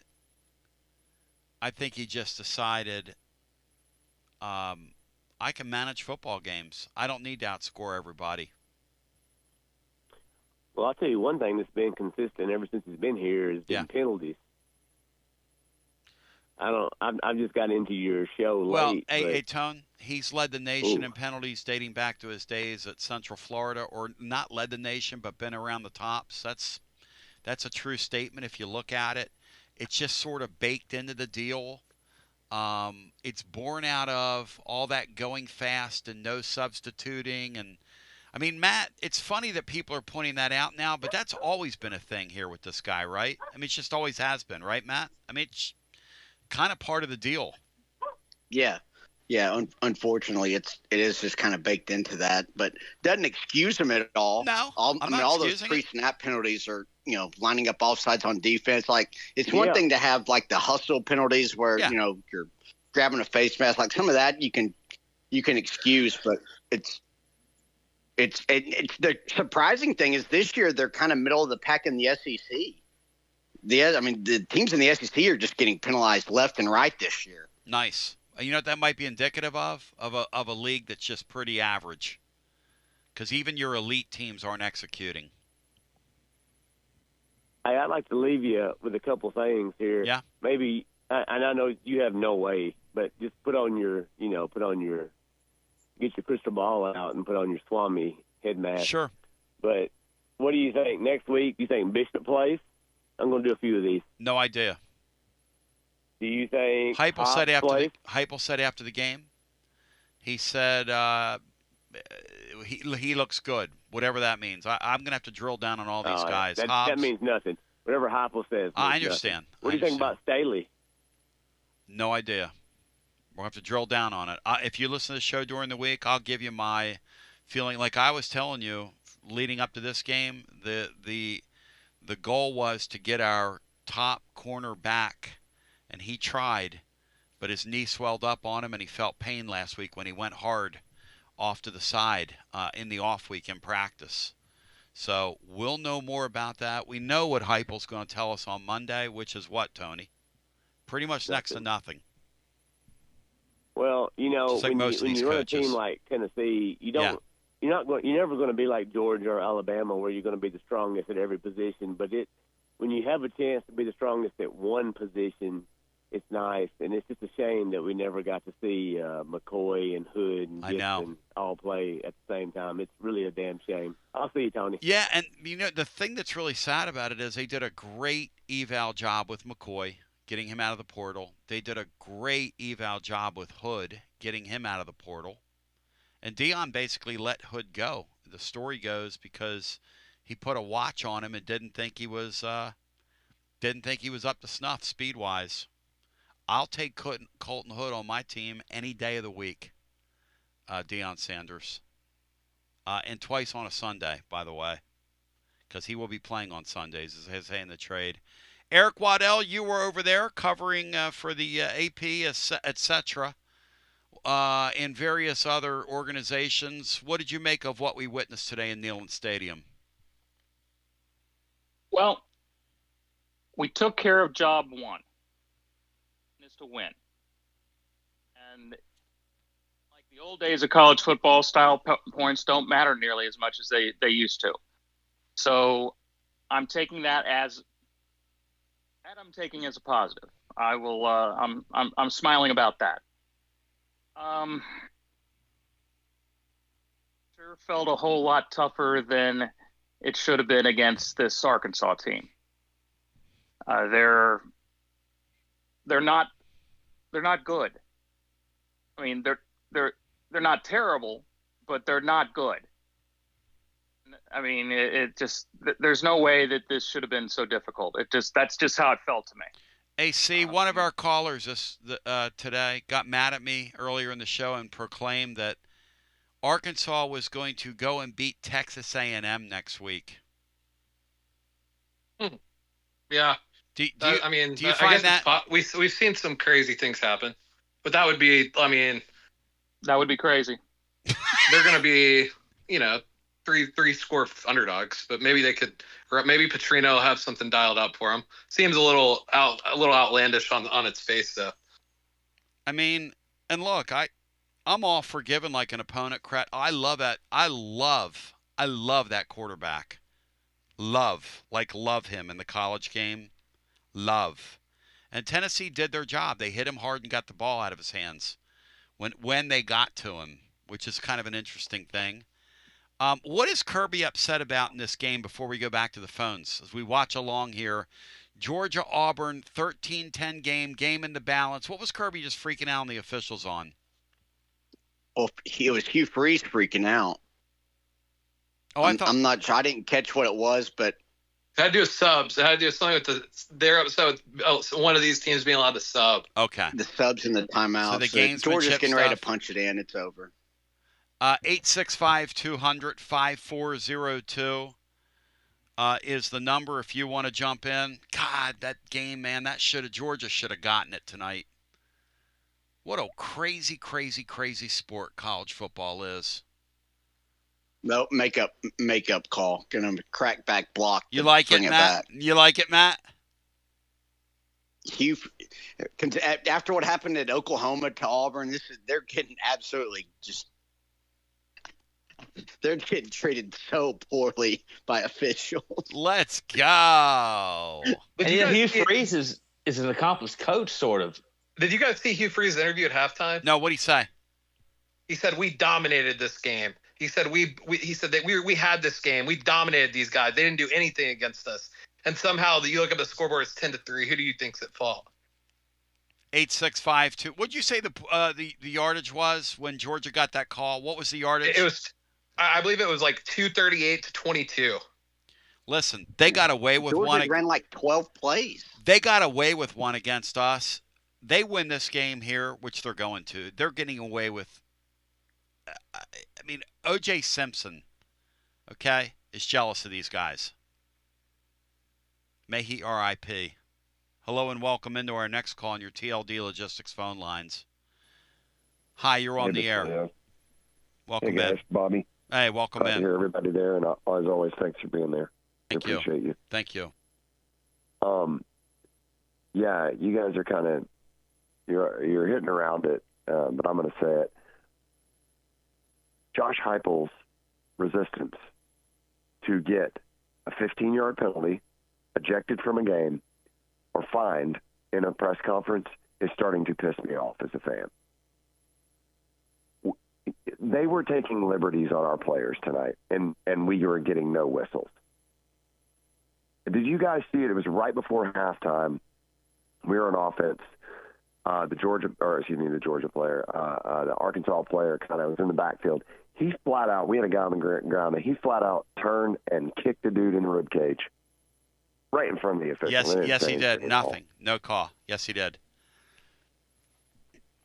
At what point, they're going to get somebody hurt. He missed that field goal, Tony. Yes, let's go, man. Let's go, Dixon. Call it back, and he missed the field goal. Let's go, Dixon. That's actually, I think, a blessing for Georgia. I don't like 6-point fourth quarter leads at all. Thank you, Brian. We appreciate you sharing. Ow, that one hurt, Brian. You like it? See, he doesn't like 6-point leads. That matters to bettors, Brian. I like it a lot. I like the missed field goal a lot. Okay, yeah. Let's check him, Brian. Tony, am I wrong? I mean, is it time for him to get ejected or something? I mean, well, just Sean's go right. Wild. This is a guy that won a national championship as a player. Is he in the College Hall of Fame, guys, as a player? Do you all know? Or is that like a one-year thing? He's not. He will be, right? I don't think. I mean, he finished second in the Heisman, too. He finished second in the Heisman. He'll be in the College Hall of Fame one day. Probably. He's not in it right. He's not in it right now, but he was on the ballot this past summer. They treat this guy like he's like he's Bobby Johnson at Vanderbilt or something, who was a Steve Martin lookalike and a total scrub at Vanderbilt. No offense to him. I know he did a nice job at Furman, and I'm not knocking Bobby Johnson, because that thing he used to do in the 70s when he would say, let's get small, and he wore an arrow on his head, will never be forgotten by this living fan. And when he talked about big American breasts, I mean, hey, who's not for that? And let's get small. And it's so weird, the competitor that he is. At some point, if you think your team is getting jobbed, don't you just lose your mind? I mean, I do. I always have. Maybe that's just because I'm an idiot. But, anybody that's a competitor, when you feel like you're getting jobbed, go ballistic. Hey, my frame of reference is, because it happened just an hour and a half before it, was Signetti. I'm on the road. I'm at Oregon. I'm the University of Indiana. And this is the same arrogant prick who looked into that microphone last year and said, "You're laughing at me, but we are going to have a really good team this year. And by the way, go on Google and look me up if you don't believe me." And I don't know how they did it, but they won 10 games, made the playoffs, and got whacked in a playoff game. But they made the playoffs last year. That guy threw his headphones at an official today on the field. Made him call it. I love that. Made him call it. Got in his face, and the official mouthed to him, "Do you want me to throw you out of this game? Do you want me to throw you out of this game?" There's a time and a place for that, man. There's a time and a place for that. Yep, and today was the time and the place. When they start taking liberties on your players.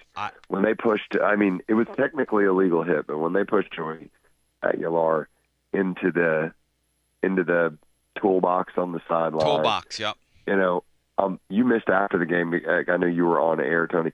After the game, Arkansas didn't pick one, not two, but 3 fights as Tennessee was trying to go to the field or into the field and, you know, do their thing in front of the band. Wow. For the Tennessee Waltz. 3 fights, like whole teams, not individuals. Wow. They're a classless bunch of assholes, those people were. And they're coached by a total degenerate. And that's interesting because a week ago we wouldn't have said that. Yes. Sam Pittman is a class dude. And I'm going to leave with this. Obviously, our defense is totally deficient. I don't know why. I don't know how. I'm going to stay positive in that. I still think Tennessee makes the playoffs because I'm looking around.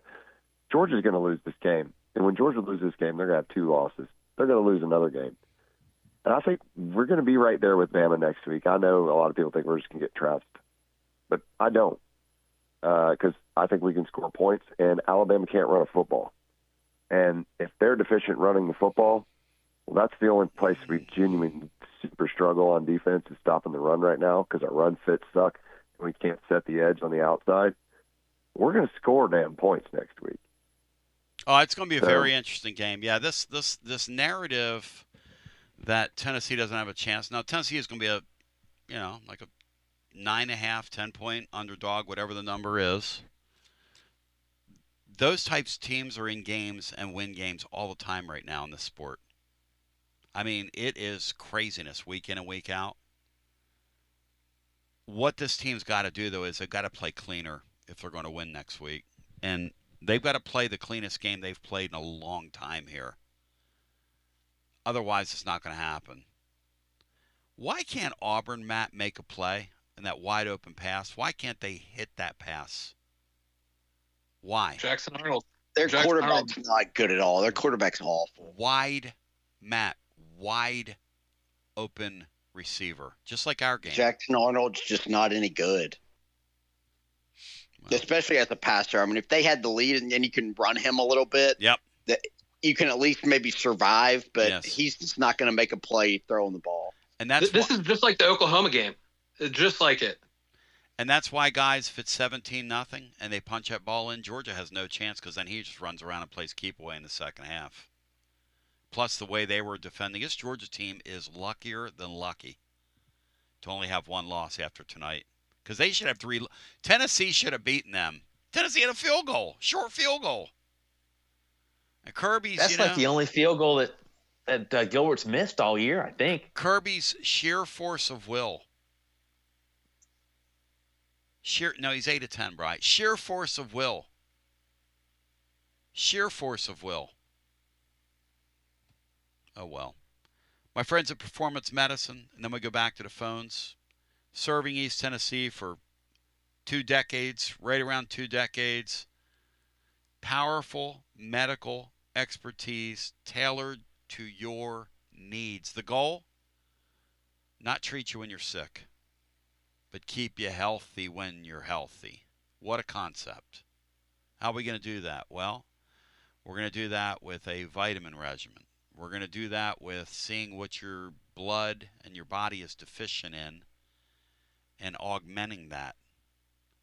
And we're going to do that with an outside-the-box approach to medicine, helping you optimize your total health. I encourage you to go on their YouTube channel, look up Performance Medicine, and watch Dr. Rogers and watch that Rogers family. Watch what they do, because it's truly revolutionary.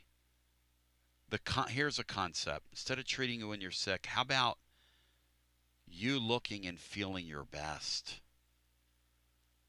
You looking and feeling your best. Performance Medicine. Perform your best with Performance Medicine. Online at performancemedicine.net.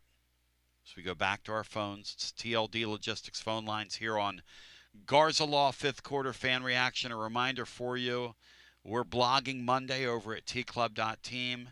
You can hear this show anytime and everything that we do and all of our interviews. And we had the great Dale Jones with us Friday down at Calhoun's on the river. And when you sit with Dale Jones and you hang out with that guy and you bring up Alabama to him, his eyes just light up. And he told me he wants to come on this week and give us a scout of Alabama, what he sees. And I'm going to take Dale Jones up on that offer. So he's going to appear on the show at some point this week. Tony Vitello is going to appear on the show at some point this week. And I call him Tony Vitello because that's what the brothers call him, and I love that. So back to the phones we go. Hello and welcome in. You're on the air. What's going on, boys? There he is. There he is. Are you still in one piece? What's that? Are you still welcome in, man? That's right. Are you still in one piece after the weekend here? Auburn +4. It's like I'm like hello. Standing in the middle of the train tracks, watching the train come at me, like in slow motion. It's another football Saturday, brother. And I know how this ends. Yes. Yeah, I don't know what happened at the end of the first half, man. I mean, it's 17-0. It's 17-0. Yeah. It's like wrestling, isn't it? Yeah, there's like a point where you kind of figure out the way it was written, how it's going to end. Yeah. I mean, Kirby literally runs out on the field and gets that guy to alter his call, talks him into that call, and then says, fumble, fumble, fumble. And then if they call it, because he knows damn right well that if they just give in to him in that spot, they're not going to change it when they look at it on video, Lee. That's what's stupid about college football. And Kirby knew that. Sure, it's totally stupid. That is a stupid system they have. That it is. I don't know. I'm hoping maybe. God, we'll see. Can we get a miracle? Can these guys fumble a ball? Yeah. Can we get a hit? Can we get a helmet on a ball? Can we get a hold? Can we get something? This is the life of a degenerate. Just give me a tip ball, something. Yes. Well, there's a hold. Okay. Yeah. Yeah. As far as our game goes, look, our games are extremely entertaining, and I'm thankful for that. Like, I look forward to our games because they're going to be really fun. You know, our defense is kind of trash. It just is what it is. I think we kind of need to face the music, like about this point last year. But, you know, we came to the realization of what our offense was, and we had to sort of start, like, coaching around it and figuring out ways to win around it. And I think you kind of got to do the same thing with your defense now.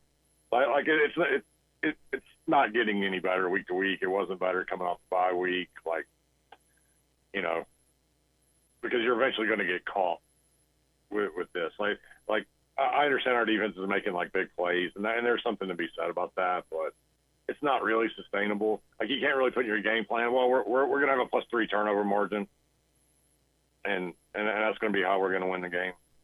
Like, well, listen, a couple weeks ago, you guys were taunting me on our winners and losers presented by Dos Equis /VIP play, and I gotta say that you guys were 1,000% right.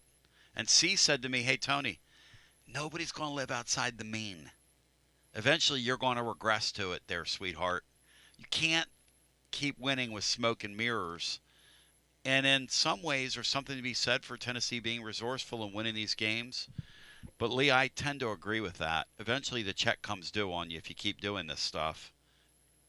Yeah, I mean, look, we can get to the quarterback and force fumbles. It's an oblong football. It's not always going to bounce into our lap.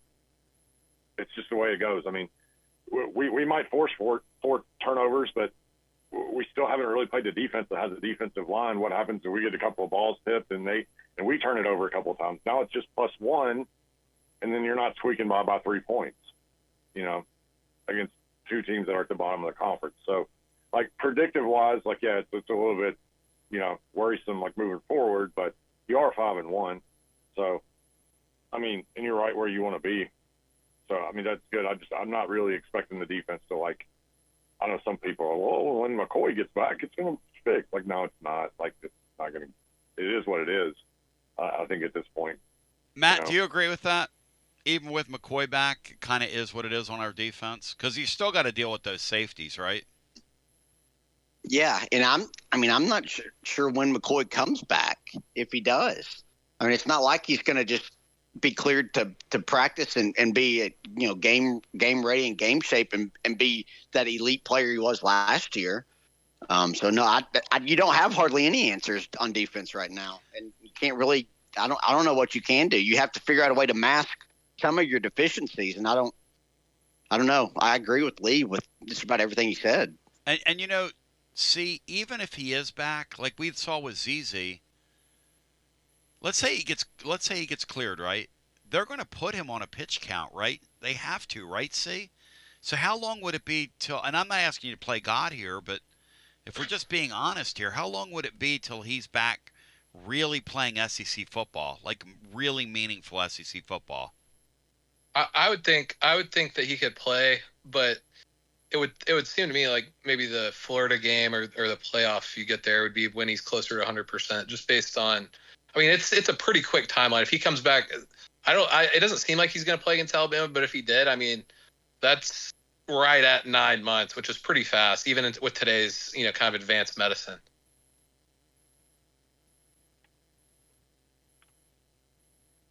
Lee, I know Alabama hasn't run it. They're probably going to figure out a way to probably run the ball on us next week. I'm just saying after what I've seen.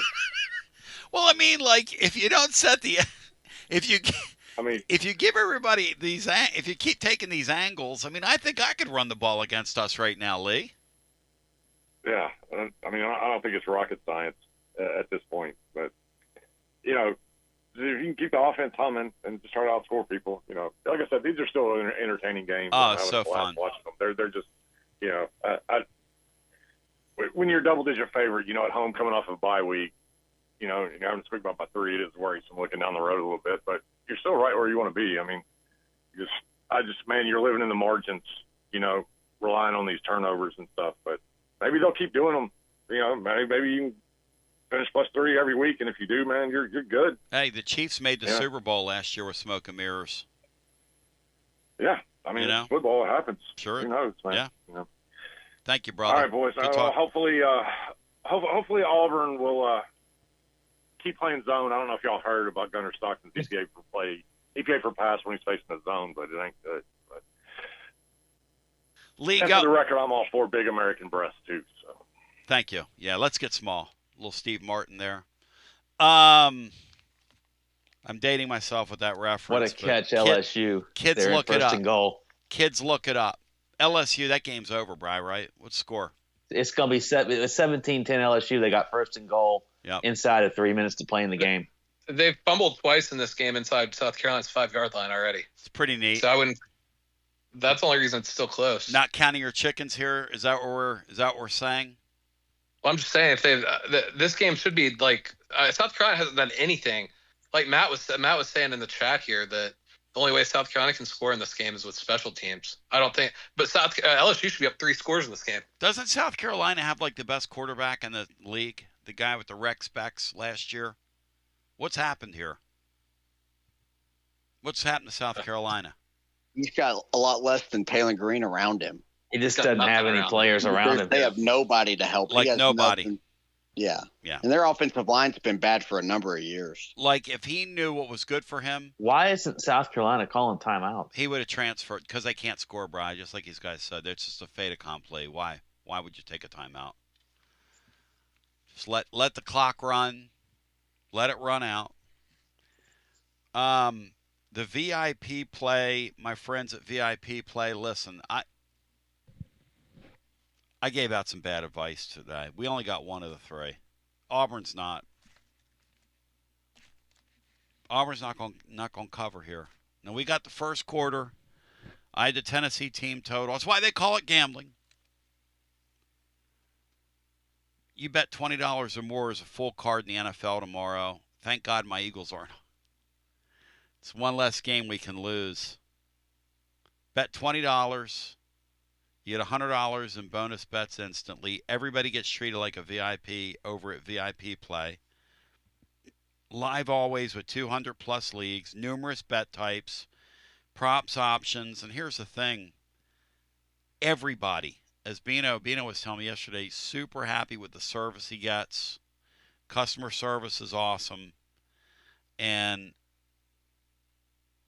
we'll have another. With this Alabama week, we'll do some really fun stuff. Plus, the NLCS, the ALCS, fun stuff. If you have a gambling problem, 800-889-9789. 21 and over, located in your state of Tennessee to place a bet. And this Georgia thing is, boy, Lee's right. Need a miracle here. The time, how much time, guys, in the game? 250.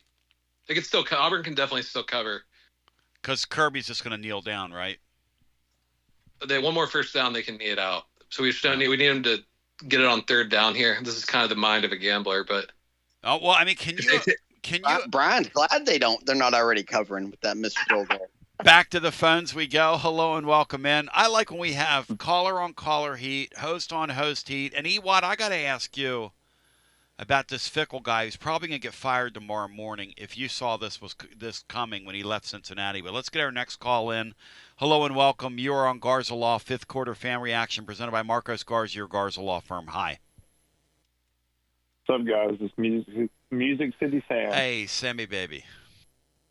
Hey, there's no caller on caller crime tonight. Can you connect me with Lee, because I'm pretty sure him and I could connect in misery in Nashville, and it would be a really fun time. Are you taking a bloodbath today?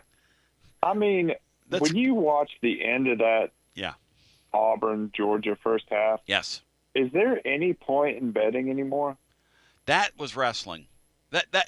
And what I don't understand, guys, is why isn't breaking the plane with the ball in your hands a touchdown? It's always been a touchdown. And now we're doing this thing with receivers where you're in the end zone, but you have to control the ball all the way into bouncing off a cameraman. And then sometimes you don't. Sometimes it's still a touchdown. Like, it would be really nice if when I'm watching the sport I love, that I understood what I was watching when I'm watching it, as it relates to the rules in these replays. Am I alone in this? Matt, am I alone in that? No, you're not. I mean, and I don't want to be a conspiracy theorist. Yes, but yes. In the Tennessee game, when Arkansas had a chance to get close, every call went for them. When Tennessee got up by a certain amount and the game was supposedly out of reach, everything went for Tennessee. And then it still ended up at 3 points. It's just not fun to watch. I hate to be that way, but once you get to this point in the season, it's just not fun. I don't know. I don't even know what I'm processing right now. Well, no, I agree with you. Just where I'm because that's a 17-0 game. It's very unjust to Auburn what they've done here to them. Because that's 17-0. And then if Georgia comes back in the second half and beats you 21-17, hey man, more power to them. But that was a 17-0 game right there. Could you not see all the emotions of Hugh Freeze in his face? I mean, I felt like so bad for him, and I don't like Hugh Freeze that much, but my God, I felt bad for the dude.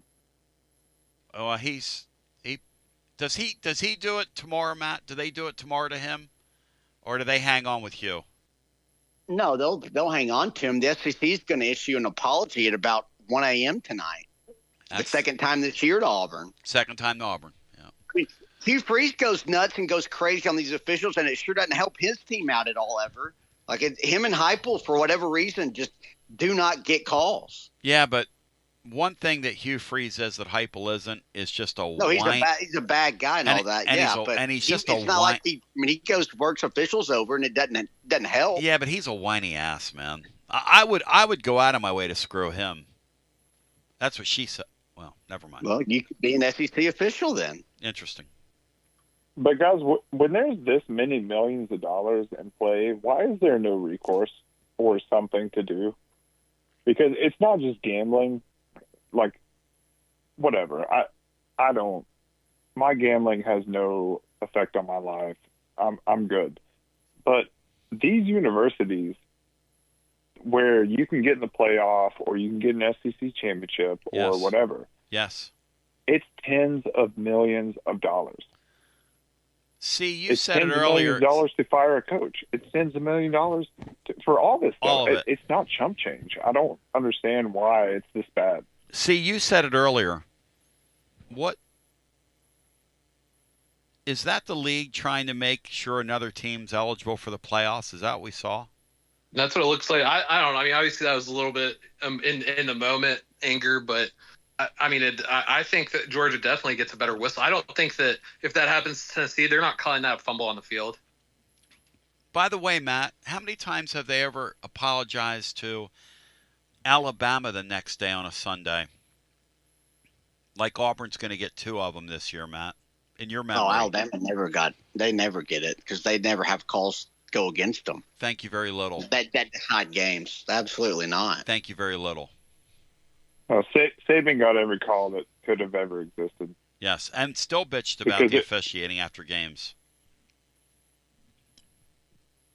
Anyways, I really hate to get on that soapbox because I don't like to go that route, but man, it was just a rough day to see all that.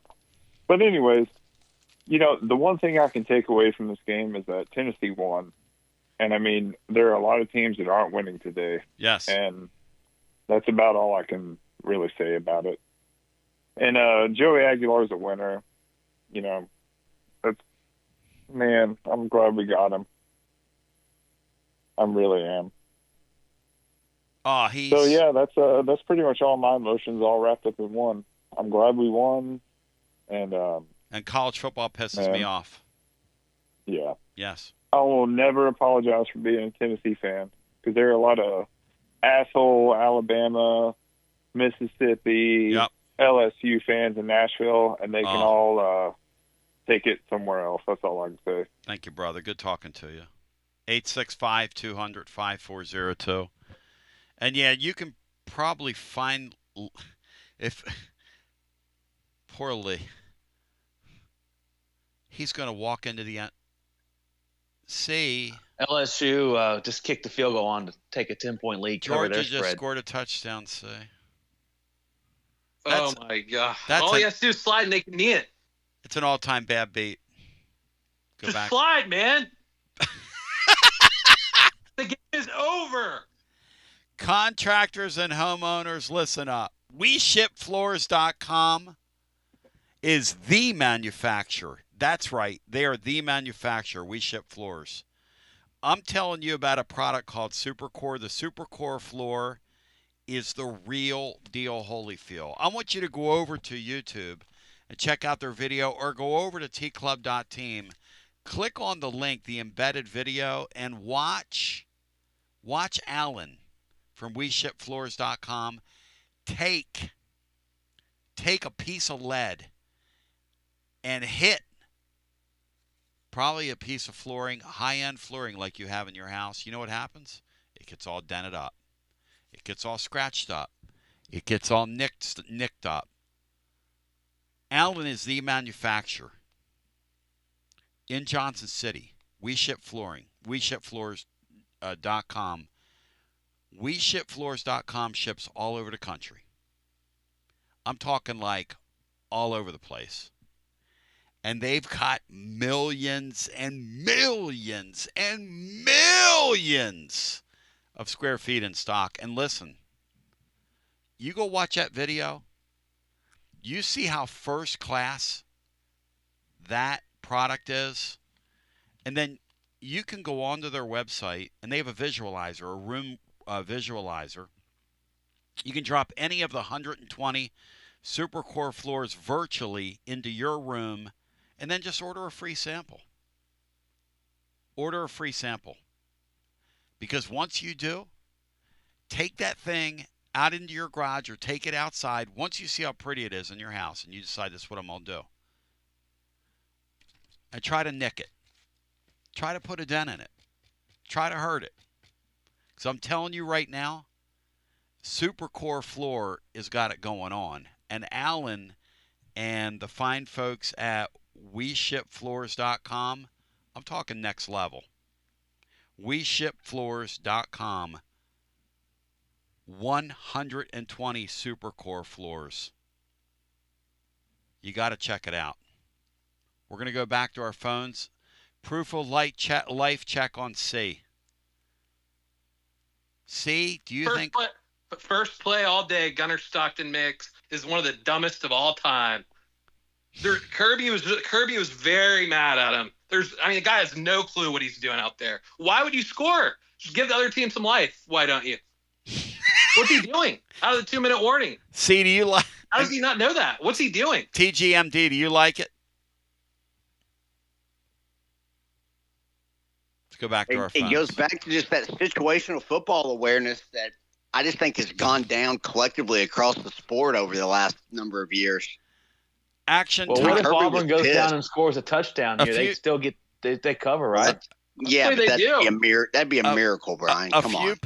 A few posts here on YouTube. What if they kick a field goal, Brian? A few posts on YouTube. That's what Florida State did last week against Miami. They kicked a field goal on the spot. A few posts on YouTube I want to share. First one is Mr. Pablo. Hey, Tony. Tony, your picks really suck. And do me a favor and take Alabama so we can all win some money next week. Okay, Mr. Pablo, you're a commodian. That's number one. Number two, Action Thompson says, I'd like a free sample of good defense, please, Tony. If you could make that happen. Let's go back to the phones. Hello and welcome. They love you, T.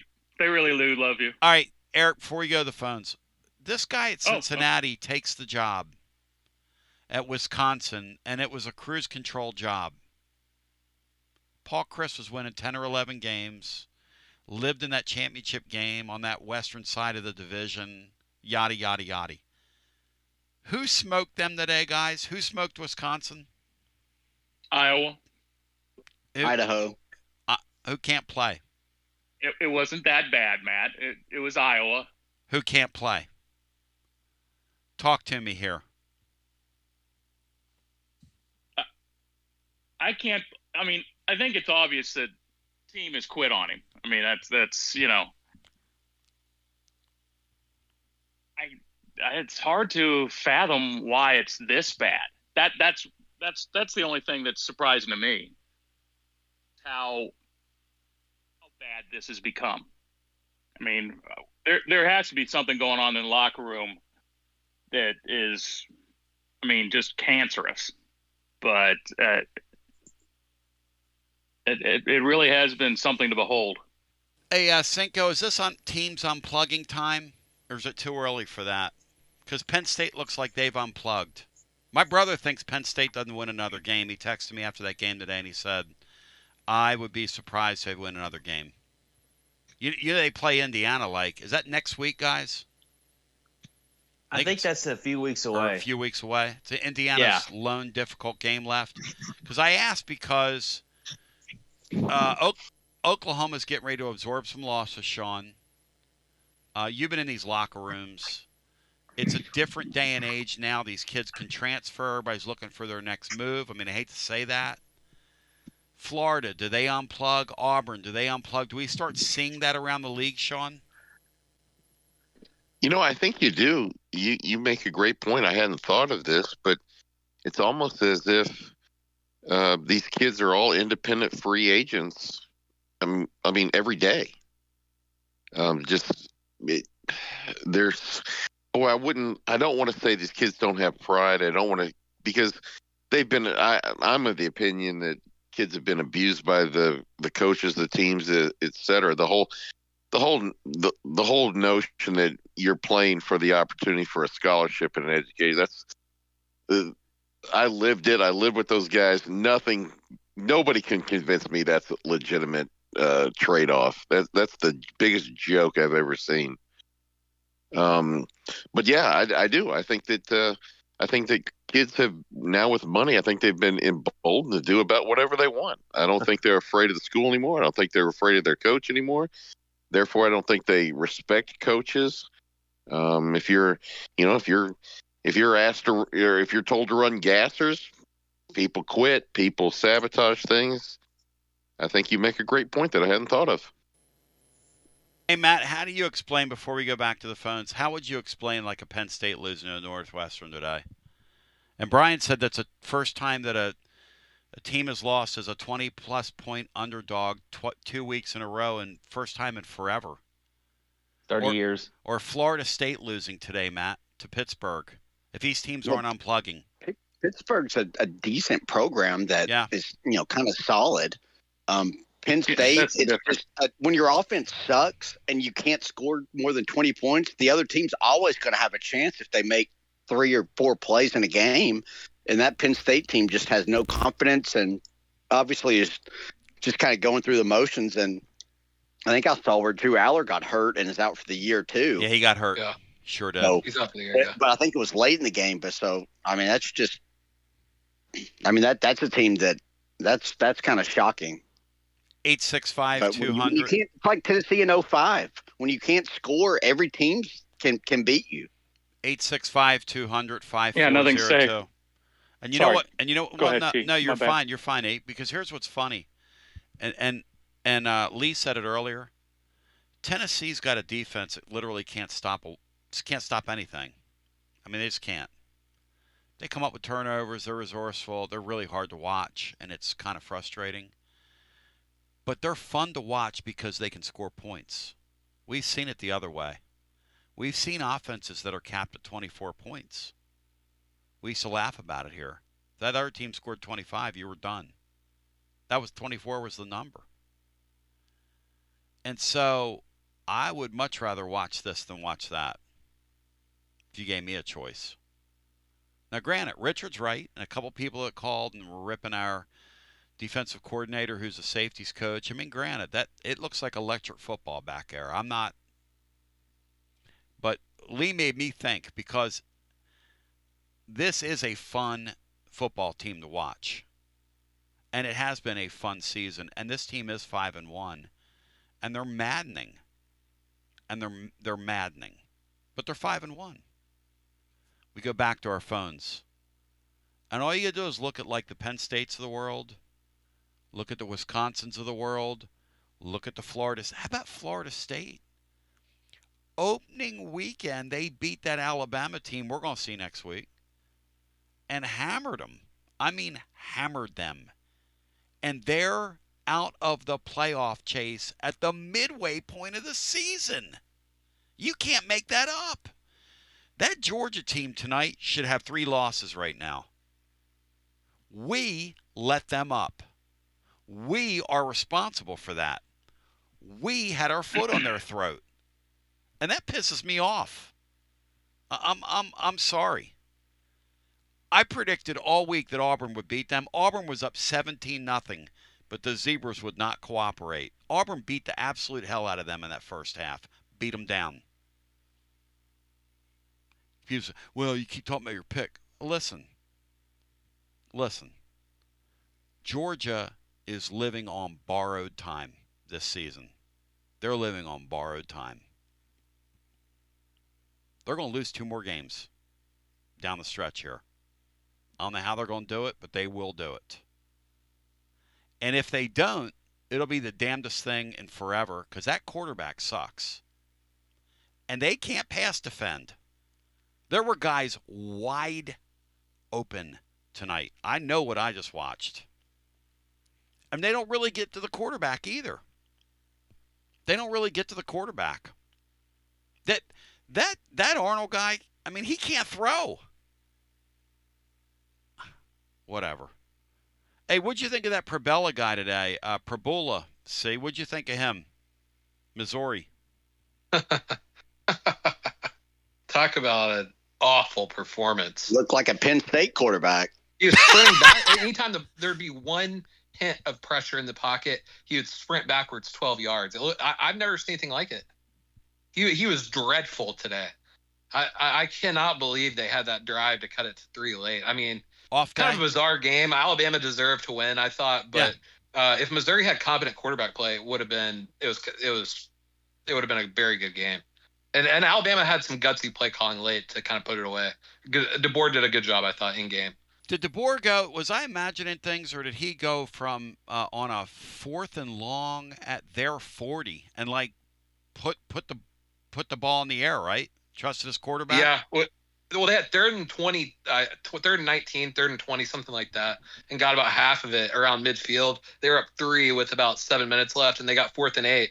And it seemed like Missouri thought they were going to bluff and weren't really ready for it. And Bama threw it down the field and got the first down, then went in and scored.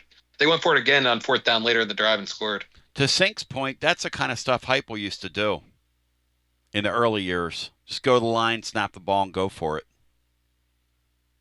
The boy's got a quarterback he fully trusts. That's a great point. DeBoer's got a quarterback he really fully trusts. Because you don't do that on the road, Matt, unless you trust him. No, not at all. That's a really, really, really good point. I mean, if you're Heupel, how could you fully trust Aguilar right now? I mean, like that's especially like early, like that Georgia game. Like that's his first real game. Like it's hard to have that trust. It's well put, and it's a byproduct of doing business in college football in this era that we're in, where everybody's getting used to everybody else, and it takes a half a season. Now you wonder if he lets the leash out a little bit, or maybe he's afraid that the guy turns into a turnover machine. Maybe he keeps it tight. It's going to be fun to watch here down the stretch. Hello and welcome in. You're on Garza Law 5th Quarter Fan Reaction. TLD Logistics phone lines are open. Hey, guys, it's Parker. Hey, Park, welcome in. Man, hearing National League talk about that Auburn miss, this is why you don't play the ponies, kids. I mean, geez.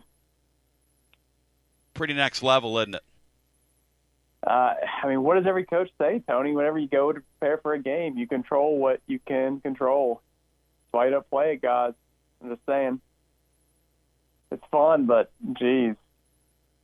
I mean, that's a bad beat. When you're getting ready to go up 17-0, and all of a sudden it's 10-7. I mean, Tony, that reminded me of like whenever Edge would come out in WWE, yes, and cash in the Money in the Bank whenever like the Undertaker was like dead after a match with Mark Henry. That's a great line, Matt. That is like a Money in the Bank thing tonight. I'll tell you guys a funny story. This is how stupid this is how big of a degenerate I am. There's nothing more meaningless than a regular season NHL game in October. Okay? Flyers playing their second game tonight. I checked the score. It flashed up on Google, 4-3 Flyers win. I text my son, I'm like, man, we just beat Carolina. He goes, no, they called the goal off. And they dropped the puck, and Carolina just scored and won 4-3. Like a false finish. Like a wrestling false finish. The referee miscounted, Sam. I mean, what are we doing in sports right now? We're disallowing goals because we're watching them on replay. And that was did you see that, Sam, tonight, how that was a touchdown? He broke the plane with the ball in his hands. Yeah, Tony, I don't. Yeah, I saw that. That was crazy. Okay. No. Yeah. Before this first half, right? You're talking about the Auburn game. Yeah, the Auburn game. Yeah. So, and then the NCAA. What's this about the NCAA too? Not to get off the tangent, but then they come out this week and say, hey, they may let student athletes actually gamble on sports. Did you all see that too? Oh yeah, student athletes can now. You know why? Because they don't have any enforcement. and they don't want to deal with it. Hey, that's good for Arch Manning. He gets another endorsement with FanDuel. He's got Warby Parker and FanDuel now. I'm sorry, I can't. Well, no, I mean, Arch, I'm getting a little crazy. I'll tell you what. Hey, listen, do y'all know how many yards Arkansas ended up with on the ground? I know they were breaking almost 200 in the first half, but what was the total amount at the end of the game? Let me look it up here. Does anybody have that in front of them? It had to be over 200. They had over 100. It's like 115 in the first damn quarter. My damn computer in here always asks for a password. You talk about something. 240. 240? Yeah, only 240. It's pretty good. Hey, Matt, do you know how many other teams have done this year? I'm assuming Georgia did, but what about Mississippi State? The Mississippi State actually didn't wind up with that many. I mean, they had that one long touchdown called back, but I guess I'm kind of front-loading my question here, Tony. I listen, man. I know I called him earlier this week and just talked about perspective. Yeah. But after seeing a team run 240 yards on you, it does put things in another perspective that we're not beating Alabama next week. I go ahead and just punt that game. I mean, not the team. Obviously, the team needs to prepare to do everything to win. But as a fan, we're going to have to figure out how to get in the playoffs with a 2-loss team because there's no way we're winning Tuscaloosa next week. Well, we have to win this in a shootout. It's not. No, we're not going to stop them. We have to score more. I don't know about that, guys. The Williams guys lost in space. They can't run the ball. They have two other guys that are elite NFL receivers, Tone. If Miller's really hurt, Matt, how do they run the ball on us? Because they haven't been effective. I'm sure they got a 5-star behind Ty him. Simpson throws it over the middle all over us. Yep. He could throw for 400 yards next week. I mean, he could. He could. Tony, they refused. Well, first of all, you said Gibson's not coming back. He's out. We don't know about McCoy. And it's like what Matt's saying. This guy, this coordinator refuses to go to man, and he stays in zone. Simpson is going to pick us apart. So, heck, if they don't have Miller, fine. We're, whatever. Even though I still think they're going to be okay. I think they'll run over 100 yards for sure. But two, Simpson's just going to pick us apart. I have no idea how we're going to win next week. Other than what I think E said is get into a shootout and hopefully you win. Which I guess, anything's possible. I'm just not going to be a fatalist, even though all year that's a game that I've circled and said loss. And that's a game I've circled and said loss to. But who knows? Well, I wasn't saying that as a fatalist, guys. I'm just saying that. No, I'm not. That's how we have. No, I'm that's not our pathway to win. No, he's being a fatalist, and Matt's telling me they're going to throw for 500 yards on me. So I don't even know why I'm going to watch a game. I mean, we don't know that. You should watch the Flyers in preseason hockey. Well, they could do. I mean, they could throw for 400, but Tennessee could still be in the game. Well, that is true. And the way to attack them, Matt, defensively is how? Spread them out and run the ball. They don't stop the run very well. That's what you do. And they've struggled with mobile quarterbacks under Kane Womack. So you got to hope Aguilar's healthy and maybe you can get some that way. But speaking of healthy, it's not like it's impossible, but it'd have to be a shootout. Yeah, there's nothing wrong with winning a game 42-41. Well, that's going to be the only way we're going to win going forward, guys. 52-49. That'd be crazy. Yeah, these games are going to be wild. That's fine. Just don't kick that extra field goal. I don't want to do a 6-point. I don't want Tony, just don't go up by 6 and we'll be fine. Yeah. I'm a fatalist about next week. I think we're going to lose. That's fine.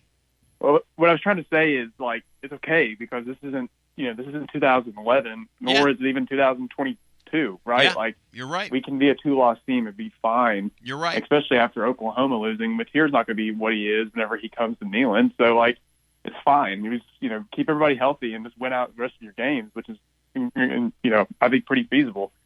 Other than that, I don't know. This defense is weird, man. It's weird. What a weird season this is. Indiana's, I think, the best team in the country. I really do. I mean, I know Ohio State's number one. You can't not rank them that, but I think Indiana's body of work is the best right now. They weird. hammered Y'all have that a good night. And he's so right. They hammered that team today.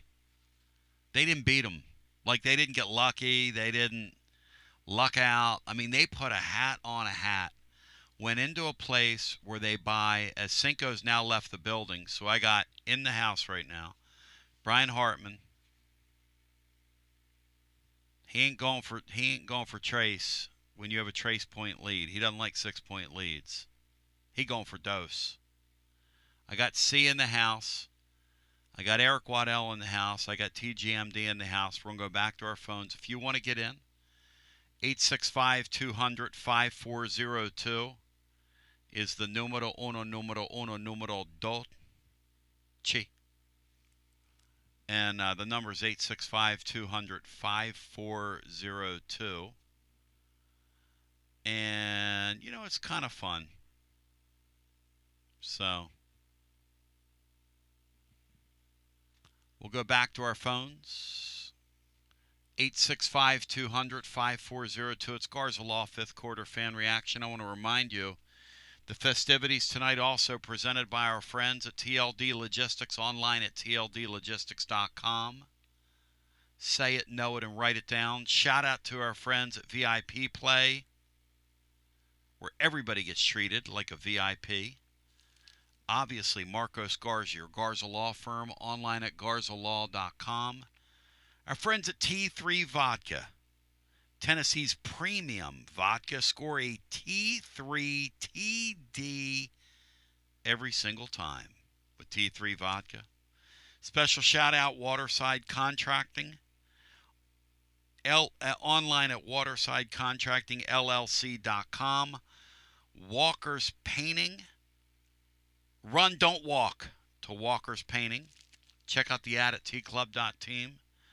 Shout out to Calhoun's, the Taste of Tennessee, where we will be on Friday on the eve of the Alabama, what hopefully is some midnight madness next week, and hopefully not midnight sadness. TLD Logistics, so much more than a trucking company. My friends at Connexial, revolutionizing your trucking industry from right here in Knoxville. Connexial.com. Again, Connexial.com. Josh Collins and my Collins Insurance Agency, online at collinsinsuranceTN.com. The man insures everything in the Ramier studio. Erie Insurance is absolutely tops. Absolutely next level. Anytime we've had a couple lightning strikes in here, and anytime anything's happened, those people pay. No questions asked. Alumni Hall, ladies and germs, the best place to shop for your Tennessee gear, Alumni Hall. Online at alumnihall.com. Dos Equis. Go for Dos. Try the Lager Especial. Try the Ambar Special. Cervezas Mexicanas, White Plains, New York. And our friends at WeShipFloors.com. Again, WeShipFloors.com. Shout out to Alan. You'll see him at all the Tennessee games. Son goes to UT. Real deal Holyfield people. Check them out on YouTube, and go over and see my friends at Performance Medicine as well. Check out those two YouTube channels, We Ship Floors and Performance Medicine. I go back to our phones. No shock so far seeing this Utah game with Arizona State as the Big 12 eating itself here on national television. No, especially with Sam Levitt not playing. And this Sims, who's playing for Arizona State, is a terrible player. Back to the phones we go. Hello and welcome in on your TLD Logistics phone lines. You're on Garza Law, 5th quarter fan reaction. Hi. Hey, Tony. It's Blum. How you doing? Hey, Blummy. Hey, man, it feels good to win an SEC game. I got two things first before I jump into some of my balls takes. First thing being, I've got family who are Auburn fans, and they've been telling me for some time how they're just unlucky. The refs don't give them any calls. I've never seen anything like I saw tonight. Anything ever in my time watching football. That was wild. And the Kirby thing, taking that timeout and getting them to pull the timeout, put the timeout back in his pocket. I didn't catch that. I'm on the air. You mean to tell me that he took a timeout? Worse than the one before the half, what the officials did, that one. So, Are you guys kidding me? The play clock was winding down. Okay. And they're about to get a delay of game. And he starts running up the sideline, screaming and doing a timeout with his hands.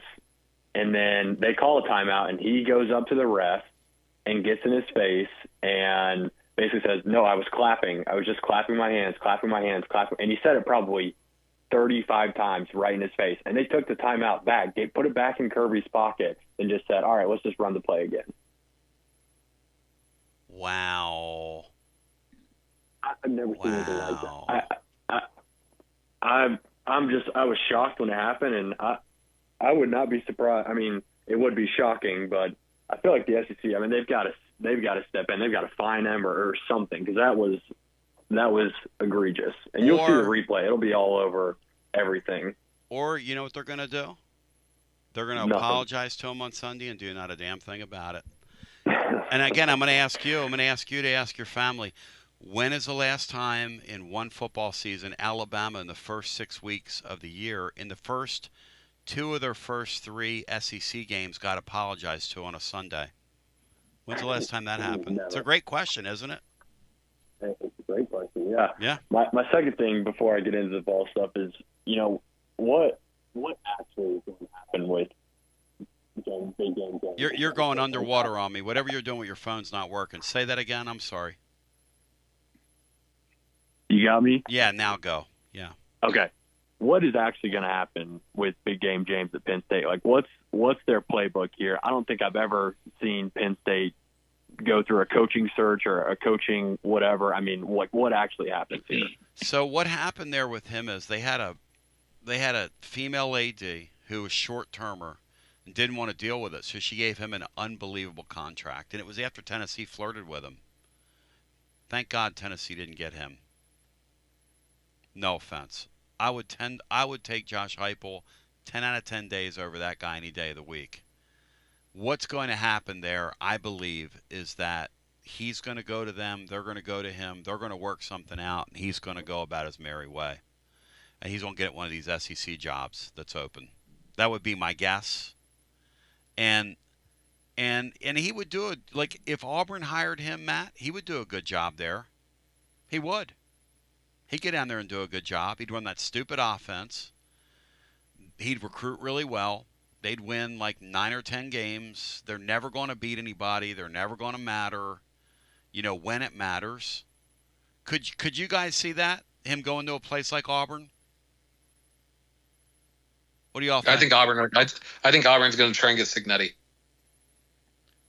You know what? That's what I heard too. I don't think Cignetti's going to take that job, guys, because I think Cignetti's. Well, he can win in the Big Ten. He's got a better job there. He can win. That's the point, Matt. No. Hey, Ken guys. Banks really picked the worst year to have a shit defense. We needed him to do this last year, where we could really push him for that Penn State job. You're right, Matt. No, it's a good point, Matt. That would solve all of our problems. I don't think Penn State would ever want to hire a defensive coach for shit, Brian. That gives up 40 points a game. Who do Penn State fans want? Like your family. They want Who Cignetti. do they want to hire? They want Cignetti. That fan base everybody wants that shiny object, guys.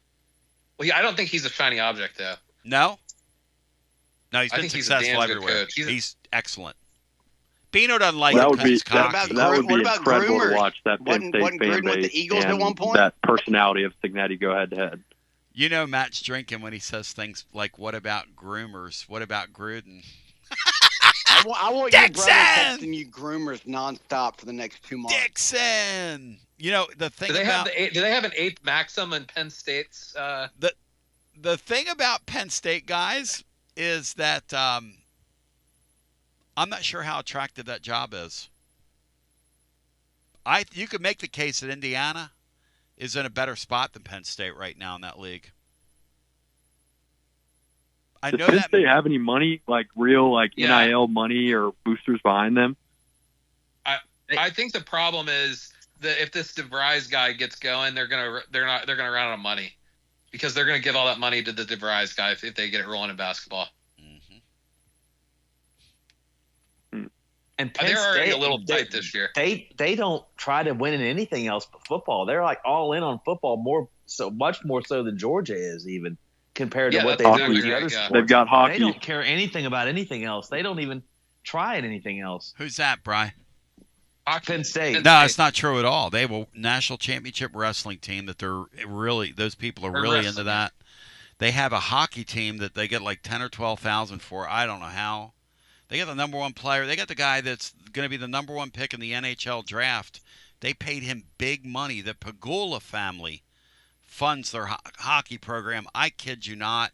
And they're also really into this women's volleyball program as well. Them in Nebraska, they're trying to win at everything but what they should be trying to win at, which is college football, which is really odd. But it's interesting, isn't it? I mean, it really is. And James Franklin is you just don't come back from losing to UCLA last week. You just don't. No, you don't. Come back from losing to a team like Northwestern either. If you go ahead, I'm sorry. The last two Vols things that I have. Yeah. First one, we really needed McCoy back for this game, and I know he's going to be on a pitch count, or he's going to be limited in his first mini games, but he just needed to get some game time under his feet. I just feel like he's going to be amped up and revved up, and they're going to want him to come in and make a splash, and I just don't know if that's really going to work well playing against Alabama next week, if he even comes back next week. If he were going to play, I think he really needed to come back this week. And I know you reported that he tried and his body just didn't cooperate, but that's kind of a big bummer. And then kind of my last thing before I'll hop off here. I don't think I've heard anybody talk about this, and I don't know how much this might factor into it, but do you think there's some aspect of Heupel and his staff, and maybe even the players a little bit, sleepwalking through this game as kind of like a look-ahead spot to what's coming next week? I mean, I don't know. Look, I think Josh Heupel's a better coach, and those kids know that when you get on the field in this league and you're not playing Kentucky, you can lose to any of these teams. You really can. So, no, I don't think so. What do you think, panel? Is there a chance they were looking ahead? I don't think Tennessee has that luxury, do they? Well, they beat you last year, so no, I would say definitely not. Okay, that's a good counterpoint. And you're off a bye, so you really haven't played in 2 weeks. You should have been amped up and really dialed in for this one. You know, Matt, when you knew the thing was kind of odd, and I don't know if it's odd, but when Arkansas gets the ball and goes down the field on you on defense like you're not even there after an off week. I mean, literally. The Trino scripted stuff's pretty damn good, too. Yeah, it's a great and play. it's a really good offense. I know the whole team as a program, they suck. Yeah. And they're not going to win games with – like their offense will find a way to lose games. Mm-hmm. But that's still a really, really good offense. I like Matt's 2012 Tennessee comparison. I think that's a really good comparison. Yeah, that's a great fantasy football team, Arkansas. Yep.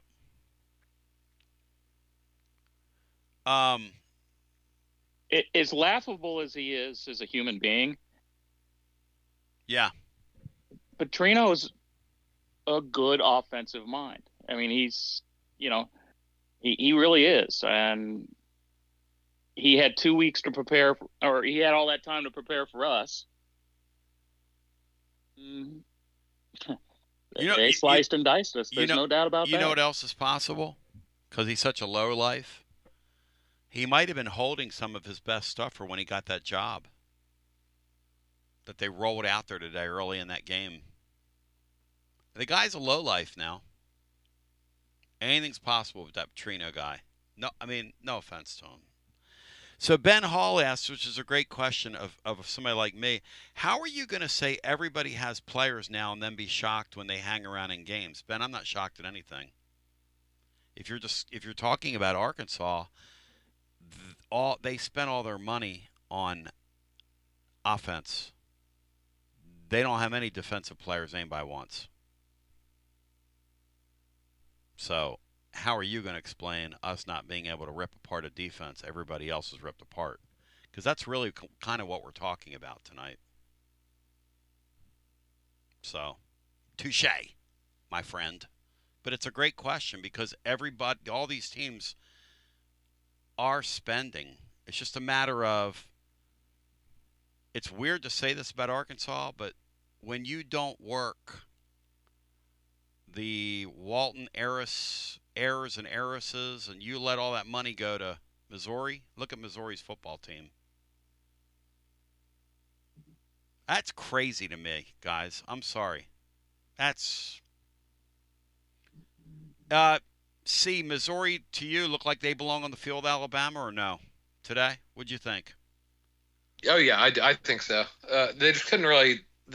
It's not really just today, but I think they're last in the SEC in terms of being able to push the ball down the field, which is kind of where Alabama's vulnerable. But yeah, besides that, they look like they belong for sure. It was a huge game. Obviously, I think it was the first top 15 game in Columbia since 1978, which is a crazy stat.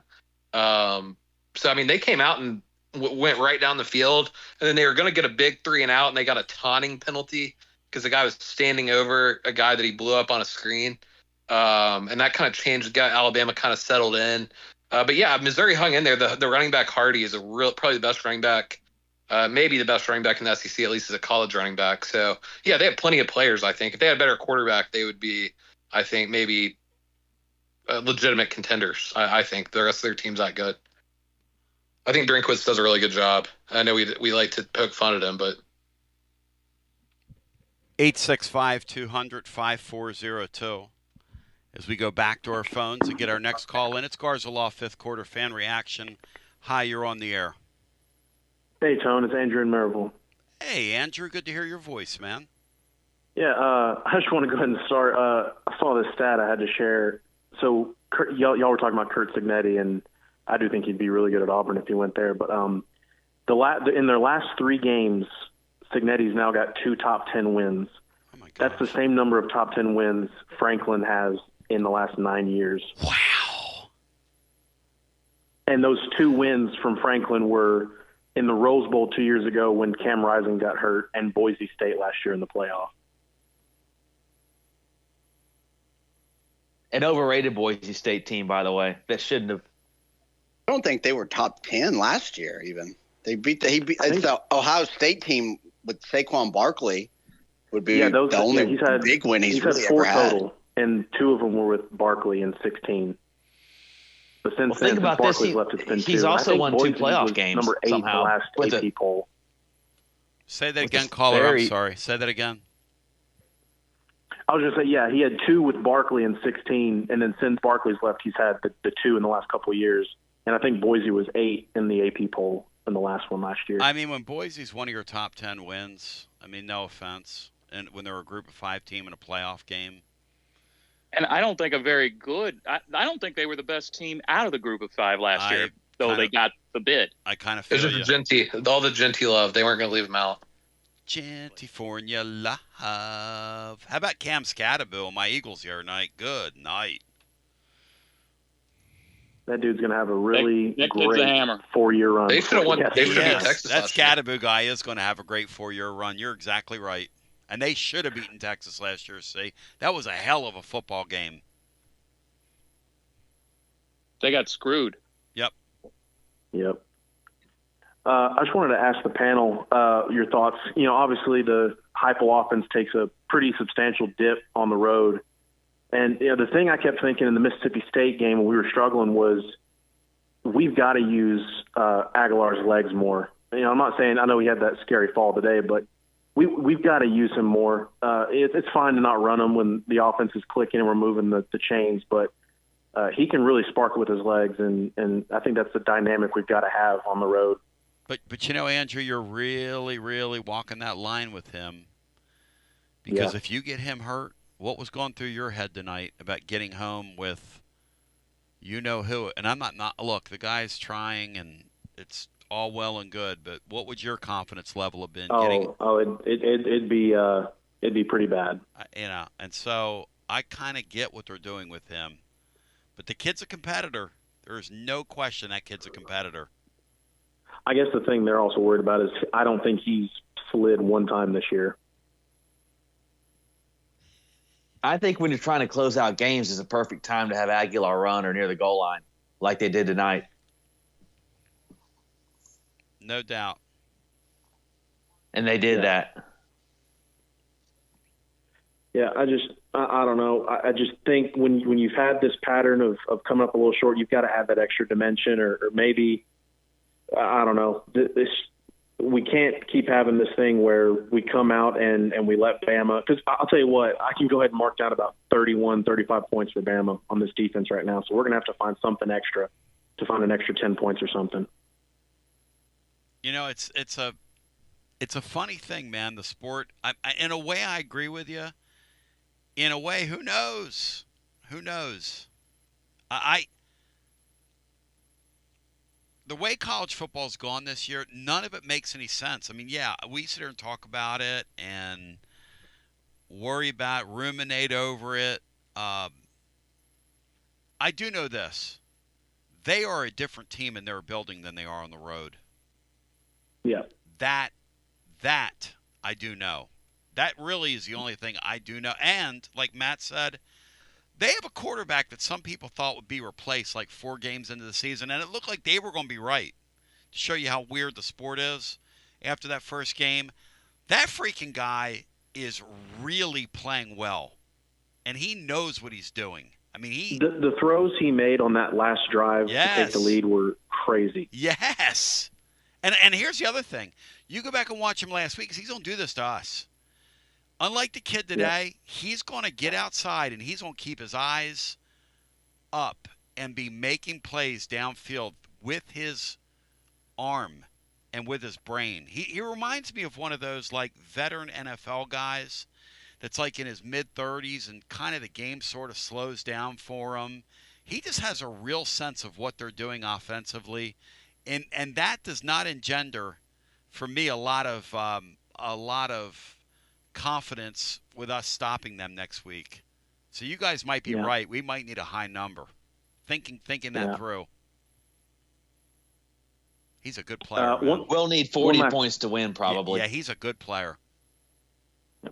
One last thing, Tony, and I'll let you go. Sure. And I'm sure you're going to cover it, next week in the blog and everything. But this basketball scrimmage, these numbers are correct that came out of it. Yeah. Sounds like we might have the best point guard in the country. And I need you to tell Matt a couple more times about how the staff thinks Estrella is going to be a pro player.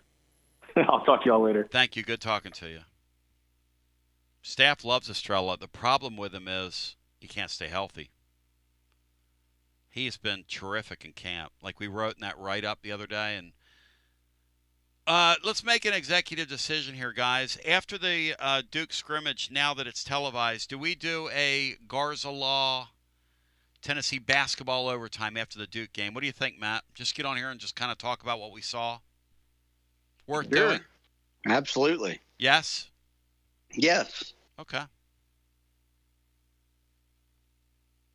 It's hard for me to get my brain around basketball. I mean, I did it last week. If you missed it, Thursday in the blog, we did our WeShipFloors.com Tennessee Hardwood Report, which you will see in the blog, and then we're also going to do some other things around the our Hardwood Report, WeShipFloors.com Hardwood Report. I'll tell you this. They are really, really excited about this Gillespie guy. Now, what's going to be interesting with Gillespie, I think, just talking out loud here, since Andrew brought it up, is when we get into March basketball, which is really what this is about, will it be Gillespie as the first option or Ament as the first option? Because Gillespie has that stuff that Kennedy Chandler had, where again, that Michigan game, you just let him have the ball in the last 4 minutes. Now, the ball didn't go in because we're Tennessee and we're not allowed to go to the Final Four. I know that. Okay, thank you. Very little. But that is kind of what this season's pointing toward. AC, as I'm losing my voice here, is it Ament or is it Gillespie? Who's going to get that? Who's going to get that last shot? And then we'll go back to the phones. Well, the caller brought up the scrimmage today. I know I wasn't over there, but they had a public scrimmage today. Had a full 40 minutes, whatever. And he brought up Estrella. Estrella had 28 points today. Yeah. And so maybe, Barnes likes to go inside. We know that. They haven't really been able to, I guess, since Grant Williams. But I wouldn't count out Estrella as being in that mix, too. But I think it'll probably be Gillespie would be my guess, just because he did it last year. He kind of, if you remember in the Sweet 16, even after Willard it was already known he was going to Villanova, he kind of kept Maryland in the game for about 25 minutes there against Florida, just making shot after shot after shot. So he's kind of a guy with second weekend experience in the tournament already. So he would be kind of my guess. Crab 5. Back to the phones we go. 865-200-5402. I guess it's Sunday. Rice fans. Hello and welcome into our next call. You've got Basilio, Brian Hartman, C's in the house, Ewad's in the house, and TGMD, the great Matt Dixon. Hello, you're on the air. This is Eric in Hendersonville. Hey, Eric, good to talk to you. Hey, a couple things. Talking about home versus away, I got to ask, what's the deal with all the offensive penalties, especially false starts at home?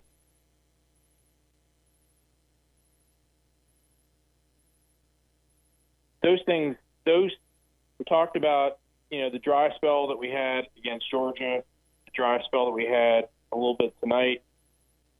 We just consistently get behind the sticks with the ill-time holding penalty, the ill-time false start on short yardage.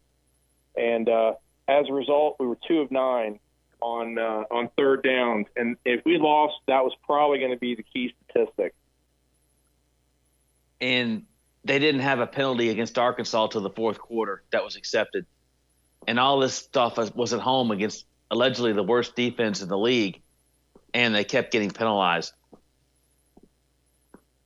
How is it possible that we have the most ill-timed false starts? Like, they come at just killer times. It's unbelievable. And it's happened like 3 or 4 times, like some of the biggest plays of the game, and we're having a false start. It's just maddening. Just like it is. That false start changed the complexion of the lineup for the field goal against Georgia. It wasn't even just the 5 yards. It was just the fact that it kind of broke the flow a little bit. And yeah, there's been multiple times where it's 3rd and short and we get the false start. I mean, it almost cost us last week against State. We managed to overcome that. But, this has got to get cleaned up. I mean, the actual ability to protect our quarterback has been pretty good, and we ran the ball, obviously, very well at times today. Thomas did not really do much. Obviously, today was Bishop. He managed to find the creases and everything, but I don't know. It's just the chop block or whatever against Hurd was a killer as well. At least we didn't have any linemen downfield or anything like that. But it's just that's something that this far in the season it remains a problem for me. Other question I got, and I'm sorry I've been kind of off and on listening tonight, so I wasn't sure if it's already been covered. Yeah, me too. Me too. We as the game progressed, I saw some new people out there. This new linebacker, number 27. He did make one really great play coming from the far side of the field to force Green out of bounds. He actually has a lot more athleticism and foot speed than Thielander, and I think that shows up. And then also we got this other kid, Warren, number 26, is a safety. He was like the lowest recruited guy that we signed this year, and yet he's getting time, and that cannot be a good sign. Thoughts, guys? Matt? No, I think that those freshman linebackers, they fly around. They run around. They're really undersized, and I'm not sure they know what they're doing all the time, but they're a huge upgrade athletically. And I actually noted that the play that our caller's talking about, where he kind of came across the field, is a really nice play. So it's a good point. I think you're going to continue to see those guys kind of get get injected into games at spots. They're uber athletic compared to some of the guys we put out there. You talking about Sidney Walton? Is that who you're pointing out? That's another one. That's another one at safety. Yeah. Oh, sorry, Walton. I thought it was Warren. I was Walton, number 26. Yeah. That's a good sign. Can't Seeing get kids any out worse there. safety play. Well, look, I think that's good that they're trying different guys. You know, why not? Why wouldn't you do it? John Doe over here. Well, we didn't do that though. That's the thing, Tony. We didn't do that. That was a major complaint we've had the last few years, and the fact that they are now trying different guys. Yep. Brother, I'm all for it. I'm always going to guys give that it they're a sitting go. down from time to time. Jordan Ross, somebody was asking tonight, Matt, what position was he playing out there? Third down blitzer, like on the part of that pass rushing unit with Damon Hobbs and he had that. I guess he had that early strip sack that he recovered. Yes, which was one of the bigger plays of the game. Kind of makes up for he had that awful roughing the punter penalty last year in Fayetteville that kind of cost us a touchdown. Yeah, he was recruited here. He's an elite pass rusher. Yes. That dude's really That's talented. his skill set. Yes. Yep. Anything else for us? No, just it's tough in this day and age. Everybody wants style points, and everybody's complaining about we should beat this team by more. But just like it was with UCLA last week, you have the element of surprise when you basically can run a defense that the other team has no scout for, no idea. So I mean, still put up 34 points, and we probably could have gotten a little bit more. I don't have a problem with. It's just that we still got a lot to tighten up at this point in the season. But I'll take 5-1 any day. Amen. Thank you, brother. But my thing with and I'm not going to belabor this, even though when you're on the air for 5 hours after a game like we're going to be tonight, you're going to belabor some things. Arkansas can't play defense, so. Arkansas didn't stop Tennessee tonight. Tennessee stopped Tennessee. I'm sorry. I mean, I didn't do it. Matt was talking about it earlier. You get 3 turnovers, you get 7 points off of them, and 2 of the turnovers you go 3 and out. Now, that Arkansas team can't play. But Tennessee's just in a spot right now where maybe it was a sleepy spot for them. But it doesn't make any sense. They're coming off a bye. But I don't know. It's college football. And I love 5-1. Well, you can argue that the games between Georgia and Alabama are all kind of sleepy spots for them with the 3 teams that they should beat without any problems. Yeah, and league games aren't sleepy spots either. So we say that, and I just talk myself out of that as soon as it comes out of my mouth. But let's go back to the phones, and let's get our next call in. Hello and welcome. You're on the air. Hi. Hi, welcome in. You're on the air. All right. That's Copper Card Call of the Night right there. Copper card in the mail to that caller, courtesy of our friends at Calhoun's. Hello and welcome in. You're on the air. Tony, what's going on, man? Hey, welcome in. Hey, man, it's Bo in Gallatin. It's good to talk to you. It's been a long time. You about got me home, brother. Hey, I met some really, really wonderful people from Gallatin yesterday. Shout out to them over at Calhoun's. Good people there in Gallatin. Yeah, man, we're about 10, 15 minutes from the house. Been listening to you all the way back home. So awesome, my brother. I appreciate you. Appreciate you guys.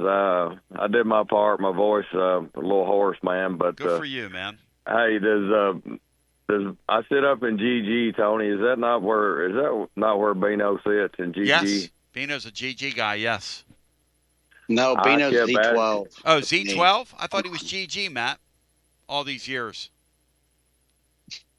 Is it not, Tony? No, he's Z12, Matt said. Bino must have moved on me. Bino must have moved. I think he said he's had the seats like 40 years, Tom. I think Bino's been there since like the 70s. Yeah.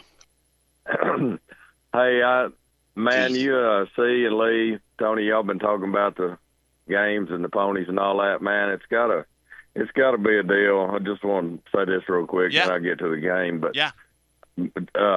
handicapping the games now, man, you got to put so many different things into it that you didn't used to because, like you're talking about, these teams, the coaches have got such a difficult job now because a team that was in contention that takes that loss and they're out and the team's quit.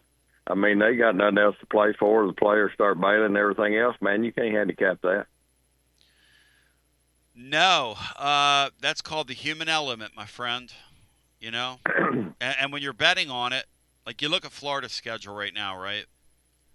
Next week, Mississippi State. Could that Mississippi State team we saw pick off Florida? I mean, yes, they could. The answer is yes. Florida has a very wide range of outcomes. They're horrible as favorites also. They've got Georgia down there in the cocktail party on November the 1st. So after they get an off week. I mean, Georgia could win that game. They could lose that game. Florida's not. I mean, Georgia's not very good on offense. So the latest in that game. Alabama line is 7.5. Wow. 52 is the total, so it's gone down a couple points. How about that, Bri? Yeah. Wow. Whatever the Bama team total is, go ahead and play it. Over. Right now, Bri. Get on it early. Hello. We're going to need 40 points to win. I would go way over the 52, Tony, but I would have gone over It was good to see. I know he could have had a lot bigger game, but I thought Mike Matthews had a really good game, and that one little trick play, man, on the kind of like a reverse. Yes. He had a couple of blockers out there, man. That was a different wrinkle. I like seeing that, and I tell you, man, I said this after the first series against Syracuse. We knew going in it's going to be different, but I said any team that we play that's decent, y'all been talking about it, any team we play that's decent, we're going to have to outscore them to beat them. And, you know, I knew going into this game that Petrino, man, I mean, was there any doubt that he was going to be dialing it up against Banks? And every time it was a third down, seemed like he just run them receivers underneath and spread the field, man, and them crossing routes. I mean, that's the same thing's going to happen next week. But there's very little doubt of that. Yeah, and our safety's going to get lost next week. I'm well aware of that. And it was Turpentine or one of our safeties come up, man, and made a great stop in the second half, like on a run blitz or something. And I'm thinking, you know, why does it take to midway through the third quarter, fourth quarter before we start run blitz? And then, you know, the D did hold them the third quarter without any points. And then they got them couple of scores. But, man, anybody that can draw up anything, and I know he's a little bit limited. We don't have the guys. I heard y'all talking about the D-line we had last year. But on to another note, and I'll let you go, Tony. But I did get to go over and watch a little bit of the scrimmage. Tell me about it. And you can put this in the blog, brother. I'm going to tell you right now, you can put this in the blog and write it down. The kid, you can tell me his name, but the kid from Israel, yes, he saw him hit a couple of threes early on there, man. He can shoot it, and here's a quote, and you can mark it down. We have got a kid from the Holy Land that's going to take us to the Promised Land. Let's go.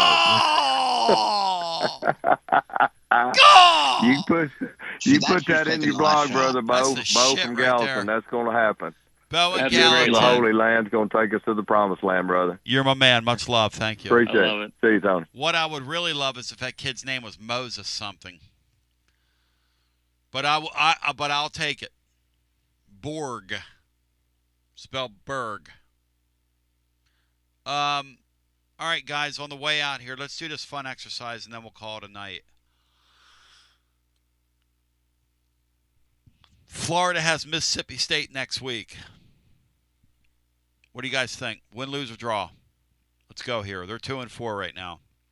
They'll win, but they could. This is the type of game Napier loses. So they're 3-4 after that game, or 2-5. But if they're 3-4, who knows? Then they get that Georgia team we saw tonight. Who, I mean, you talk about smoke and mirrors. They'll lose that game. What do y'all think? Bryce says loss. Matt, what do you think? Yeah, I'd pick Georgia to win. Same thing. I think they'll lose, but could win. They'll go 1-1 in the next two. All right, which gets them at 3-5. Then they've got Ole Miss, ladies and gentlemen, in Vaught Hemingway Stadium, a real spot for Lane Kiffin. That's a game Lane Kiffin loses, see, in his history. Yeah, they could win that. That's another. I mean, we've talked about it. You've talked about it, I guess, more than since I've been on. But in this league, it is more like the NFL. I would not. Nobody would be surprised. I don't think if Florida went into Ole Miss and won. I think Ole Miss struggled with the team today a lot worse than Florida. A lot worse. So yeah, they're talented enough, and Lagway's playing well enough now. I think they could win that game, but they're not. I mean, I wouldn't pick them to win. Hey, Matt, but it wouldn't be like it's not like Saban back in the day where you go down the list and say there's no way they're winning that game. Hey, Matt, with that Bishop, with that Wilson kid out there at wide receiver, is there any chance Florida unplugs, or is that just not going to happen? What do you think? I don't think they'll unplug because I think the players like Napier and play hard for him. He just kind of is like a restrictor play the way he calls games and just his style of play. Mm-hmm. He just coaches like his team's a 2-touchdown underdog every week. Early tonight, so you have to have a game. Yeah. They have to have a lead in games. It's funny like you say they get behind like two scores early. Yeah. They're playing catch up, and that's just not what they're suited to do. Last week is a perfect example of what they need to do. Yeah, they have to have a lead and be able to run the ball and play action. Like, I don't think they'll ever check out because I think they like Napier. He's just not a very good coach. They settled for a field goal tonight, and or early in that game a couple times, and you just kind of go, okay, well. And Billy's over there clapping, excited to get. They didn't score. They scored 3 points after the first quarter. That's my point. And they scored 10 points after the first drive. Like 10 minutes to go in the first quarter, they scored 10 points from that point on. And they were still kind of in the game in the fourth quarter. They were only down by 7 before that long drive by A&M. They're always good. I don't think there's anybody that's going to just, blow them out where they're not going to have a chance to win a game. But a game like the Mississippi State game, and I guess they play Kentucky later in the year, right, Tony? Yes. Like, those are the type of games. I would not be surprised if they lost one of those two. Just Napier is not a guy you want to back as a favorite. They're going to mess around with teams they should beat, just like we saw with USF. But as a dog, I bet they're going to get one or two of these games that you think they're going to lose. So they got Mississippi State, they got Georgia, they got Kentucky, who's kind of owned them, and that's on the road in Lexington. They've got Ole Miss, and then they have the Vols. Penultimate weekend of the season. And my question is, are they unplugged by then? And they got Florida State, who... Well, I'm worried about Florida State. Florida State unplugged today. That Florida State quit today. Yeah. That could be the Unplug Bowl. The Portal Bowl. Portal Potty Bowl. Guys, it was a lot of fun. Anybody have a final thought? And we'll get out of here. Watch Indiana play Texas Tech in the national championship game. They can call it the Bobby Knight Bowl. It's a pretty good line, Bri. Anybody else have anything? That'll make us. Watch BYU pull another one out of there. Yeah, we should stay on for this last minute and 15, Town. No, we can't.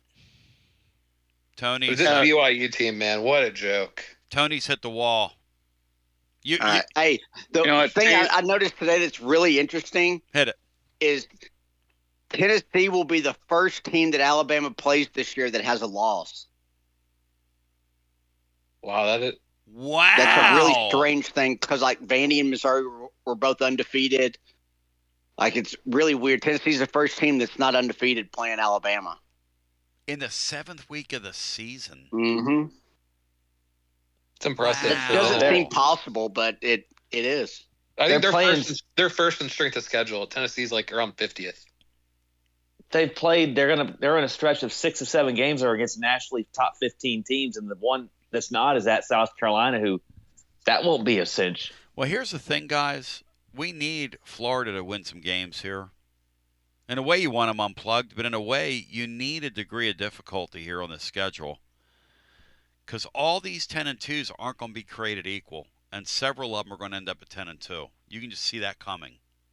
And I think not Oklahoma. As many as you think, Tone. Huh? Oklahoma, I think, is going to lose a bunch of games. Yeah, That's and just Oklahoma. my opinion. Yeah, I agree with that. If you're saying Oklahoma, I can't believe they played Mateer and he was so bad. Like, why He did was they awful. do that? He was Hey, awful. Why You did should have seen that it. so bad? Like, that And might Matt, get Venables fired in the They end had of a it. mulligan, Matt.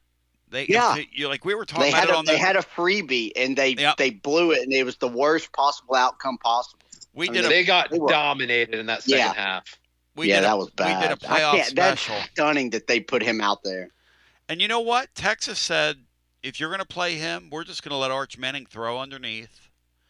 And we're not going to ask him to throw the ball downfield and run around a little bit. Yep. Because you guys can't score.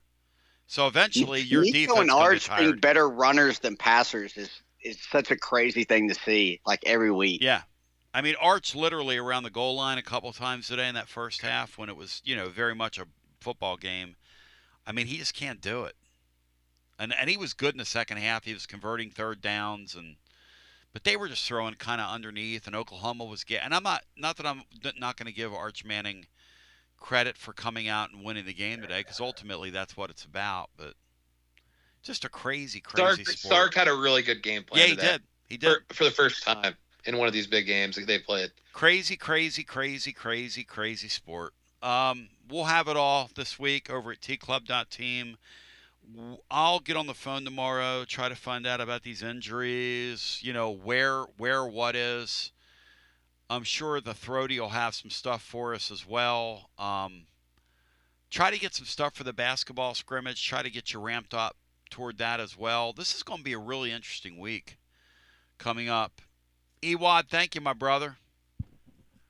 Oh, yeah. Look, hey, Tone, just excited it's Bama week. There's nothing like it.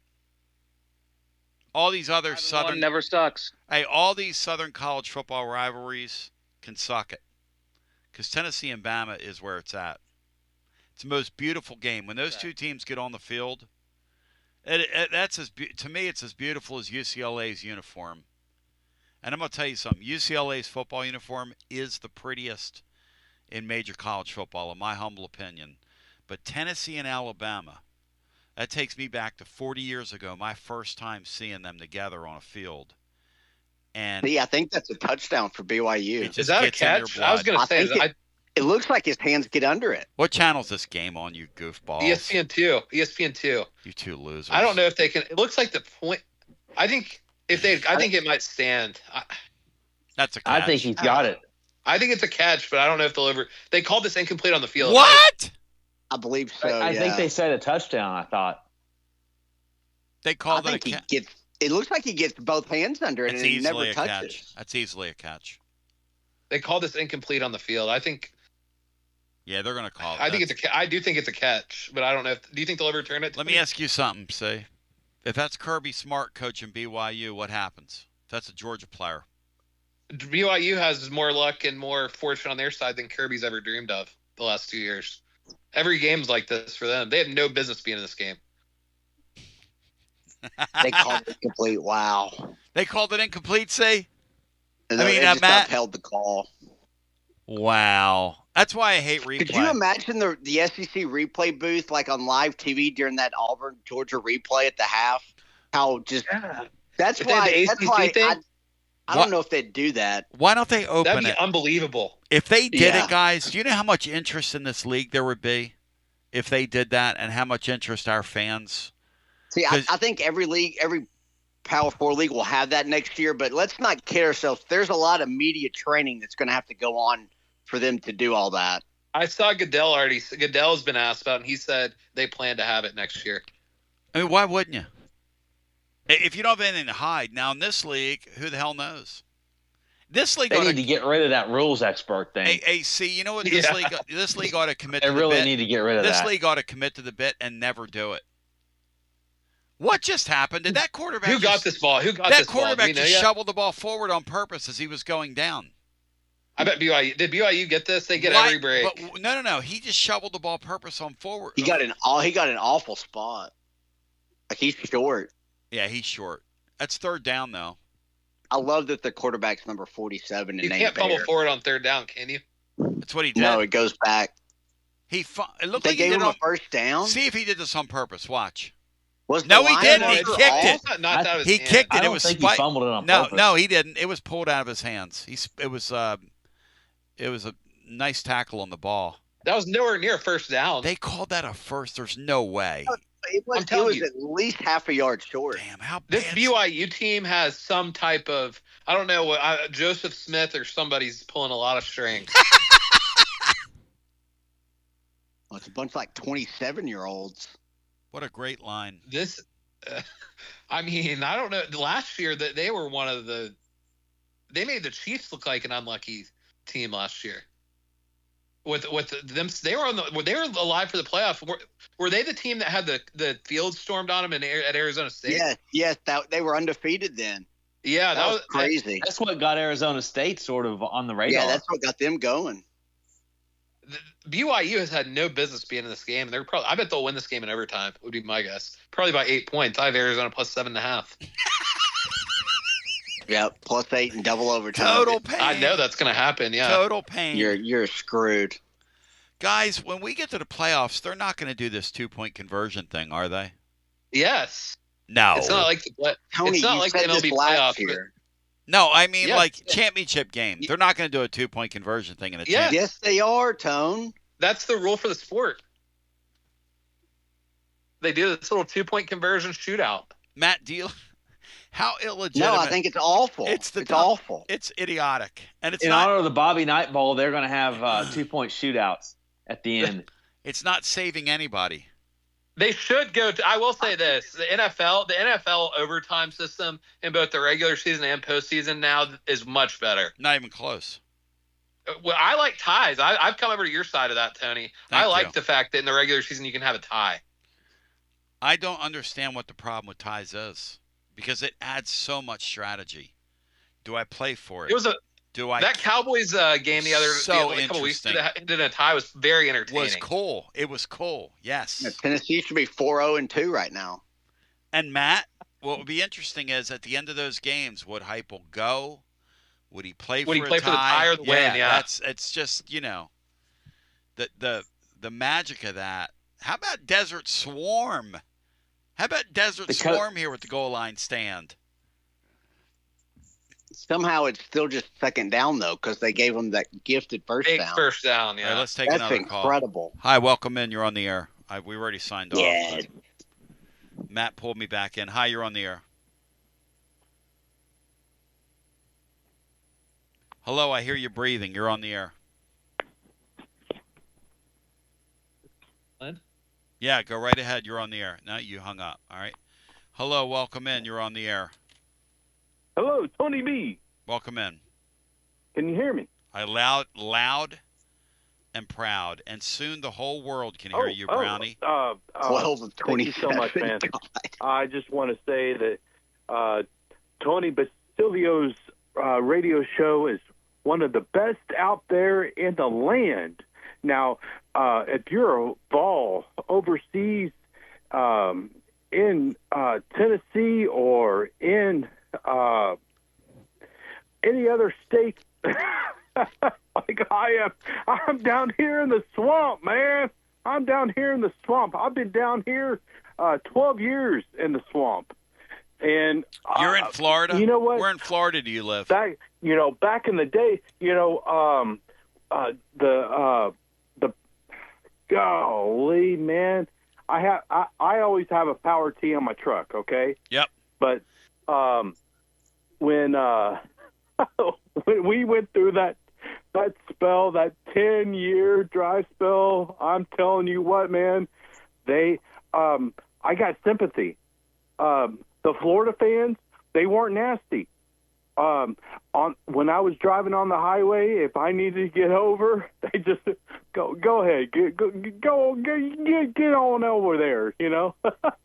Wow, the Florida fans, I'm huh? telling you what, man, it was terrible, and they would laugh like I would say, "Oh, we're gonna get you this year. We're gonna get you this year," you know.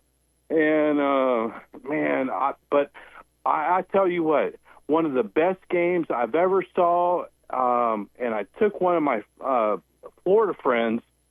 I went to the 2016 game in Neyland, my first time, and oh man, it was so exciting. And what a bailout! What a bailout! And I was so proud. I was so proud when Jawan Jennings had that tip. The duck. We're going to truck the duck, and he took it to the house. Oh, it was the loudest experience that I've ever had, and man, it was awesome. So, I just want to, I want to say, I've been a fan for so long. I'm a Jackson. I'm from Jackson. Al Wilson, Trey Smith. Go for two. Jackson strong. Quarterback looks to go for two, and it took him 8 plays to score. There was a different breed there, and we're not from the East Tennesseans, but we love our state, and but.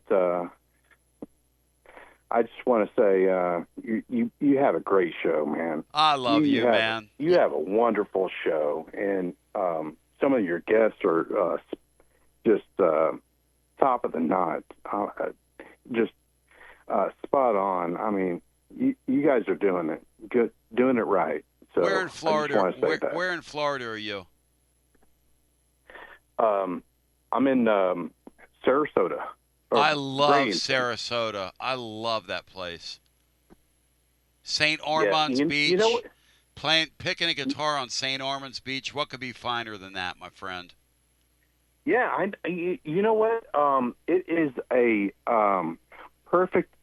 It used to be one of the best kept little secrets in South Florida because you got 3 major airports. You got Tampa, Sarasota, and also St. Pete. So and what were they again? Do that for me again. What's that? What were those 3 places again? Tampa, St. Pete, and Sarasota. Yeah. Okay. Yeah. Well, listen, and you got some of the. I ran into a couple Jackson people yesterday down at Calhoun's on the River. One of Al Wilson's teammates. Really? Yeah. Told me he sang in the choir with him too. He said I was in 9th grade, and he was a senior on the football team, and he was this big guy that was being recruited by Tennessee and Notre Dame and all these people. He said, and then. He said Al had that success at Tennessee and came back a couple years later and did like a school assembly. He said, and I saw him in a hallway and he remembered my name. He said, and I was a freshman and he was a senior. He said that let him know that Al was a real one.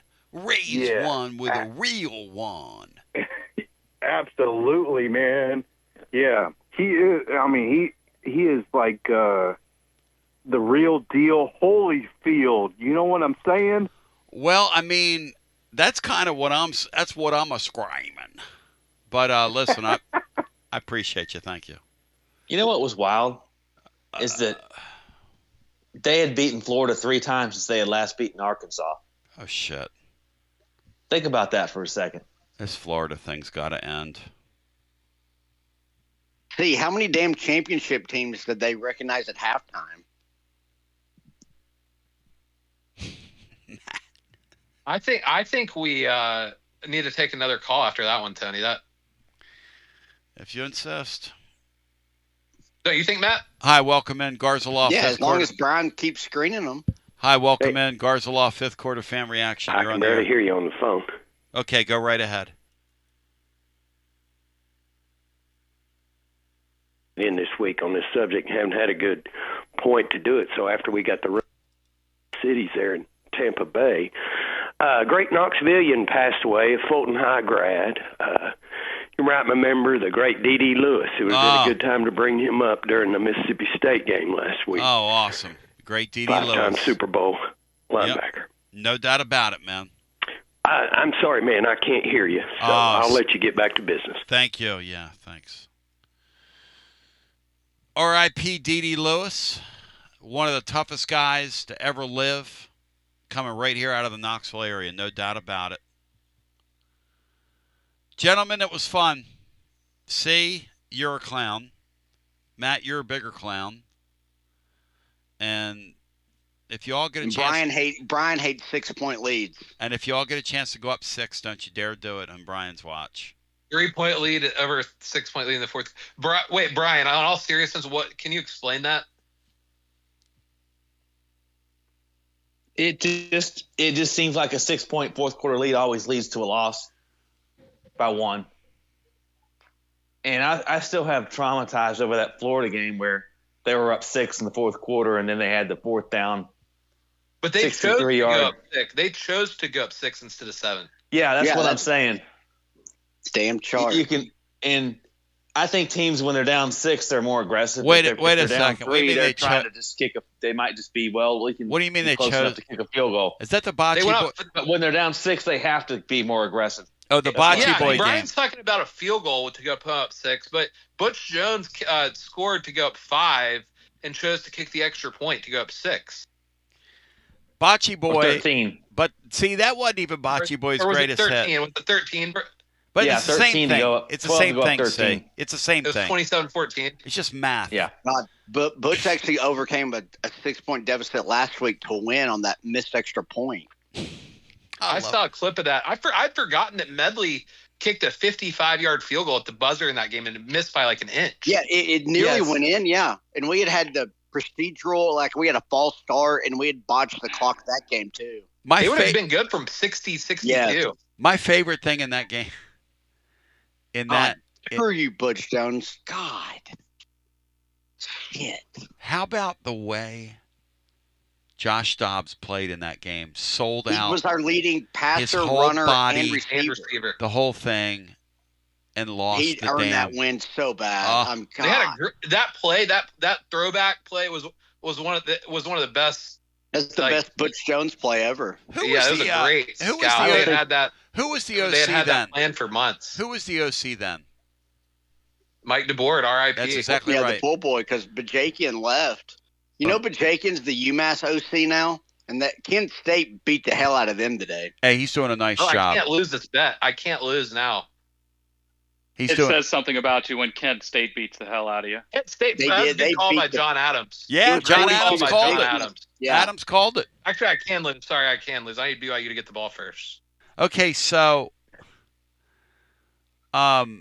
is there a game you don't have a bet on tonight? Yeah, I actually had a very good day today. That Auburn game. Really? I also am, you're having a good TV. You're having a good window here. The Golf Channel, Tony. I've got a co-leader with 6 holes to play in Japan.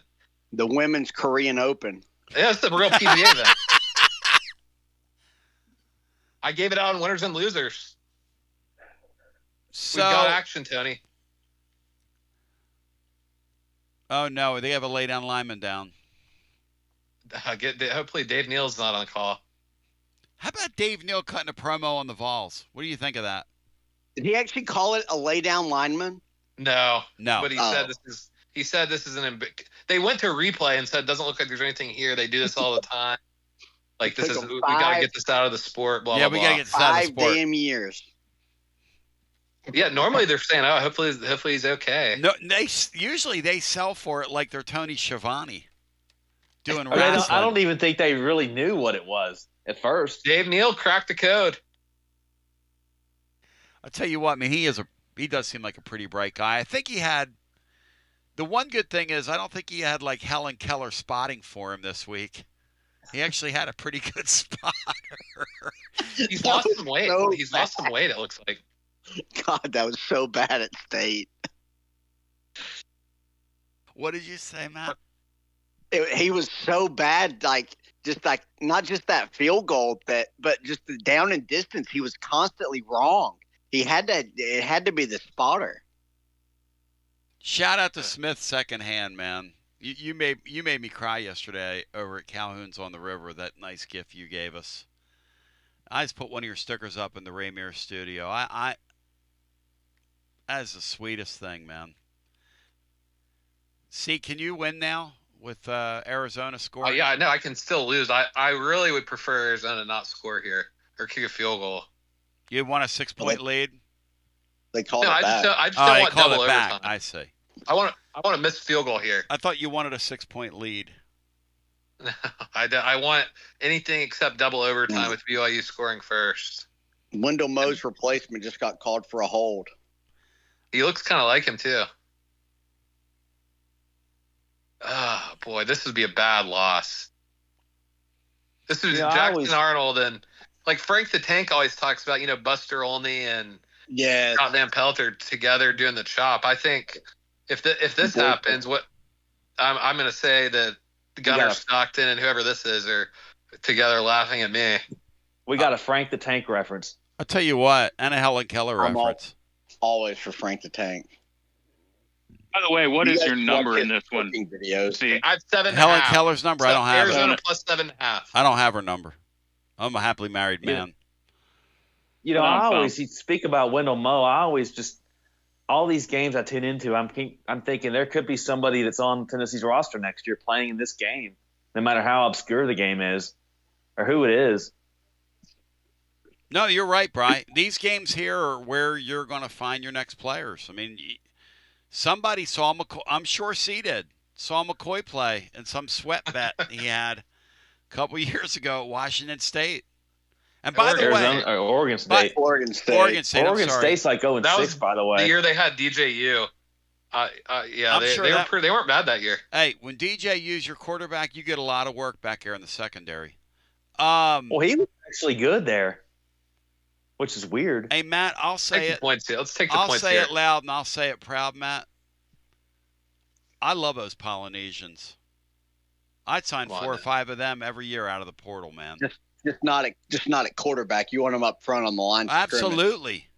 So you can win at the point of attack. Hey, that Keelan Peely guy was a tough SOB. A tough guy. And this he guy was a really good. He's the one linebacker that didn't take poor angles. Hell yes. And he hammered you. And the other thing is as C gets his wish with the 3-pointer. Yeah, now we need BYU to score or miss a field goal. See, who leads the Vols this year in 3-pointers in basketball? Who's the top 3-point shooter? Gillespie will lead them in 3-pointers. Is that percentage, or will he shoot a better percentage than ZZ? Yes. Yes. I'd hope so. Well, I'm just, Oh, ZZ was what, like 35, 30? He was barely over 33, yeah. Yeah, I think Gillespie will lead him in both percentage and mix. But I guess I could see a Mint leading him in percentage. The reason I ask is... What about Estrella? The reason I ask... Estrella will probably shoot some threes. How about... All right, who shoots more threes on the team? Nate Ament or that Evans kid? More threes by the end of the year. You mean Abram? Abram, I mean, yeah. Or I would say Ament will shoot a lot. I think only Gillespie will shoot more, would be my guess. Matt, unless Borg might shoot a lot. Hey, Matt, they say this Ament guy can sit out there and just do target practice like one of these big guys in the NBA. How much fun would that be to see that in a Tennessee uniform? That would be awesome. How good is he? Like, what should the expectations for him be? I don't know. I'm very cautiously optimistic. Barnes has been like all in love with him for like 2 years. Like that's crazy. I have not seen Barnes this high on a team overall, and that I can remember in whatever he's been here 11 years. He's been very positive about just about everybody, as far as Gillespie, the freshman, Borg, everybody. So I don't know. Usually he's not like this at all with these newcomers, so that's a little curious. I think it might just be that he knows that they need him, like, in order to kind of get over the hump. I think they would need a Mint to. If a Mint is not like an All-American level player, I think they're like a Sweet 16 type team. Is my feeling on him. But if he's like a generational player, like I guess Barnes is alluded to, I guess that would kind of change things. So maybe Barnes is kind of just trying something new. I don't know. Brian, I don't know. I'm very interested to see him. I haven't really seen him in person. Brian, what are we still doing? Can I just preemptively say that all the Kevin Durant comparisons I'm already sick of? What's Nico's terrible? Yeah. What's Nico's mom doing at the game? Jabari Smith. That's what I would compare him to, Matt. From what it would be. Oh, from Auburn. Yeah. All right. That's the one I had gotten, is Jabari Smith. Boys, it's been. He was a very good freshman. Boys. John Doe said, I'm a big Titan fan. He said, this is really helping me. I stay up all Saturday night so I can sleep through their games on Sunday. We're happy to be of service for you, John Doe. Let's hope BYU misses this field goal. And so's BYU, because they missed a field goal. No, that was the replay. No, that's a replay. That's great, dude. I'm looking at a replay. We need him to miss it, though. You're locked in, Tone. Just like wait, Tony, what section does Bino sit in again? GG.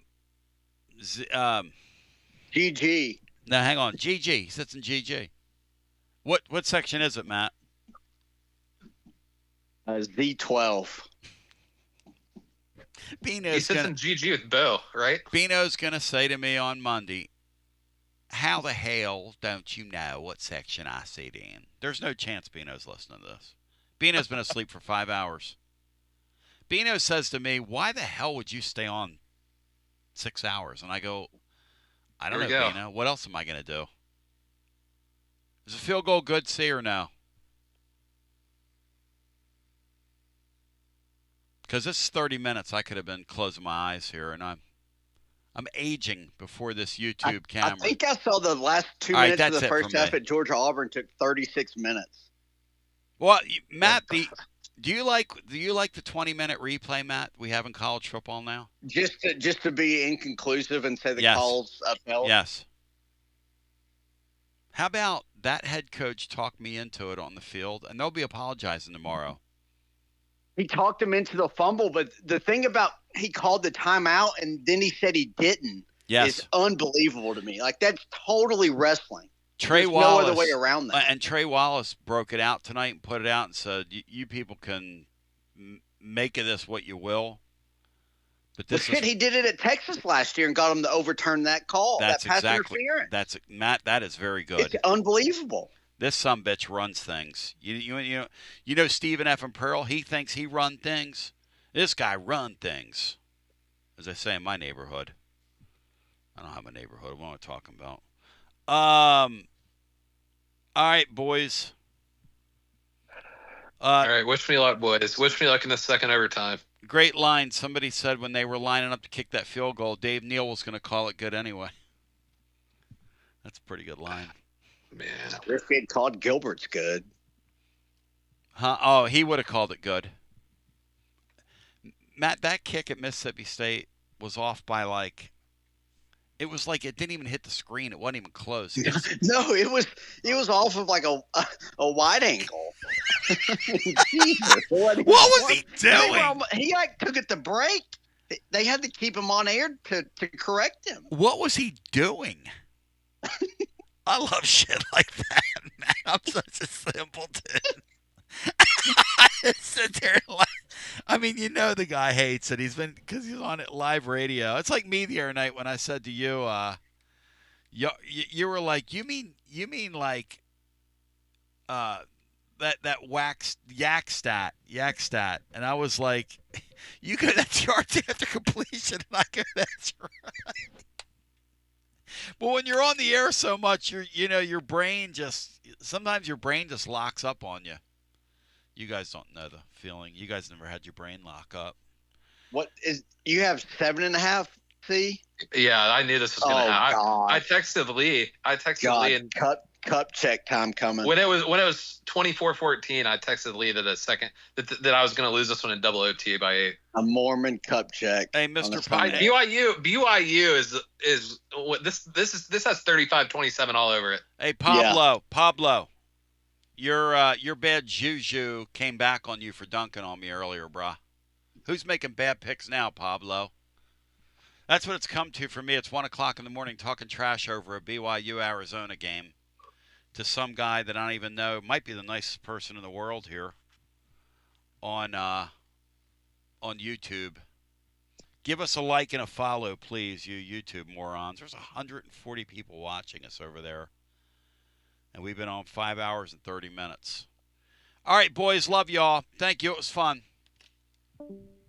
See you guys. Till we meet again, my name's Basilio. I want to thank all our wonderful sponsors. I hope we got you to where you needed to be. A little bit of fun on this Saturday night. Next week, Midnight Madness. Join us on Monday. We're going to break it down scientifically over at tclub.team. Appreciate you, love your show. Peace and G to the B to the O. And I'll be on Monday with Bino. And now let's go ahead and run things back, shall we? Those of you who are driving, get to hear me be very snappy and very snippy with some people. As it began. Snappy and snippy, may I say. So let's go ahead and run today's show back. Tonight's program. A labor of love, as it were. Here we go. We're just getting started. Tony and his all-star band will go live immediately after the game with the Garza Law Firm 5th Quarter Fan Reaction Show.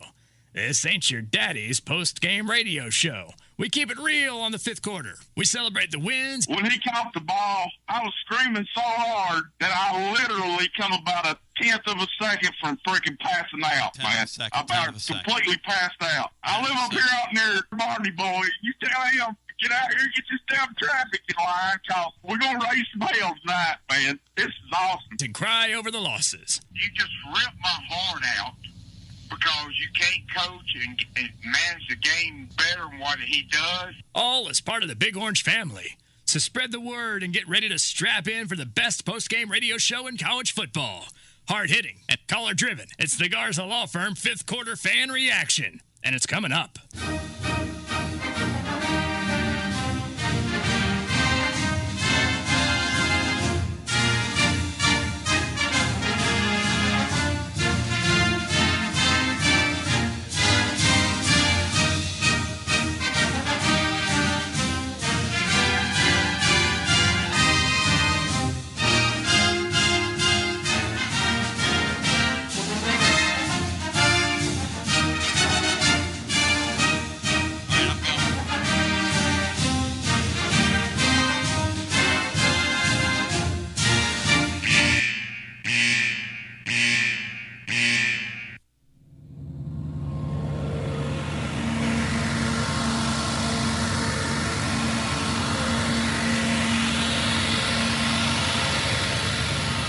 Big Orange fans, you played every snap. You showed your orange. But you're just getting started because it's time for the best post-game fan show in college football. It's time for the Garza Law Firm 5th Quarter Fan Reaction. The place where the Big Orange universe from all around the world gathers to talk about today's game. Unfiltered, uncensored, and unapologetic. And did we mention commercial-free?